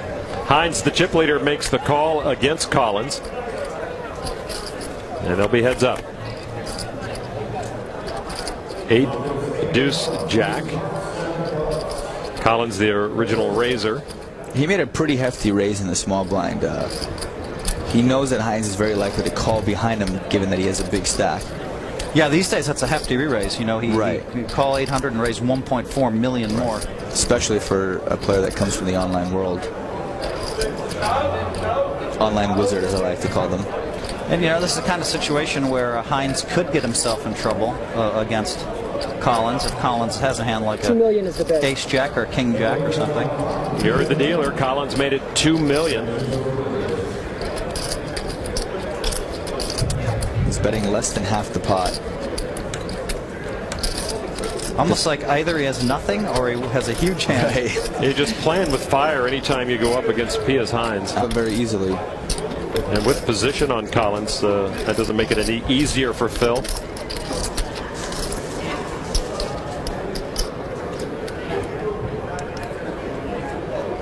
Pius looks like he's willing to pay a price. If Hines is, you know, an 8, jack, or a deuce in his hand, he is for sure calling here. If he has any kind of a straight draw, possibly even an ace in his hand, he's always going to call the flop just to see what Collins is on the turn. 4 of hearts. It looks like a pretty safe card if Collins had the best hand. Right. It's unlikely that Collins is going to stab again at it, given that Hines is his opponent. Yeah. Then again, I thought it would be unlikely that he'd get it all in with Queen High pre-flop. He does check to Hines. Now, does Hines have a chance to steal it here? Or take the pot with a bet? Or is Collins showing weakness with that check? I mean, Collins is definitely showing weakness with that check. Whether or not he's going to believe Hines is a story yet to unfold.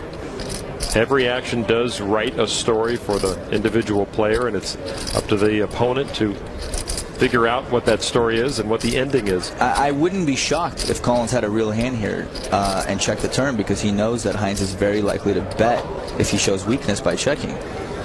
Yeah, that's exactly right. He could easily have a big hand. And the key to the hand, too, is how can you open for $2.4 million before the flop and then bet only $2 million on the flop? That's very troubling. It's very like, all right, what's going on? It really makes you think. All right, well, Collins does not get any opportunity for a check raise if that's what he was after. And another heart falls on the river, the jack. Right, so Hines certainly does not have a jack in his hand. I mean, I think that's pretty close to slim. There's a chance he has an 8 and just check behind. Maybe a deuce in his hand. I think if he had a draw on the turn, he would have bet it just to try and win it right then and there. Collins could easily have a hand like, you know, ace-queen here.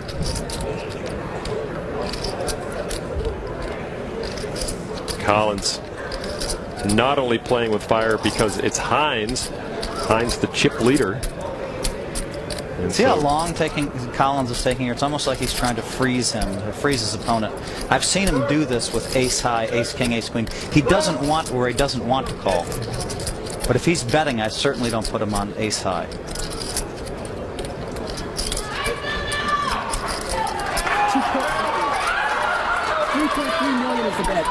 All right, $2.3 million from Collins after the board pairs on the river. $3.3 million. I'm sorry, 3.3. Certainly looks like a value bet. He wants to get called. He wants to get value for his hand. I think definitely with 2 9s or 2 10s, he's making this play. Absolutely. He might be betting 2 7s here or 6s.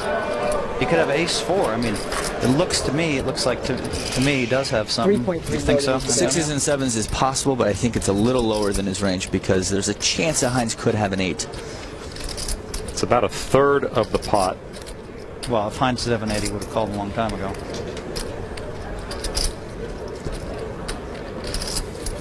Hines has done crazier things. Does he believe Collins? And certainly, you know, if he had a hand like a 9-10 or some sort of a draw hand, maybe clubs, if he raises the river big here, Collins is really put to the test. I mean, he could really rep a flush here on the river.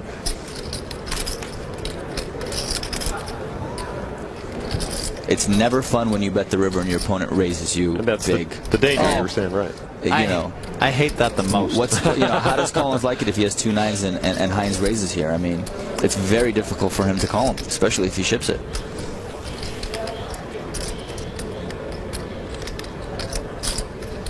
Well, Pius Hines has been put to some very difficult decisions tonight, and as you see, he's mostly been right, as he is the chip leader. And is he going to come back over the top? Raise. He does indeed. Wow. So now he's saying, what is the bet now? I have a flush. He's certainly not saying I have a full house because he would have bet a 2-pair hand on the turn. It's such a draw-heavy board. There's no way he would have given Collins a free card on the turn there. That's a huge raise, $10.1 million. I would be shocked if he has a boat. Certainly he's saying I have a flush. Oh yeah, can't have a full house. I agree. There's a chance he has a jack, but I don't think he would have checked the jack back on the turn. What he's saying is I made a runner flush. Now there's always a chance he has a hand. Boil it down for me, boys. Well, he could have the 7-9 of hearts. He could have the 8-9 of hearts. One of the reasons why maybe he didn't, if he does have a flush with some kind of straight draw or an 8 with it, then one of the reasons he didn't bet on 4th Street was because he didn't want to get raised off of his draw. Flush or air? And by the way, yes, flush or air is what I'm saying. And I would not be surprised if he turns over a hand like Queen 10 offsuit. Not surprised at all. It could be 9-7 offsuit or 9-7 of hearts. Now, Collins sees an opportunity with 22 million chips in the middle, but no, he's going to lay it down. And now, he had the jack. Wow. Ace jack for Hines. Trip jacks. Wow, that's a very tricky check on the turn there. I mean, there's a lot of bad cards that can come and slow down the action. Certainly he didn't put Collins on a pair of 8s. If he knew Collins had a pair of 8s in his hand, absolutely he would have bet the turn and tried to maximize the value of his hand. So he beat Collins, he beat Antonio, he beat Phil in that area. I thought Hines had something. So. Oh yeah, absolutely he does. Yeah, you're right. You're right. I'm not taking that away 100%. But I will tell you this much: Collins had me fooled by raising so much before the flop with the 10-8 of spades. So Pius Hines with almost 63 million as they keep handing him chips from Cologne, Germany. This 22-year-old, just his second World Series of Poker cash. He has only 3 live cash results, and they all came this year. 2 at the World Series, 1 in between where he won a side event at EPT Barcelona. And the transition from online to live play so far, huh? So far, so good. He is showing some serious heart here. Pius Hines just needed some chips. He came in 7th in chips, below average, 16.5 million. He's worked his way into the chip lead, and with his attitude and with his style of play, boy, he can just run this right to the bank. I'm Lon McCarron, along with Phil Hellmuth, Antonio Esfandiari, and Kara Scott. We hope you're enjoying this unprecedented blanket coverage of this main event final table on a 15-minute delay. ONOD all in for $13.3 million. I like the way OD has stepped up his game. He's moved over the top of a couple players for all in. He knows it's difficult for his opponents to call, and there's so much money out there. I think he's doing the right thing. Look at Stashko checking the clock. He's actually checking the chip counts. I think they do have the chip counts out there. So instead of asking OD, he's looking at the monitors out there, I believe. Right. Coming from the chess background, he's doing the math. And I'll bet you that Stashko knows that OD moved in with 2 4s, and that's Right. another factor that we have to comment on. Stashko lays it down. So OD gets the $1.7 million from Stashko, who folded pocket 4s. And OD gets the blinds and antes with ace-jack. What do you think of that fold with pocket 4s, Antonio? It's hard to call with 4s just because you're either dead or you're flipping a coin, and you don't want to give up your chip stack advantage in that spot. So I like the fold. I love the fold. A lot of internet wizards might disagree with Phil and Antonio here. OD now with about $17 million as he tries to recover from the devastating blow earlier in the day. He's in 5th place of the 6 players, but a 25% increase anytime is a good thing. Hines will have the button, Lamb the small blind, Stashko the big blind. And right now, you know who the short stack is? Ben Lamb, $13.5 million. Wow. And there you see the top 3 stacks. The top 3 players will take a pause in the action, come back to the Penn and Teller Theater Tuesday night. You'll see all the action 9 p.m. Eastern on ESPN, and Lamb pushes the last of his chips into the middle. And Lamb knows it's unlikely that Hines linked on the button with a real big hand here. So and Hines does give it up quickly. Lamb with a middling ace. Had Hines dominated if Hines decided to call, but indeed Lamb will pick up a few extra chips. In fact, if Hines raised, Lamb was moving in, so yeah. Hines' limp might have saved him some money there. Certainly did. And it's interesting to see how the tournament evolves from day 1 to day 9. Day 1, ace-10 offsuit is pretty much just a fold. I mean, no one even plays that hand. And now, these players are dying to look at an ace-10 offsuit. That's 100% right, yeah. Lamb very calm and composed. He, too, took a huge blow, as you saw. And why? Phil Collins doubled up through him. And you know, that's interesting because, Antonio, when you think about it, when you start the main event, the blinds are 50 and 100, or maybe even smaller than that. So basically, you're starting with 300 big blinds, and now the biggest stack out there is, 50 big blinds. Right. All right, folded to Stashko in the small blind. And he's picking up some of the big chips, and they are oversized chips, by the way. A little bigger, the $500,000 chips, bigger than the any denomination below that. There is $2.1 million. Giannetti in the big blind. And Giannetti has more live experience than the rest of the table combined. And we in a cash sense. And we mentioned, in actually playing in the real world. And now he's in the spot where we said he'd defend with almost any 2 cards. Right. And here he comes again. And in this case, he actually has position on the guy that raises big blind. So certainly we expect him to call here. So blind versus blind. The big blind, Giannetti, has position, as you mentioned, 7-9 trade. That's right in Giannetti's range. Yeah. The 6-7 suited. Anything, right? Yeah. The deuce 4 clubs, the jack 8. So Stashko, who opened the action with a raise. I like the way on. Stashko's been playing so far this final table. I was going to say the same thing. Very solid, huh? Solid, composed. We agree again, Antonio. Stashko is, very. I say the same. Solid.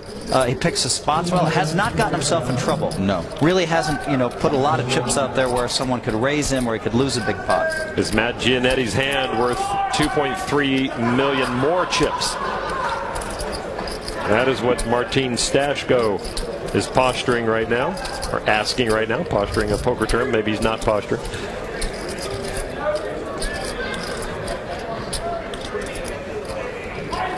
There's a lot of hands that Giannetti will call on the flop with here, just to see what his opponent does on the turn. Maybe slow him down a little bit.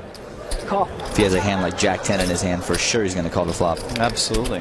With the blinds so big, you see how quickly a pot gets built after the flop. Almost $10 million in the middle. 4 of hearts on the turn.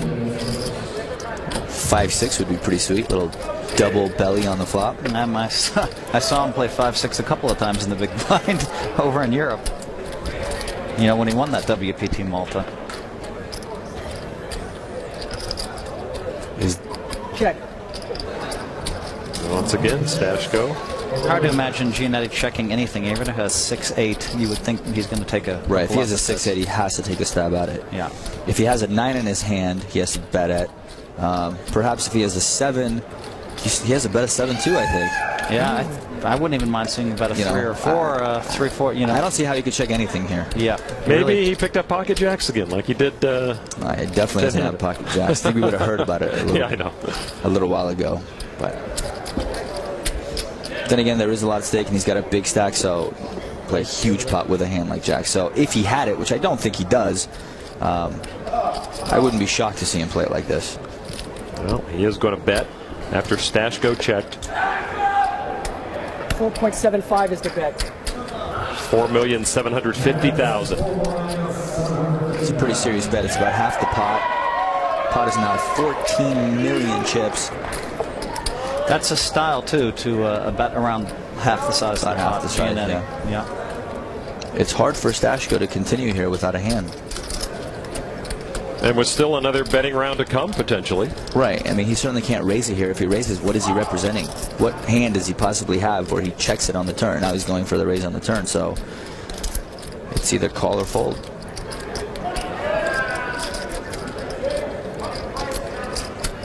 Tough to get a read on Giannetti.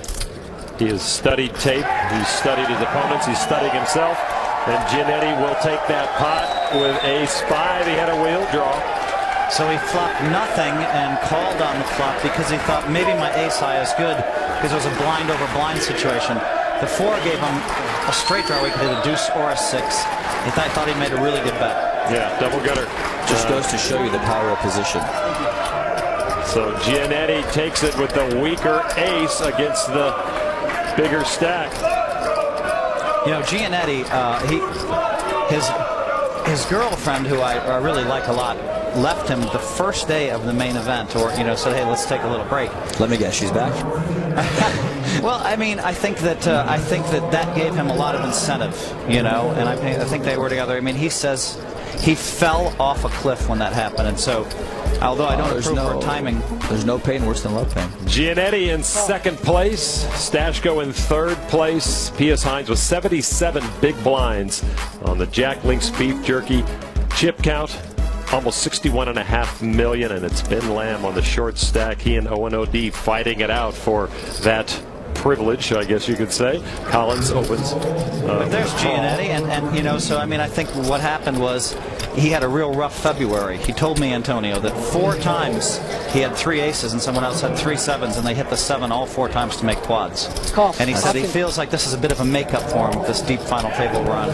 That's pretty sick. And again, Collins limps in here first to go. 3-way action for the minimum. OD, Giannetti, and Collins see a flop of 2 aces and a 6.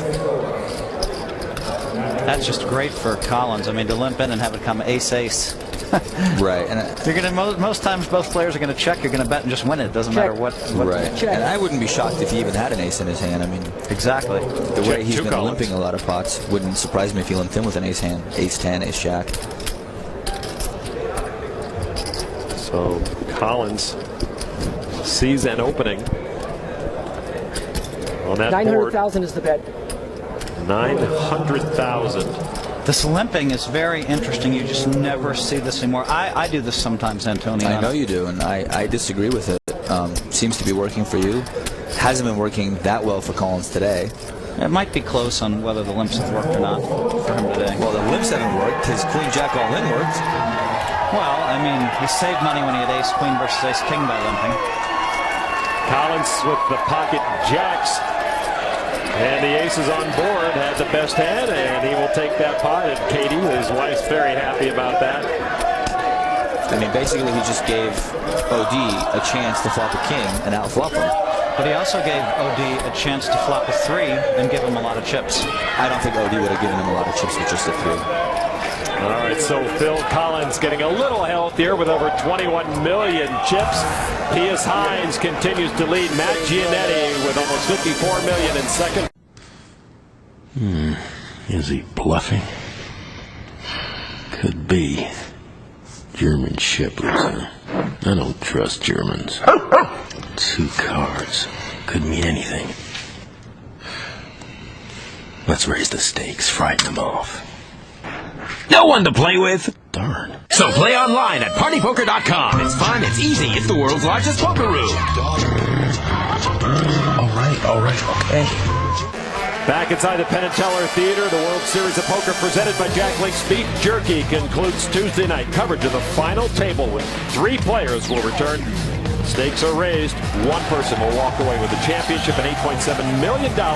It's Tuesday night on ESPN at 9 Eastern. 6 players remaining. Matt Giannetti in second place right now with 53.5 million chips. The only player who had really a significant result during the layoff from July to now, as Phil mentioned that he went to Malta and he won $276,000 with a WPT victory. OD won $28,000. Some events. Pius Hines actually won a side event at the EPT for $25K, and then some minor cashes for Makievsky and Stashko. Ben Lamb, the World Series of Poker Player of the Year, you see with a big Zippo. He was not too interested in playing a lot of poker, and certainly wasn't really enamored with making the trip to France for World Series Europe, but managed to do that, but came up empty. Right now the short stack with just over 15 million chips. And Phil, I know you wanted to say something about Matt Giannetti, currently in second place right now. Yeah, you know, I mean, Giannetti, I think it's a very difficult thing. Antonio was a little brutal when he said, let me guess his girlfriend's I was just joking, you know? But, I mean, that's a real difficult thing to be married to a professional poker player or be dating a professional poker player for a lot of financial swings, and, you know, and I think it's a difficult thing. And so I think that Matt fought hard to get her back, and he got the job done. Good for him. And now he's at the final table playing for $8 million. Yeah. Matt Giannetti, who impressed a lot of people with his play late in the main event. As we mentioned, 10-handed. He was the short stack. We expected either he or Bob Bounar to go out. John Hewitt, who had a huge stack, 10-handed, and before 10-handed. And what a came swing up with a blow up. Bernard doesn't fold those queens. I mean, who knows what's happening now? No, you're right about that. And I mean, there's so many things can happen if one thing doesn't happen, and it's like life, you know. Who you going to bump into around the corner or not? Call. Again, Collins will limp in for $800,000. Now to Ben Lamb. And we've seen him limp with, you know, queen jack suited, ace queen, 2 jacks, you know. He's just limping. That's his style. Yeah, but who saw it coming? That's not how he got there. Nobody. I guess in a sense it's a little scary to 3-bet him just because he's doing it with any 2 cards that he's playing now. So he could have aces, he could have queen jack suited. Is he the one who stands out as altering his previous style the most at this point that you've seen? You know, working up to this final table, I didn't really see him getting out of line. But I did see him applying some pressure when he needed to. Lamb moves all in. And Lamb does have a really, really good reading ability. Let's see if he's right against Collins here. That has been his strength throughout this main event. And now back to Collins. What was he limping with? Well, if he's really thinking about it, which it looks like he is, he could have had a hand like ace-jack, maybe a pair of 9s, maybe a pair of 8s, but I think in the end he's going to end up folding.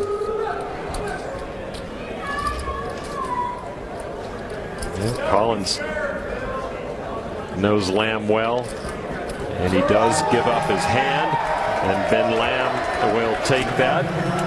And that just goes to show that by limping, you're going to get abused a little bit, and that's Ben Lamb abusing Collins for limping in with ace-8 offsuit. I don't like that play at all, Phil. Well, I mean, if he had ace-queen and snap called him, then all of a sudden we'd be both saying we like the play. But he didn't have ace-queen, so if you're going to play the ace-8, why not bring it in for a raise and just hope to pick up the antes and blinds right there? I mean, well, Lamb still the short stack with almost 16.5 million. Picks up a few chips right there. Kara Scott has a report on Bemba right now. Kara? Ben Lamb has said what an honor it is to be named the Player of the Year, especially as it's a title he never thought he had a shot at, not being a die-hard tournament specialist. And it didn't come easy. Ben was actually flying back from Europe in October when he got the word that Chris Moorman narrowly missed out on the World Series of Poker Europe title, which clinched it for Ben. And how did he celebrate? Well, much as you would expect from a self-proclaimed Scotch snob. He had a solo toast in an airport bar with the best glass of Scotch he could find.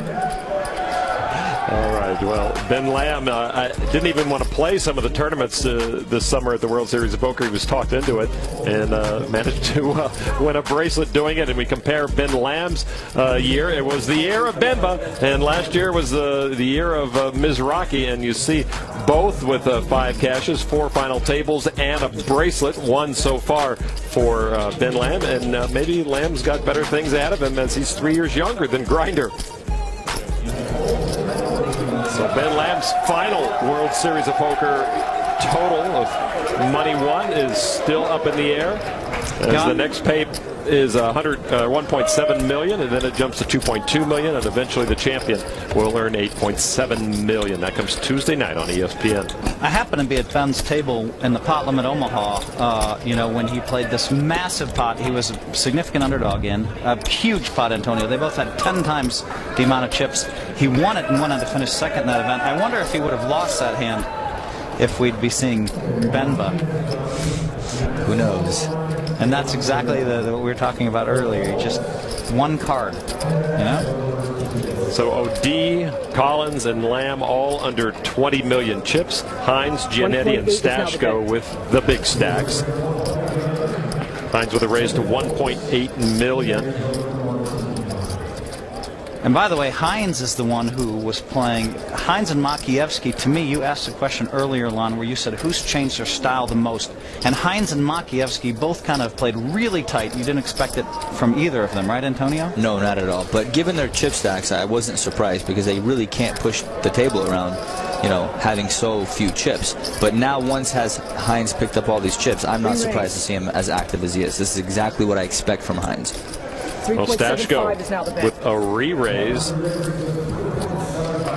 2.75 million. I think this is Stashko's first re-raise of the day. It did seem a little out of the blue when he did it. You might be right. Now, one other time against Ben when they were, blind over blind. He has position on Hines. He knows Hines is capable of opening with a wide range of 2 cards. It's pretty hard to call here out of position, but it's really only it's not that much more to call.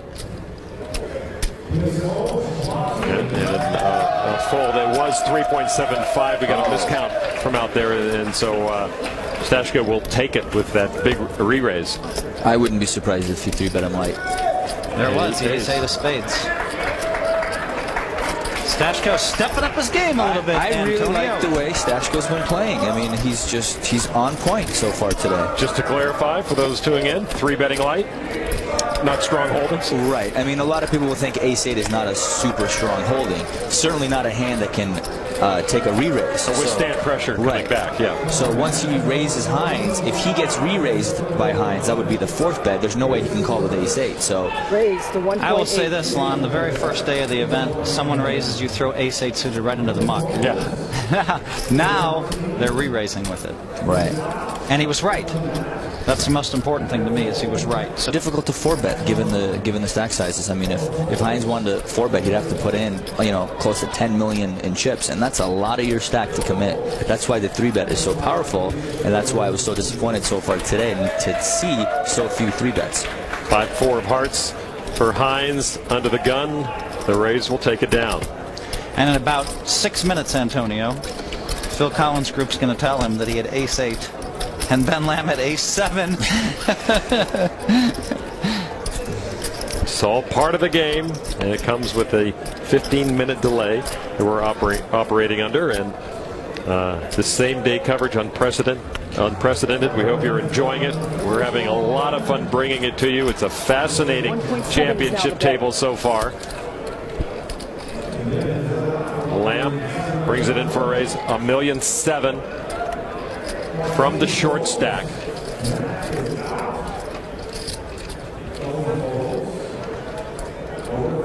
OD kept his composure so well after that big pot he lost.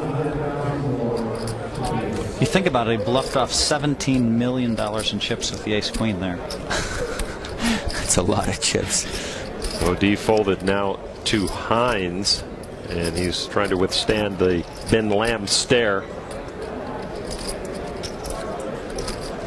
Well, Hines has that look. German in the hoodie will fold, and Ben Lamb will take it with that under the gun raise. Under the gun, the first player to act in the sequence, and Lamb doing it with a suited queen 10, got Hines to fold an ace. They don't want to play with Ben, and I wonder if Ben knows that. So that was a big pot for Ben because he went from last place in chips all the way up to 4th place in chips. Now, in 15 minutes or so, when Ben sees that he got Hines to fold an ace, is that going to get Hines to be, or Lamb to be a little more active against Hines, perhaps? Well, there's not that many situations where he's going to be just against Hines. That's true. He's right on his left. So, in order for him to play a pot with him, it's going to have to be Hines opening and Lamb coming over the top. Now, he knows he's capable of folding the ace-9 in the big blind. He might lower his 3-bet range a little bit. Well, but not only that, I mean, there was a hand early. You have to keep track of all this stuff, I think, and these players are keeping track of everything. And so, you know, Hines knows that he raised it up with ace-jack and that Ben Lamb re-raised him with king-5 of spades, and I'm sure that his group told him that. So at this point, Hines knows that Ben is capable of raising or re-raising with not as strong a hand as you're supposed to have. And they're not just monitoring the hands against their guy. They're just, you know, every hand that they can see from their opponents is what they're monitoring. Right. Hines with a raise to 2.1 million. They're at it again. I mean, I like to see Hines Lamb battles here, small blind, big blind. I wouldn't be surprised if Hines is strong here. What do you think, Antonio? I mean, he could certainly be strong and he could certainly be weak. I mean, it's more likely he's folded. weak. 8-6. Hines with the king-9 made the raise and will take the pot. So Pius Hines, our chip leader, the 22-year-old from Cologne, Germany, now living in Austria, continues to have this table at his beck and call. He has 63.5 million chips. Back with more action from the Rio in a moment. Setting a little earlier in Las Vegas and the entire West Coast, the Rio lit up like a beacon. The host of the World Series of Poker main event final table at the Penn & Teller Theater. Lon McCarron along with Antonio Esfandiari. We thank Phil Hellmuth for dropping by. We'll hear more from Phil a little bit later. We are 6-handed. The chip leader right now is Pius Hines of Germany. Matt Giannetti from the United States in 2nd place. And from the Czech Republic, the man coming in as a chip leader, Martin Stashko, in 3rd. There is Pius Hines, your chip leader. And Hines with a raise of 1.8 million. And we expect this from Pius Hines just to keep the hammer down. Hines has shown aggression. He's put some fear into his opponents, and he's not going to let go of the pedal. And he shouldn't. Well, ace-king that time. Right. Well, sometimes you wake up with a hand. And we will show you the whole cards once the hands are completed. We cannot show you cards while a hand is in progress, but any player who has entered into the pot, we will show you their cards when it's all over. We are working with a 15-minute delay to protect the integrity of the game. And Hines with a cool 65 million now is our chip leader. And he came in as the 7th place stack when we had 9 players. We've lost Sam Holden in 9th, Anton Makievsky in 8th, and Bob Bunara, the only amateur at the table, in 7th place. I love the way Stashko's been playing so far today, Lon. I really like his composure. Again, he's picked his spots so well, and I know we just talked about it, but I really like his chances. Hines at it again. We have under 10 minutes left in this level. And then they're going to raise it up to $500,000. 1 million will be the big blind. And there's the raise with queen 6. from Hines, and you know, at this point, we shouldn't be surprised what the cards are from Hines. Not only because he's been doing that, but because his goal right now is just to keep pounding away. He's getting 3-bet, you know, not that often. We just saw Stashko do it a few hands ago. But as long as he wins one and loses one, he's still going to come out ahead. And I think he's winning more than he's losing. And then also, that gives him a great image. So when he finally does get a hand, he might get action. He's a lot more likely than anyone else to get action. But he has to be consistent in his action once he gets a big hand. Exactly. To disguise it. Keep doing the same exact thing that he's doing. I love the way that this kid is playing. It's exactly what I would be doing. So Lamb, after Hines folded, well, that opened the door for Lamb to do what Hines has been doing. And Lamb opens for a raise to $1.7 million. He'll make it a 100,000 chip discount than what Hines. Phil Collins sits with just under 17 million chips. He started the table with almost 24 million in 4th place. So this championship table has not been kind to this American pro. Collins moves all in for 16.6 million. And Lamb already has invested $1.7 million. Was he pretending? Enough so he will fold to Collins' pressure. Collins wakes up with a hand this time. Woo! Nice to wake up with ace-king this late in the stage. So Phil Collins gets some chips from Ben Lamb and donations from the rest of the table and the blinds and antes. And now he approaching 20 million.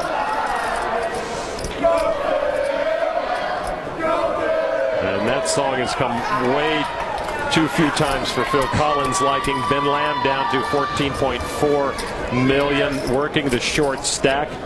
Lamb's not going to do anything crazy. He's going to pick his spots, pick the optimal moment to move that stack. He's not going to sit there and just ante away to death. That's for sure. He's going to be getting it all in more often than you would think. He has a perfect 3-bet all-in stack.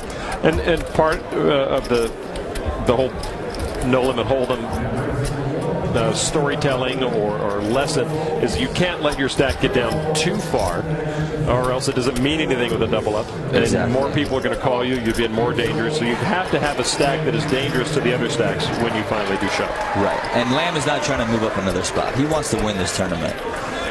Giannetti with King Jack of Diamonds takes down that pot without seeing a flop. And Ben Lamb, who has been at the top of a lot of prize pools, looking to be at the top of this one. 3 payouts already. We'll have 3 more payouts tonight. And then the 8.7 million, the 5.4 million, and the 4 million will be awarded Tuesday night on ESPN at 9 p.m. But someone tonight here on ESPN2 is going to win over $3 million for playing poker. Whee! Nice chunk of change. I could use $3 million, Lon. Well, maybe you can go buy one of the stacks right now and see what you can do. Gosh, I'd love to be there. It's crazy to think as a poker player that I'm a favorite to never be there for the rest of my life. Nobody's a favorite to be there forever. For the rest of my life, this is my profession, and I'm not a favorite to at least make a cameo one time. OD with a raise to 1.6 million. Owen OD trying to become the second Irishman to win the main event championship. Noel Furlong did it in 1999. And Lamb now will try to get some chips back after OD's raise. Lamb moves all in for 14.2 million.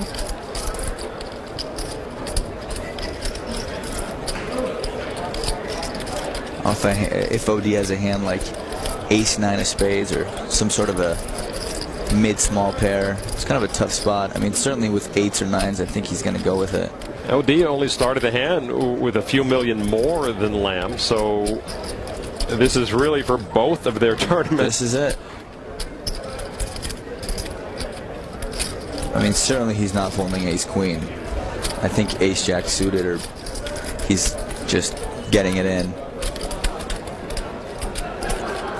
Looks like he wants to call. He might talk himself out of it, but he doesn't want to fold.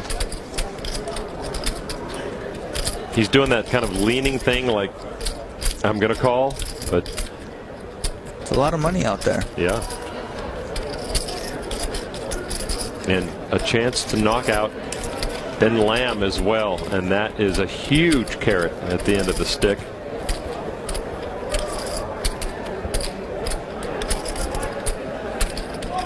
We talked about his father and his World Series success, but Owen really has built his own poker identity. He's really made his way in this very difficult business, and he's done it very well. P.S. Hines looking at the clock. I think about under 2 minutes to go in this level, and then the players will get a break. After the break, it's going to be 500,000, 1 million big blind. It's a pretty decent sized jump.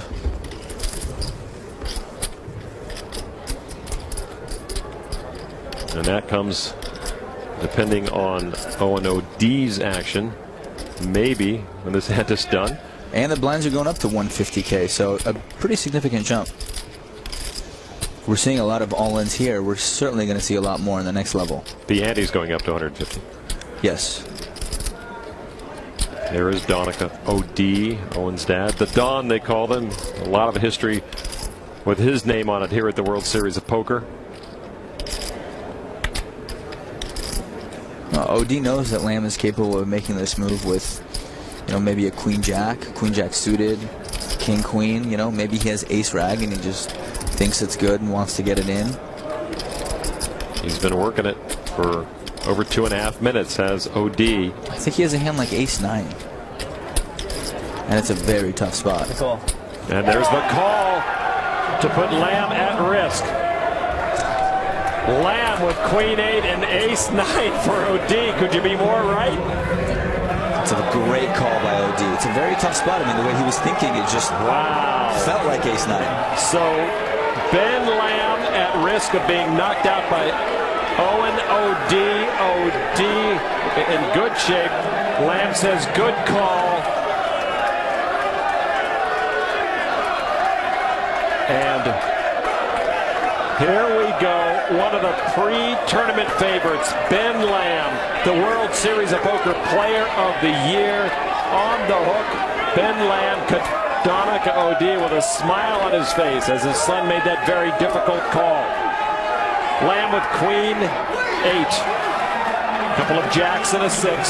It's never easy. We got two diamonds on Two diamonds out there. Lamb picks up a flush draw with 2 cards to come. It's crazy to think the Lamb is a favorite in this hand. How ironic would it be if he got the diamond? That's exactly what hurt him earlier. Right. Can O.D. dodge this one? 2 cards to come. Lamb, you see the outs up top. 4 of clubs is a blank. Queen 8 or a diamond for Ben Lamb to stick around.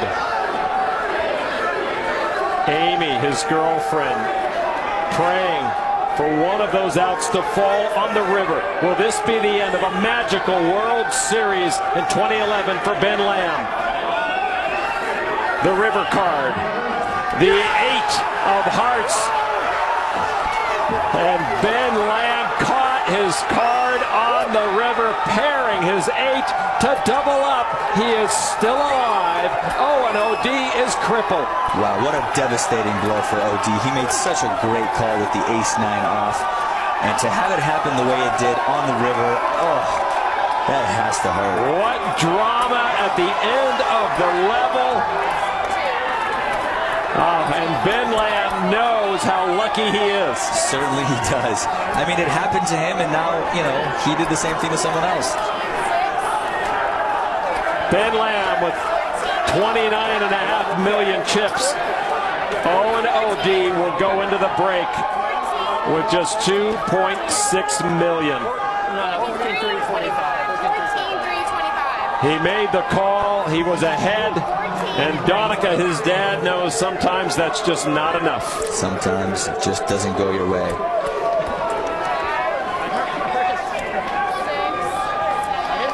He still got chips. O.D. with 2.6 million. When they come back from break, he'll have 2 big blinds left. Ben and his brother Stuart celebrating Ben Lamb waited until the very last moment. It's been a very dramatic World Series for him, but the 8 on the river saved his main event for now.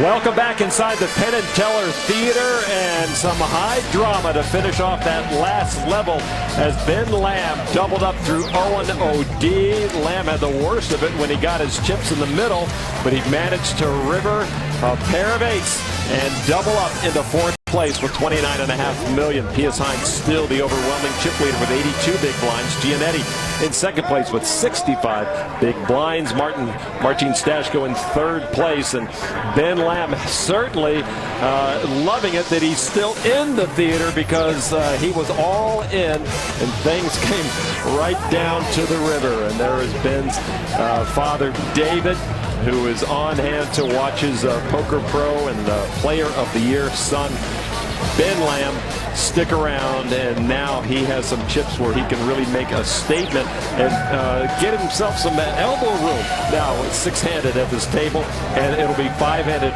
very soon perhaps, because Owen O'D on the short stack with $2.6 million.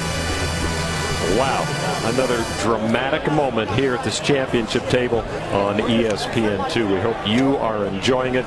Lon McCarron along with Antonio Esfandiari, and we're happy to be joined by the CEO of Cirque du Soleil, Guy Laliberté, who is an entrepreneur, a poker player extraordinaire.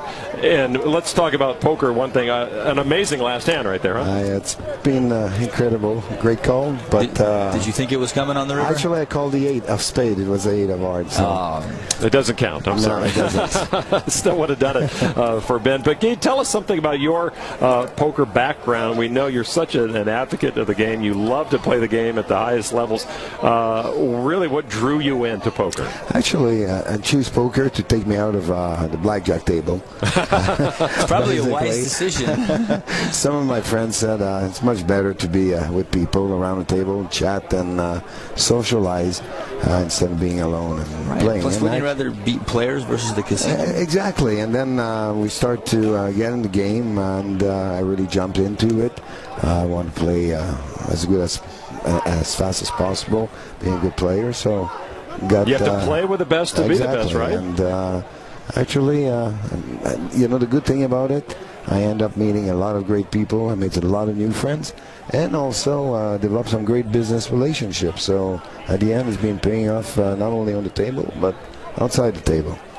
Well, speaking of that, we're talking about the big one, and it's coming up next year at the World Series of Poker. It's a $1 million buy-in that you're very heavily involved in. Let's take a look at the announcement for that. A brand new World Series of Poker event. We are calling this event the Big One for One Drop, the largest buy-in in poker tournament history. Each participant will put up $1 million with the goal of turning it into millions more. I would like to turn the podium over to the man whose vision it was for this event, Mr. Guy Laliberté. Well, you can tell us all about it. How was this big one conceived, Guy? Well, for a long time I want to do in the business of poker. People were saying, when does that big $1 million buy-in tournament will come? And I started to reflect on it. I said it could be also an event to raise money for a foundation. And actually I did have one, which we addressed the situation of water in the world. So I spoke with Mitch Garber, which is a friend of mine from Montreal. We went to a hockey game, chit-chat, have a couple of glasses of wine, and decide to evaluate if this tournament was possible. And I gave a couple of phone calls to businessmen, millionaire people I play with, professional, and the response was very good. So within 6 weeks, I had basically confirmation about 10 people. So we said, let's give it a shot. So when we announced that in June, we had 15 people. Now I'm up to a little over 22. So you might make it a bracelet event. I know you appeared with Barbara Walters. We take a look at that, and certainly a big moment for you and the One Drop Foundation. You do not show emotion. Show me your poker face. Oh, you're scary. That's a scary face. That was a short one. That was a funny one. Barbara Not the scary Walters. one. Yeah. Big like time. that. The big time. Now, why the $1 million buy-in? We want to put a big show. We want to make an impact, not only in the game, but also in the attention we could get on TV. We have 6 hours on ESPN. I think we'll be able to put a great show. It will be a great balance, I think, between professional and rich people. So there'll be the right corner and the left corner, and I think who doesn't want to watch a $1 million buy-in tournament? And you know, people have tried for so long to get something like that going, but it just never goes. You need a roster of billionaire friends, and I guess you have that. He's got that. Yes, but also I have people that organize themselves in a different way. There's a couple of places around the world, friends that doing satellite, 8 people, 130,000 people, dollars. And they place a player. So there'll be a couple of ways of putting people. It should be very exciting, Dean. We're glad to be a part of it. Make a big show. Thank you for stopping by, and good luck to the One Drop Foundation. And if you got an extra $1 million laying around, the tournament's coming at the World Series of Poker next year. 6,865 players entered this tournament. It only costs $10,000. You can come next year and do that as well. 6 players remaining. Ben Lamb with a huge push forward. Owen O.D. is crippled. The short stack with 2.6 million. We'll come back with just 2 big blinds. Inside deal is coming your way right now. Stick around.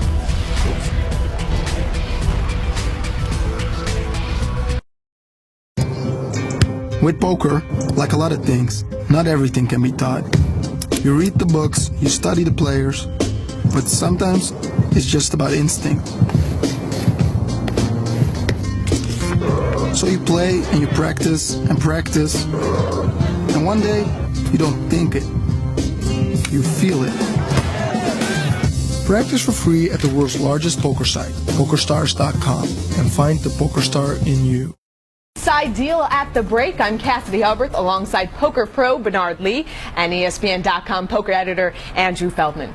I hope you're enjoying ESPN's coverage of the World Series of Poker main event final table, and what a year it's been to get to this point. The main event is one of the last tournaments of the year, and there have been plenty of big stories from the poker world in 2011. And perhaps nothing was bigger than April 15th, commonly known now as Black Friday, the day that the 3 largest online poker sites were indicted. Yeah, Cassidy, on that day, everything changed.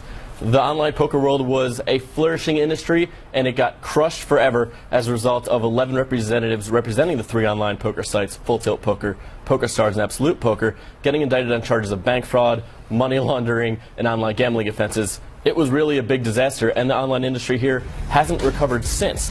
But PokerStars has kind of walked away the best of it as of now. They've repaid U.S. player balances, while Full Tilt and Absolute Poker haven't really done so well. Every time we talk about Full Tilt, something else seems to go wrong, and just weeks ago the Department of Justice announced that the owners and board members of the organization, including Howard Leder, Chris Ferguson, Ray First, and Ray Bitar, were taking player balances and paying dividends. That's not really the right thing to do. Bernard, how did this affect the players?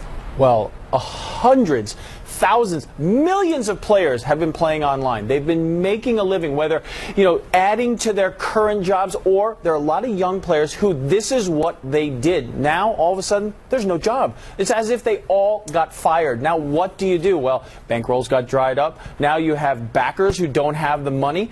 A lot of players had to make a very, very important decision. Stay in the U.S. and not be able to play, or make the move, go overseas, and continue the job that many of them love. And unfortunately, a lot of players have done that. Okay, guys, of course, as a result of Black Friday, many pundits expected that to adversely affect the turnout at the World Series of Poker, but the critics were proven wrong. Record-breaking numbers in many of the biggest events at the WSOP this year. It was truly amazing. At the beginning of all this, everyone was throwing out numbers. We heard numbers as low as 2,000, 2,500. I think the common number that we heard was around 4,500 to 5,000.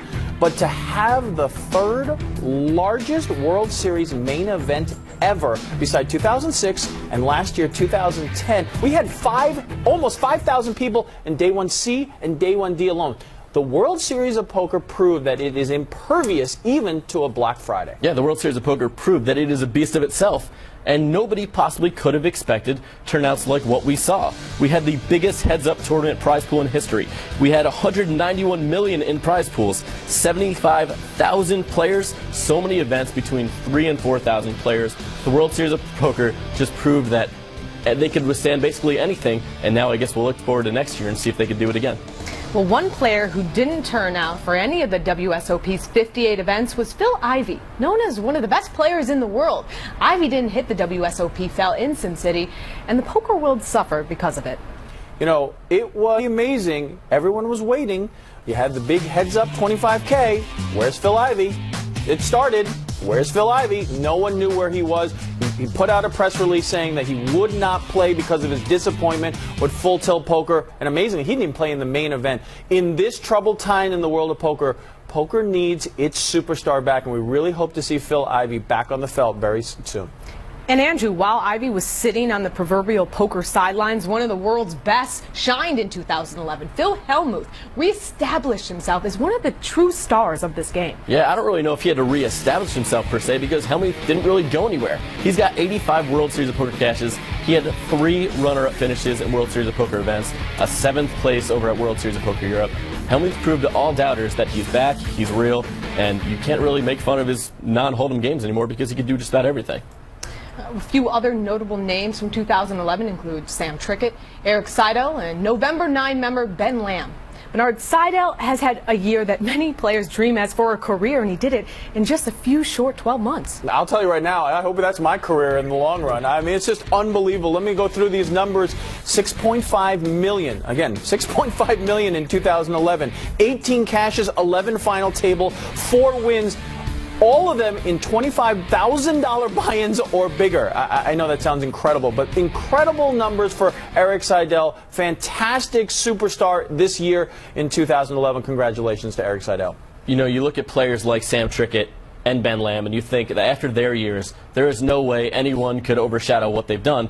But somehow Seidel actually did that. Trickett started the year with a win, the $125,000 buy-in at Aussie Millions. Took second to Seidel in a $250,000 buy-in just a couple days later. Then made a World Series Poker final table and entered the Partouche Poker Tour main event next week as the chip leader. He's had an incredible year. But of course, as we're talking November 9 right here, Ben Lamb did it all. And we're talking about Ben Lamb's bracelet win, his runner-up finish, his 8th in the 50K, his 5 World Series Poker cashes.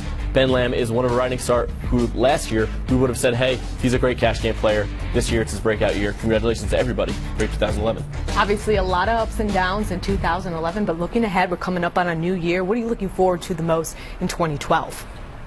Well, we've talked about it to no end with regards to Black Friday, so I am really looking forward to see if there is going to be any progress in the legislation. Recently in the House subcommittee, they had a huge hearing on this, talking about online gaming, specifically online poker, and we really want to see if there is going to be some steps forward so that we can have regulation of online poker moving forward in the U.S. You know, in my opinion, it's not a matter of if but when, so we'll see how that progresses. What I'm looking forward to most, $1 million buy-in at next year's World Series. Yeah. It's going to be a great charity event. Really excited for it. As always, great stuff, guys. For Bernard Lee, Andrew Feldman, I'm Cassidy Hubbard. That'll do it here in Bristol. Enjoy your continued coverage of the World Series of Poker main event. Hello, beautiful. Oh, yeah.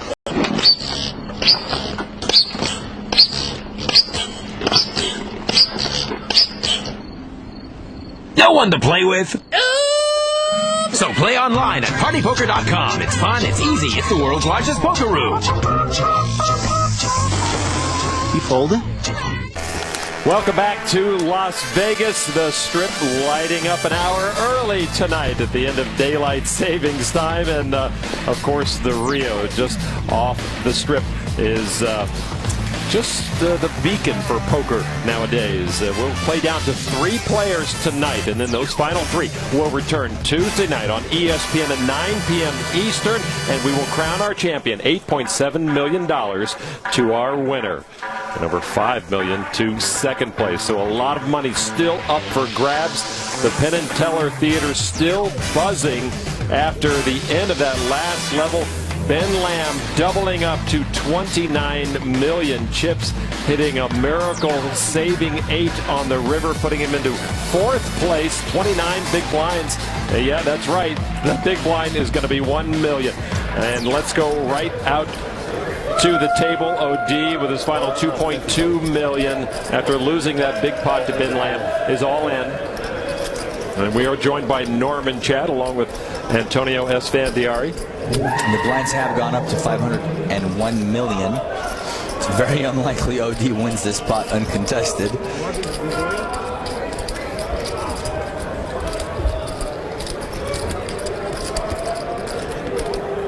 Stashko in the small blind. Needs $1.7 million to call of his 37 million chip stack. But he has Giannetti in the big blind.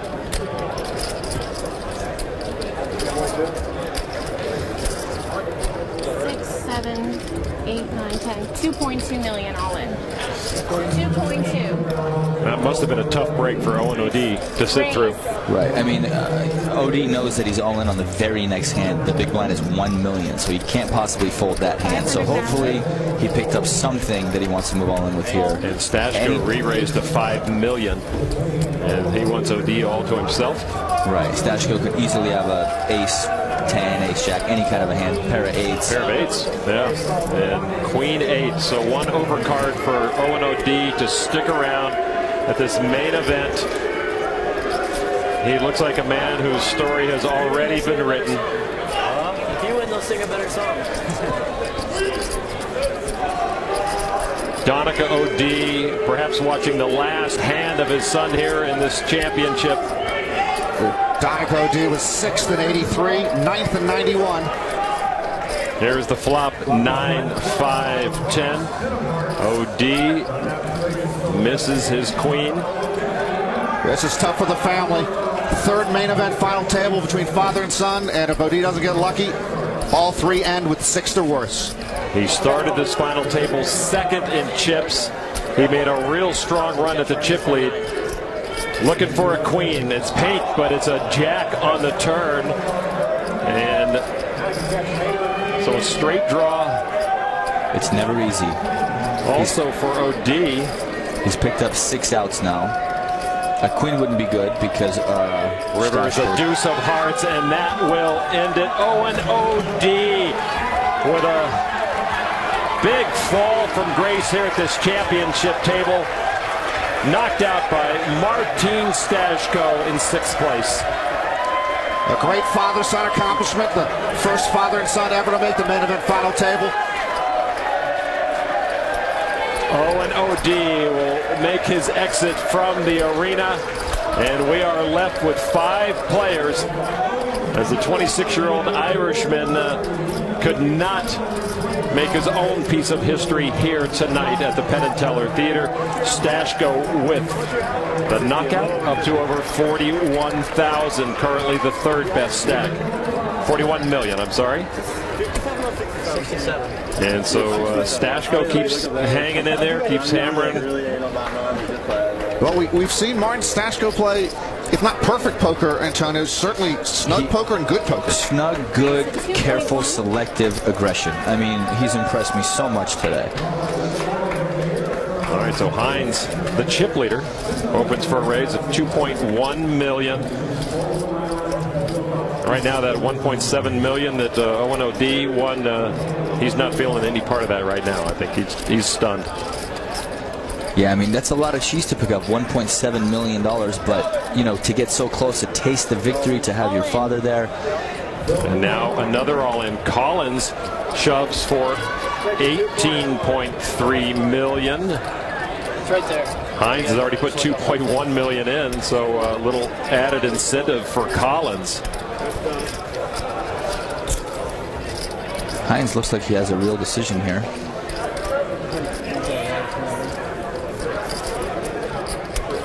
I think he's checking the chip stack of Collins on the monitor, but they are getting an exact count. About 16 million more. 16. Phil Collins putting his tournament life out for the taking. His wife, Katie, has been through the ringer, and a call from Hines. Hines calls with pocket nines, and the nines for Hines once again are good for him, and ace-7 of diamonds. That's a great call for Collins. He read his opponent correctly. He saw him do it earlier with Queen Jack, and this is actually a better spot than he could imagine. He doesn't even have to fade 2 overcards. He just has to fade 1 overcard, or a flush, of course. So P.S. Hines with a chance for another knockout. He knocked out Makievsky earlier in 8th place, and now with a chance to get one of the big fish, Phil Collins here. Phil Collins hoping for one more night, but he is a 2-to-1 underdog. Well, there's a straight draw, open-ended for Phil Collins. 4, 5, 6. It's never easy. He's got 11 outs twice. Plus the ace, yeah, you mentioned. And the 3 and the 8 on the open-ender. He's also got the runner under diamonds, which is unlikely, but you never know. We've seen diamonds run tonight. Katie Collins hoping her husband can pick up one of the 11 outs. And there's a 9 of diamonds. And that, well, you guys would say that's a sick card, right? Does it get more interesting? Well, so, runner diamonds kept him alive against Ben Lamb. He had a straight draw and a flush draw then. He's got a straight draw and a flush draw now to stay alive. Phil Collins. Well, the board can't pair. That would give Hines a full boat or quads. 3, 8, or 2. And you see the other outs up top. There's a few diamonds in there for him. 13 outs for Phil Collins to hang on in this main event. Phil seems very at ease. The river card is a 7, and that is not going to do it. Phil Collins knocked off of this championship table in 5th place. There may have been something in the air tonight, but it was not in the cards for Phil Collins to become poker's next world champion. USC Phildo is online name for University of South Carolina. He wins over $2.2 million. A great showing for a guy who didn't have many live results coming into this main event. No, but he certainly has the knowledge of the game. He's won over $3 million in online tournaments, and coming into this field, beating out over 6,861 players is not a bad completion there. And look at Hines' chip count now continues to climb. 86.7 million. 205 million chips on the table. P.S. Hines with nearly 87 million of them, 5-handed. So P.S. Hines with his 2nd knockout. Stashko has 2 knockouts. Lamb with 1 knockout. Matt Giannetti with almost 50 million. Stashko with 40.9 million. Ben Lamb 28.7 million. 4 players remain at this table, and we'll be playing for 45 minutes or so in this level before they do take a dinner break. One more player to be knocked out before action ends for the night. So we are 4-handed now, and it has been amazing quick run. Bang, bang right there, Norman. Yeah, but I got to tell you, with the 4 players we have left here, I know Ben Lamb got lucky to stay alive, but these 4, I think, are the 4 who have played the best at this November 9. And I would certainly have to agree with you. They deserve to be here, and there's a lot at stake. I'm really excited to see what happens. A lot of people thought Phil Collins could take this down, and it just seemed from the very get-go things weren't quite working his way. Yeah, it's where he went with the different style tonight. I'd almost put all those other guys playing A minus type of game. For Phil Collins, almost like a C minus day. He limped a lot. He played a different style. It didn't work. It seems like for the last 3-4 months he went to the school of Phil Hellmuth and came back and tried all the limping stuff, and it just didn't seem to work out too well for him. Well, he is paying for it now as he's sitting on the sidelines, and right now he is down with Kara Scott. I've got Phil Collins here with me, just busted off of the table. Talk to me about how you feel about your play out here today. Did you play the game you wanted to? Yeah, I think I'm pretty happy with my decision making. I'll have to look at the tape, I guess, to see if I could have played better, but for the most part, I thought I played pretty well, and lost some chips, was fortunate to double, and then I needed another double if I wanted to stay in, but couldn't get it. Thanks so much for talking to us, Phil. Appreciate it. Back to you, Len. All right, congratulations to Phil Collins for that finish. And a lot of thrills he gave us here at the main event.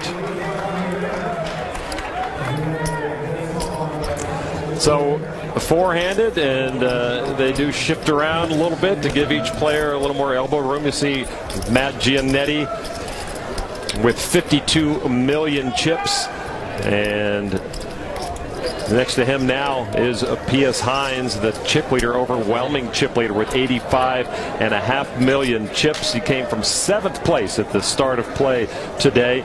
Ben Lamb next to him with 28.5 million chips. And he has to feel very fortunate after being a river rat for a double up, and then Martin Stashko with 38.6 million chips. And so anybody's ball game, and as you mentioned, Norman, 4 very strong players. Yeah, we're left with the 2 26-year-old Americans, and then the 22-year-old Hines from Germany and from Czech Republic. Our chip leader at the beginning of the night, Martin Stashko.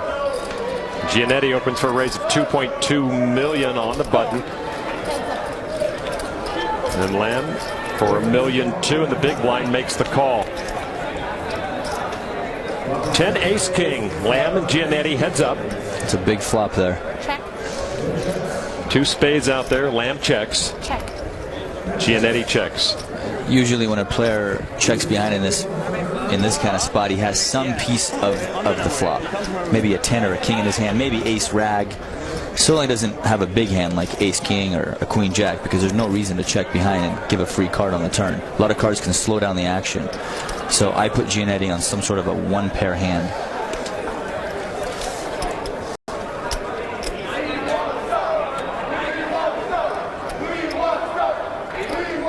Lamb going to work. His reads, his bet sizing has been pristine throughout the main event. He always seems to be doing the right thing. 3.4 million. And after the 3.4 million from Lamb, Giannetti will lay it down. Lamb flop, aces up. Good read by Giannetti. He flop bottom pair, checked behind, and just folded the turn without even thinking about it. You said big flop right from the get-go. Yeah, it was a big flop. They got every piece of that. Ben Lamb trying to become the youngest main event champion ever from Tulsa, Oklahoma. Actually, the legendary Bobby Baldwin is from Tulsa. He won the 1978 World Championship. He was only 28 years old then, and he was the youngest main event champion at that time. Bobby Baldwin, one of the Las Vegas legends. The main event bracelet. Event number 58 of this Las Vegas World Series, the last one to be awarded in 2011 at the World Series of Poker, but it's just around the corner, 2012. You might want to start checking the registration forms online. And we hope you are enjoying this unprecedented coverage from Las Vegas on just a 15-minute delay of this championship table due to Nevada Gaming Commission stipulations. And we are having a lot of fun. There's a lot of action at the Penn and Teller Theater. Flop of 9, 8 king, Stashko and Lamb heads up. Lamb checks. Check. Stashko checks behind. Lamb had just called the small blind, the big blind here in the small blind, and Stashko checked behind. King pairs the board. 1.3. Lamb then tosses out some chips this time, $1.3 million. These two tried to have stare downs when it was 10-handed. They seemed to be in a little different mood at that time. They kept laughing at each other, but now it's a little more serious business. Right, Stashko looks very serious.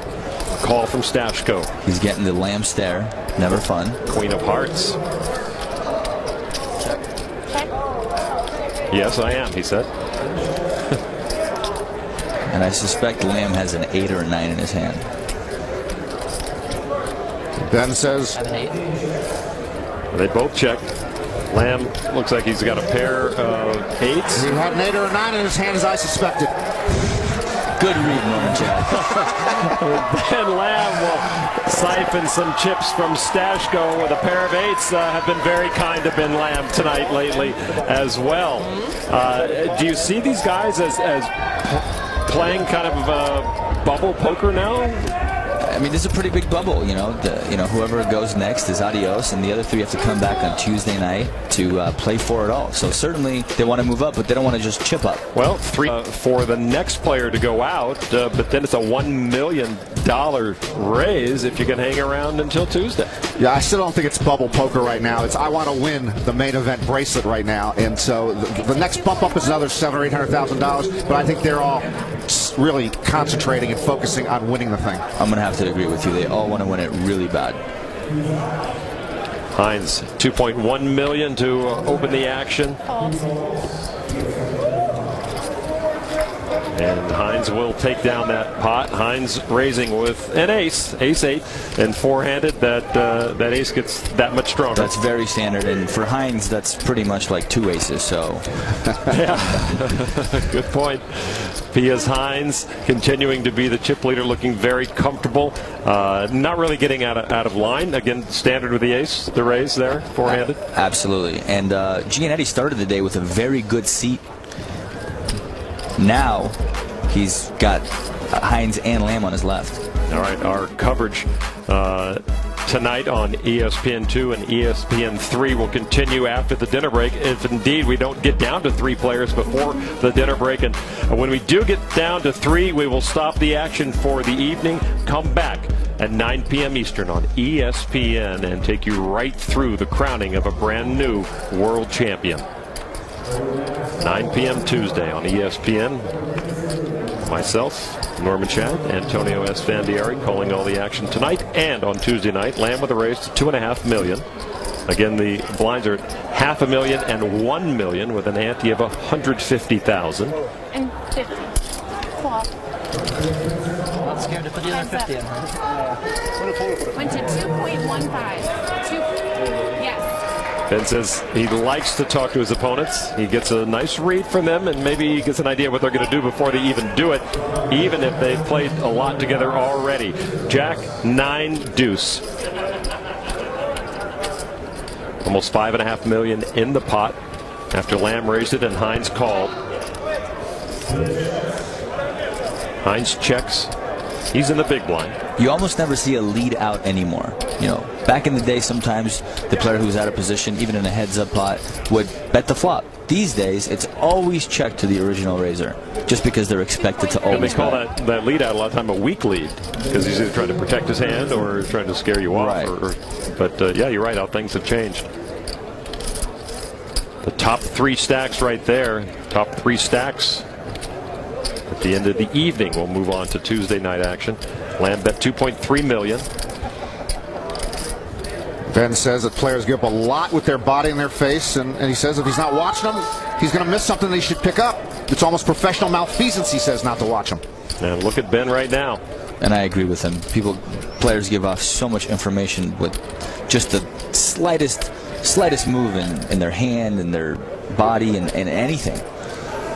Ben has studied Pius Hines, every other player throughout this table, and players have patterns they bring to a table or set for that table. So you have to get a baseline and see how they're acting, and then if they act out of the ordinary, then you have to figure out why they're acting strangely. And a re-raise to $5.7 million and a quick fold from Ben Lamb. So another deft move for Hines. Hines just owned Lamb there with the ace high. Didn't put Lamb on much and just went for the check raise. Now, by check raising, you almost always have a bluff or a monster or some sort of a big draw. So on that board, he was repping 2 pair or a big draw or just a stone cold bluff, and that's exactly what he had. And you got to be impressed with Pius today. He played tight early. He's changed gears now with the big chips, and we're seeing the other Pius Hines. Right. He's got a lot of heart, and he's putting his chips to use, which is exactly what he needs to be doing. He just had to get over that hump of that early shorter stack.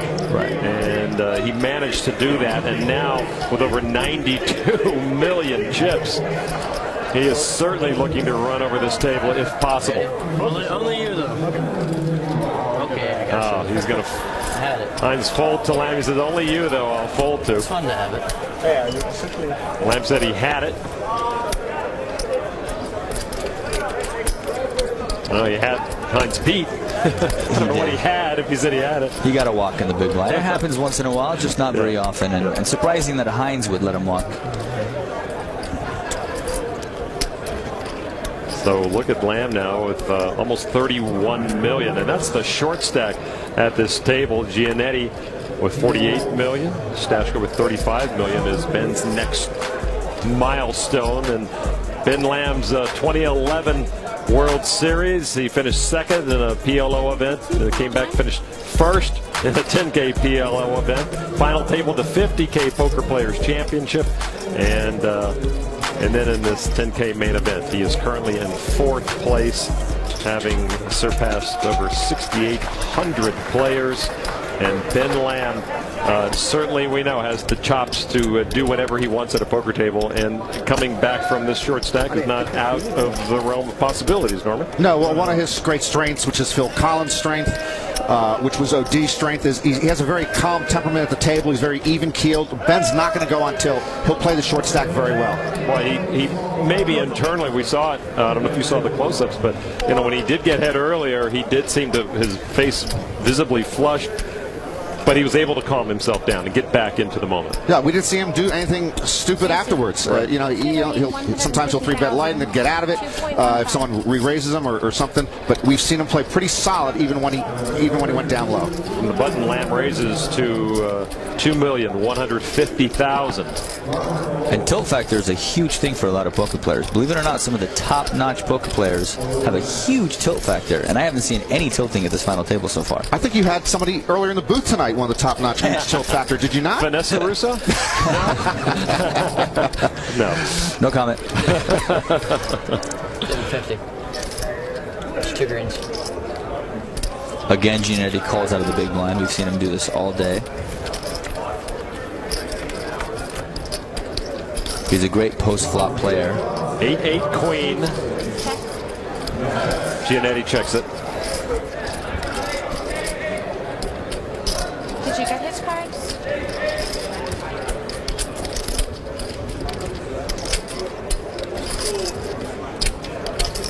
Lamb not so willing to check it.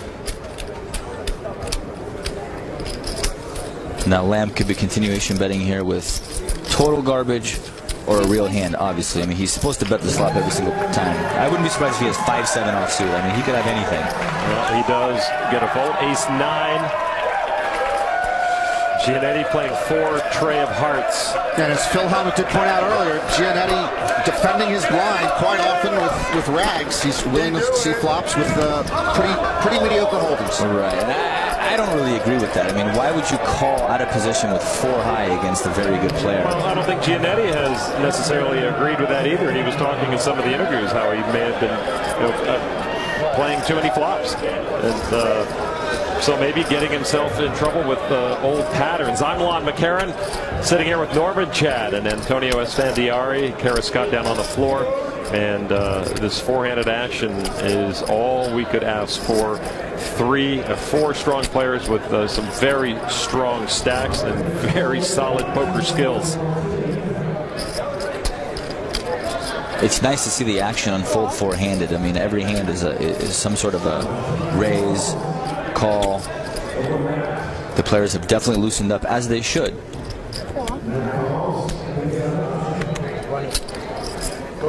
Three players. All right, well, a lip pot. 3 players, Hines, Stashko, Giannetti. See 10, Queen 9 fall. That's a scary flop. Anything interesting on that flop there, Dr. Chad? There's no red cards, which is all I look for. Boy, you are on point today. But yeah, that's obviously somebody, with a jack or a king is going to have a straight draw, as you know. Somebody got a piece of that. Another spade. Trey on the turn. Stashko has to tread lightly, as if he loses the spot, he could end up being the short stack. Stashko just went from having all the chips to kind of just hovering down to all of a sudden being tied for the lowest stack. Yeah, you're right. Yeah, but we've gone from 9-handed to 4-handed, so I mean he's going to finish in the top 3 or 4.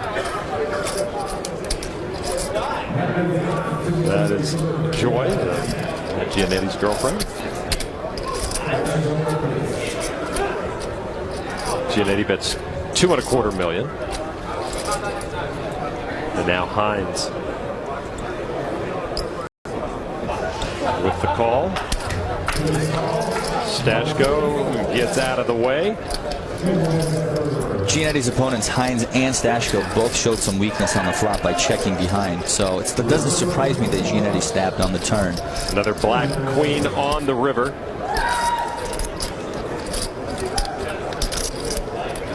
Hines certainly could have called with a wide range of draws on the turn. If he had a draw hand on the turn, he certainly missed on the river. Giannetti checks the paired forward. And I think that Giannetti has some sort of a 10 in his hand. Hand where he's willing to check and probably call Hines on the river. Yeah. Certainly doesn't want to value bet. He doesn't want to get raised? Well, he doesn't want to get raised. He also doesn't want to take away Hines' bluff factor. Unless he's prepared to bet and call a big raise with just a 10 or a 9 in his hand. There's a chance he even has a queen, but it's unlikely.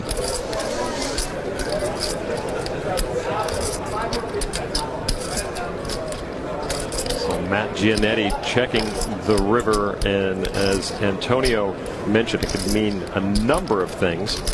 And those factors are running through Hines's head right now as he puts out a bet of $2.4 million.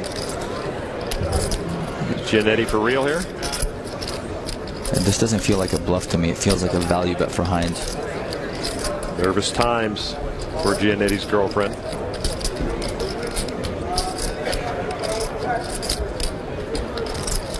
He could very well have a hand like 10-8 in his hand. He's just value betting the 10.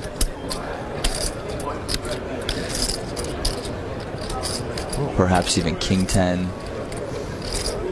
He had to plan for this eventuality of Hines betting after the check. Right. He could very well have a queen as well. I mean, that's a pretty scary flop with just a queen in your hand. So if I have a queen in that spot, I'd probably check it too. Here's Hines, the top stack. Giannetti, the second biggest stack.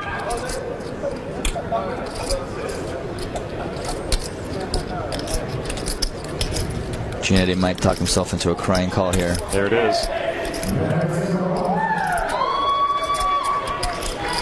And a pair of trays with the queens on board for Giannetti will take that pot.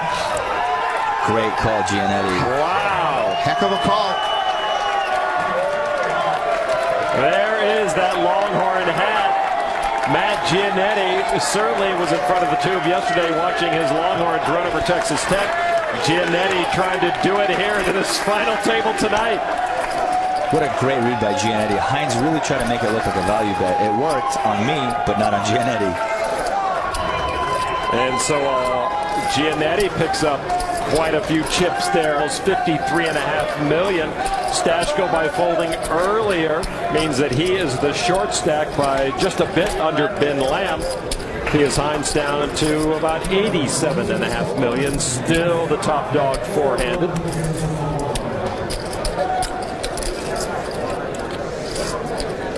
And that probably sent reverberations through that hoodie there with that call from Giannetti. A little shift of confidence there. No, Hines says that he doesn't feel any pressure at all when he plays poker. He certainly plays that way, but it's got to get to him inside. Yeah, I mean, I couldn't believe he's saying he treats this as an everyday poker tournament. He's been there before, but I guess mentally you have to get there to play your optimal. He might say that, but I can't believe he really feels that way. This is not just another poker tournament.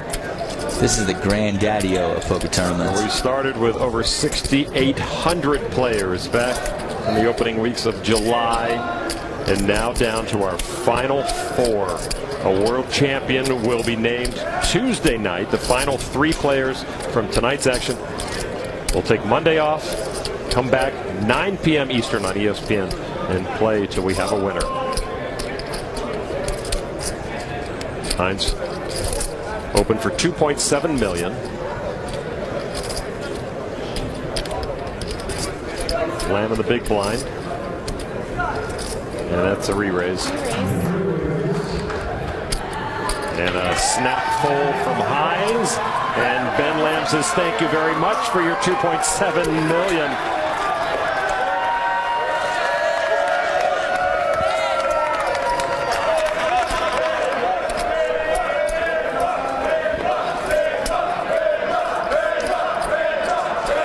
So Lamb with that nice pot moves to over $36 million.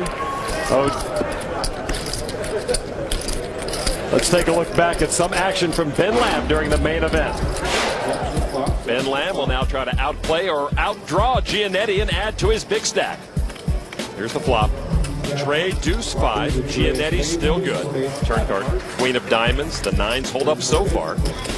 That's $160,000. And he does call, and he does have the best hand.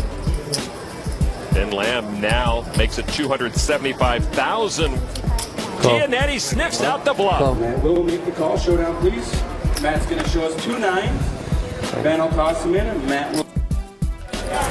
There you saw action from day 5 of the main event. Lamb getting aggressive against Giannetti. But Matt, as we just saw, showed his ability to make good reads and good calls. And that has served Matt Giannetti very well so far. $7 million. And is P.S. Hines not opening just about every other pot now the last few minutes? They opened this one to $2.1 million. Lamb with the re-raise again. And Lamb once again says thank you very much. And Lamb re-raising with 7-4. And nothing Hines can do with the 8-6. He just did it with 9-5 the hand before. So Lamb really turning it on to another gear here.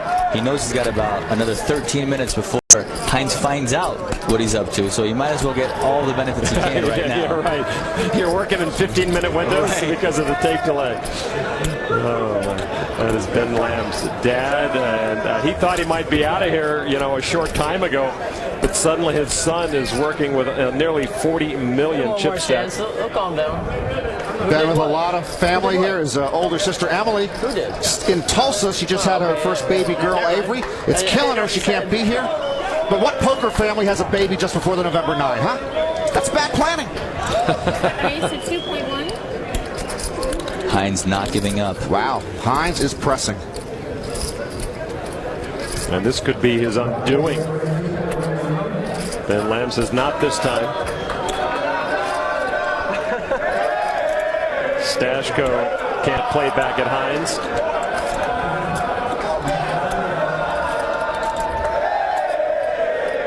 We know Giannetti doesn't like to let go of the big blind.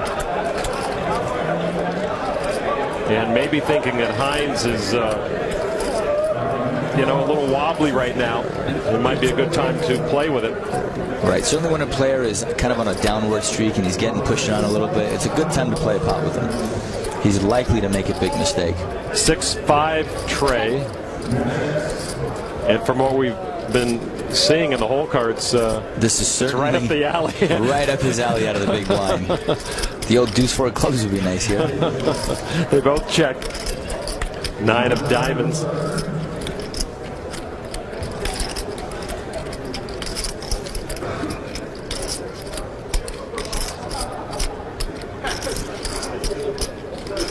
Hines probably has some sort of an ace in his hand or hit a pair on some level.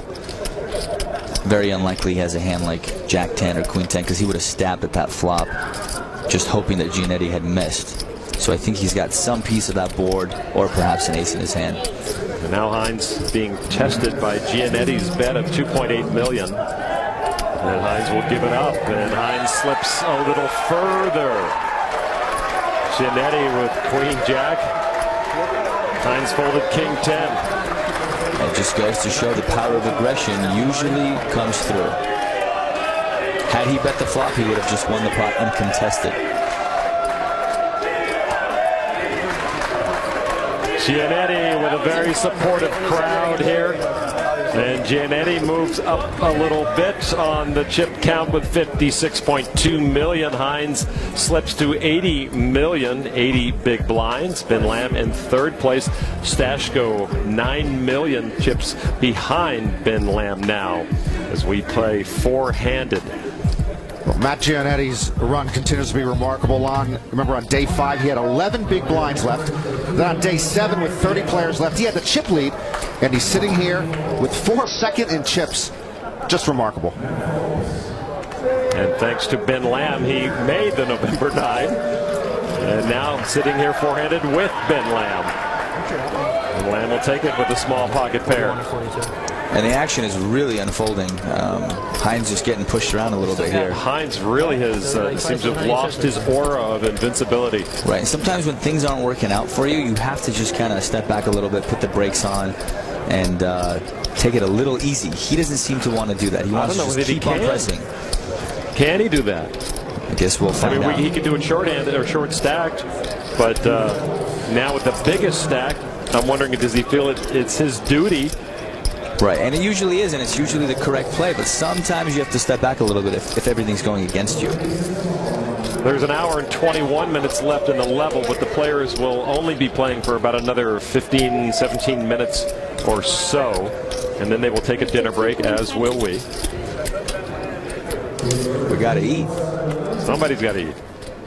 2.7 million as Hines, you know, what is the definition of insanity? You just keep doing the same thing over and over and expecting different results. He is relentless. Very courageous player, this Hines. I give him credit for putting it out there. Go ahead, beat me. It's been a broken record. He keeps raising, and Ben Lamb behind him keeps 3-betting him. And so far, this entire day, we haven't seen a light 4-bet. Just a call from Ben, who now will try to outplay Hines on the flop.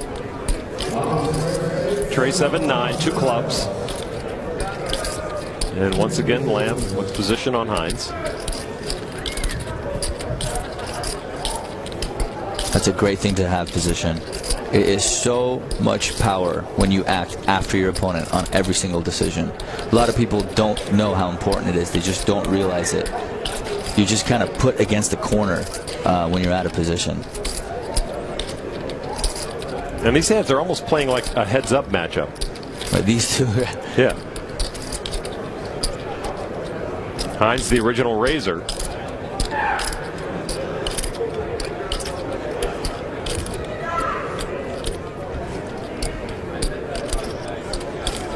Those beige chips are $250,000 a piece. 3.1 million. 3.1 million. Lamb.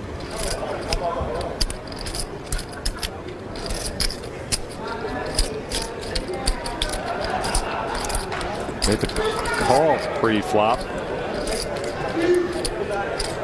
He checked his cards again, but and Lamb will fold. And folded the best hand. Power of aggression. Yep. Bet and take it. Ace-10 for Lamb into the muck. Maybe he felt his run had run out. Right. I mean, you know, it's hard to call there on a 9-7-3 board, but given that he has position and he's getting, he only has to call $3 million to win a $12 million pot. I think it's called just to see what happens on the turn. But it's a tough spot. It's a tough spot. It's easier said than done. P.S. Hines with 82 million. Giannetti in second place with 55 million. And remember, Martin Stashko is still at this table. Well, actually, I tell you again, when you get 3-4-handed, the more active players generally are favored, are they not? Absolutely, absolutely. So the inactivity of Stashko, he needs to step it up a bit. He does, and it's good for Hines that he's in there betting and raising a lot. But when momentum turns against you, you have to know when to step back a little bit. And he hasn't been doing that. Luckily for him, he just won that last pot. Hines folded his button to Giannetti's raise.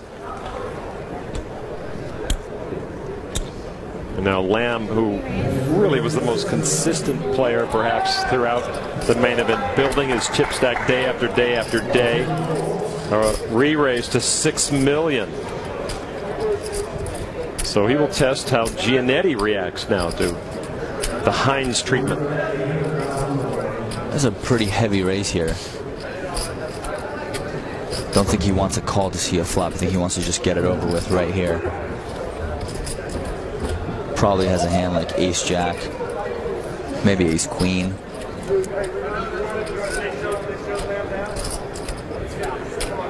World Series bracelet sitting tantalizingly close. Ben looking to win his second bracelet, second of this World Series run. And a fold from Giannetti. And Ben Lamb will take some chips with the ace-jack. Giannetti with offsuit king-queen gives it up. Good read by Giannetti. A good bet by Ben Lamb. 4 players are left. We know one of them will not make it to Tuesday. Which one of them will be a world champion?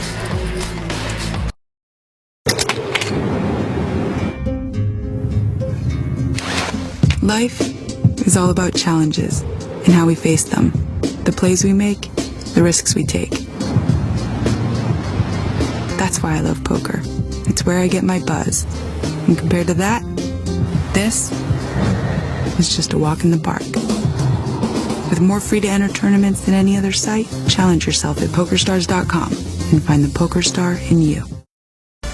Welcome back to the Penn and Teller Theater at the Rio in Las Vegas, Nevada, the championship table of the 2011 World Series of Poker main event being led right now by Pius Hines with almost 82 million chips. 2 Americans, Matt Giannetti and Ben Lamb, in second and third place. Martin Stashko, who started this final table as the chip leader, is the short stack with 28 million. Pius Hines really grabbed this championship table by its throat, Antonio, but he seems to have really let his grip go a little bit. Right. Once he got the chips, he became relentless, and he started getting some resistance, and he hasn't let go of that relentless pattern.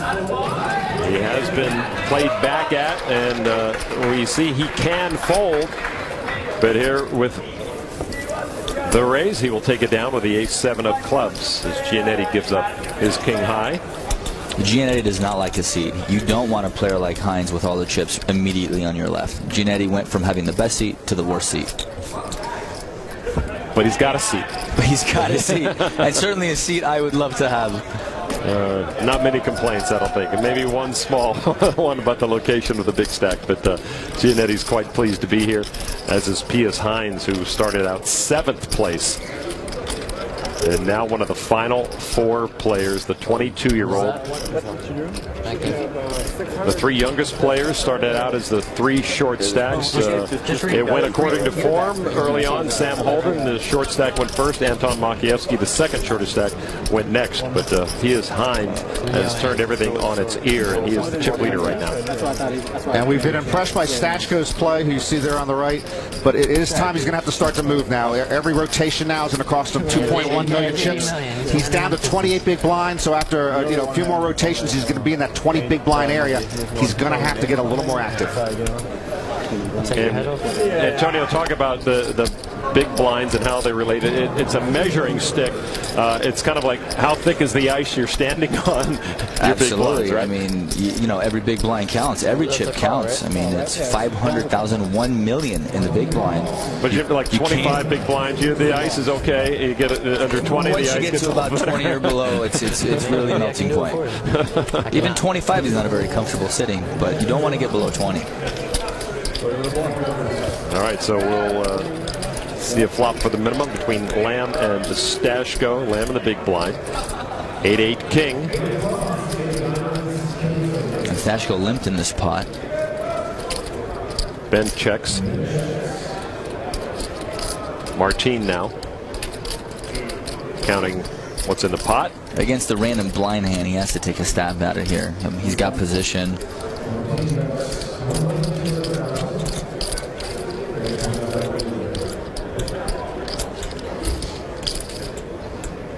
$1.2 million from Stashko. The tiniest of bets.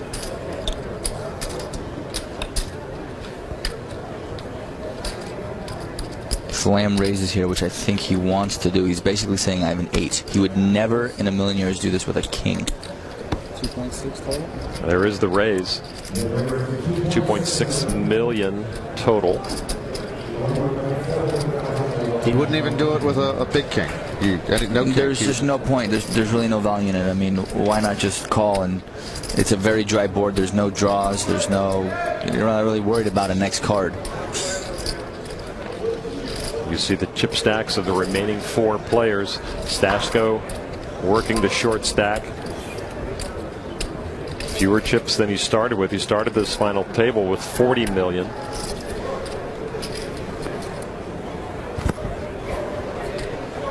Now, if Stashko re-raises, this looks very suspicious to me, because if he has a hand, and if a king in his hand, or maybe even 2 aces or any kind of a hand like that, why in the world would he re-raise here?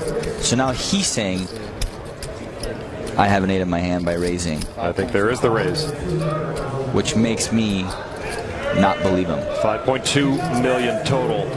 I think that he feels like Lamb is making a move on him, and perhaps he's removing on Lamb. Player re-raises 8 million total. And here we go. Lamb plays back at him. A raise up to 8 million total. And Stashko kicks it in, and Lamb will win that raising battle. And look at the hands that were played.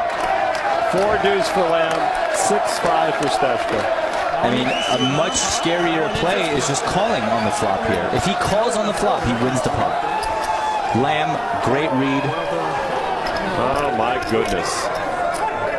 And there's a lot of Lambs in the house. That's fine. And right now, Ben Lamb is on the uptick with 49 million chips. I don't know what 15 is. Stashko in the danger zone. So that's just we have a great amazing read by Ben Lamb, but a misplay there by Stashko.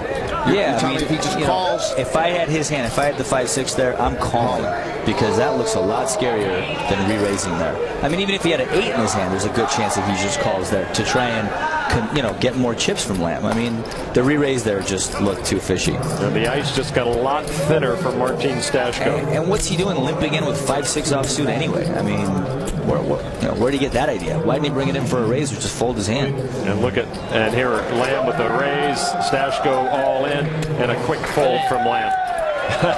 Stashko's doing this with any ace. King 5 suited. He might have been doing it just because he figured Lamb was playing around. Right. That was a really bad raise I just made. And you can't blame Lamb. I mean, you've got Stashko down, and you got to play right back at him again, I would think, right? Certainly. I mean, there's a very good chance that your opponent folds and you pick up all those chips. I mean, just because you get Jack 7 offsuit doesn't mean you should throw those cards in the muck. But Stashko, who knows game theory, as we mentioned, he's a rated expert chess player, and so he understands the counter moves and the moves and the end game, and he sussed out what Ben was up to, rightly so. And you bring out the game. Stashko, obviously the oldest one left here, but with the least experience, frankly. He started the most recently, about 4 years ago, while he was still working in an automotive job. And the other 3 guys have just played a whole lot of hands online. 2.1. Hines back at it, raised to 2.1 million.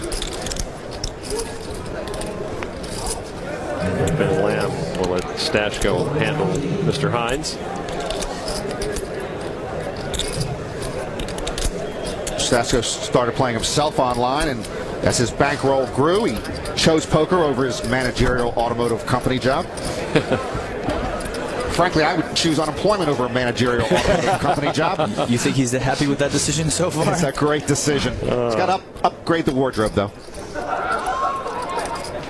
Well, I'm sure there are plenty of places that would let him shop here in Las Vegas, and he folds in the big blind now. Matt Giannetti.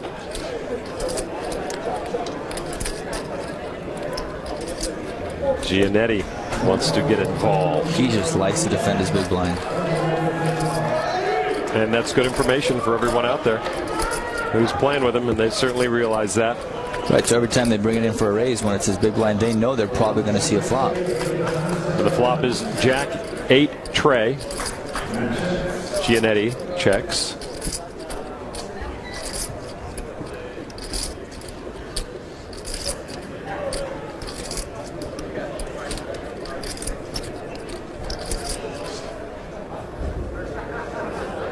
I expect Hines to follow through here on the flop. We saw him check back a couple of times, but more often than not, I think he's going to follow through in continuation bet. Just hoping that Giannetti's missed the flop. Hines puts out some of those oversized red, white, and blue chips worth $500,000 each. That's a bet of $2.4 million.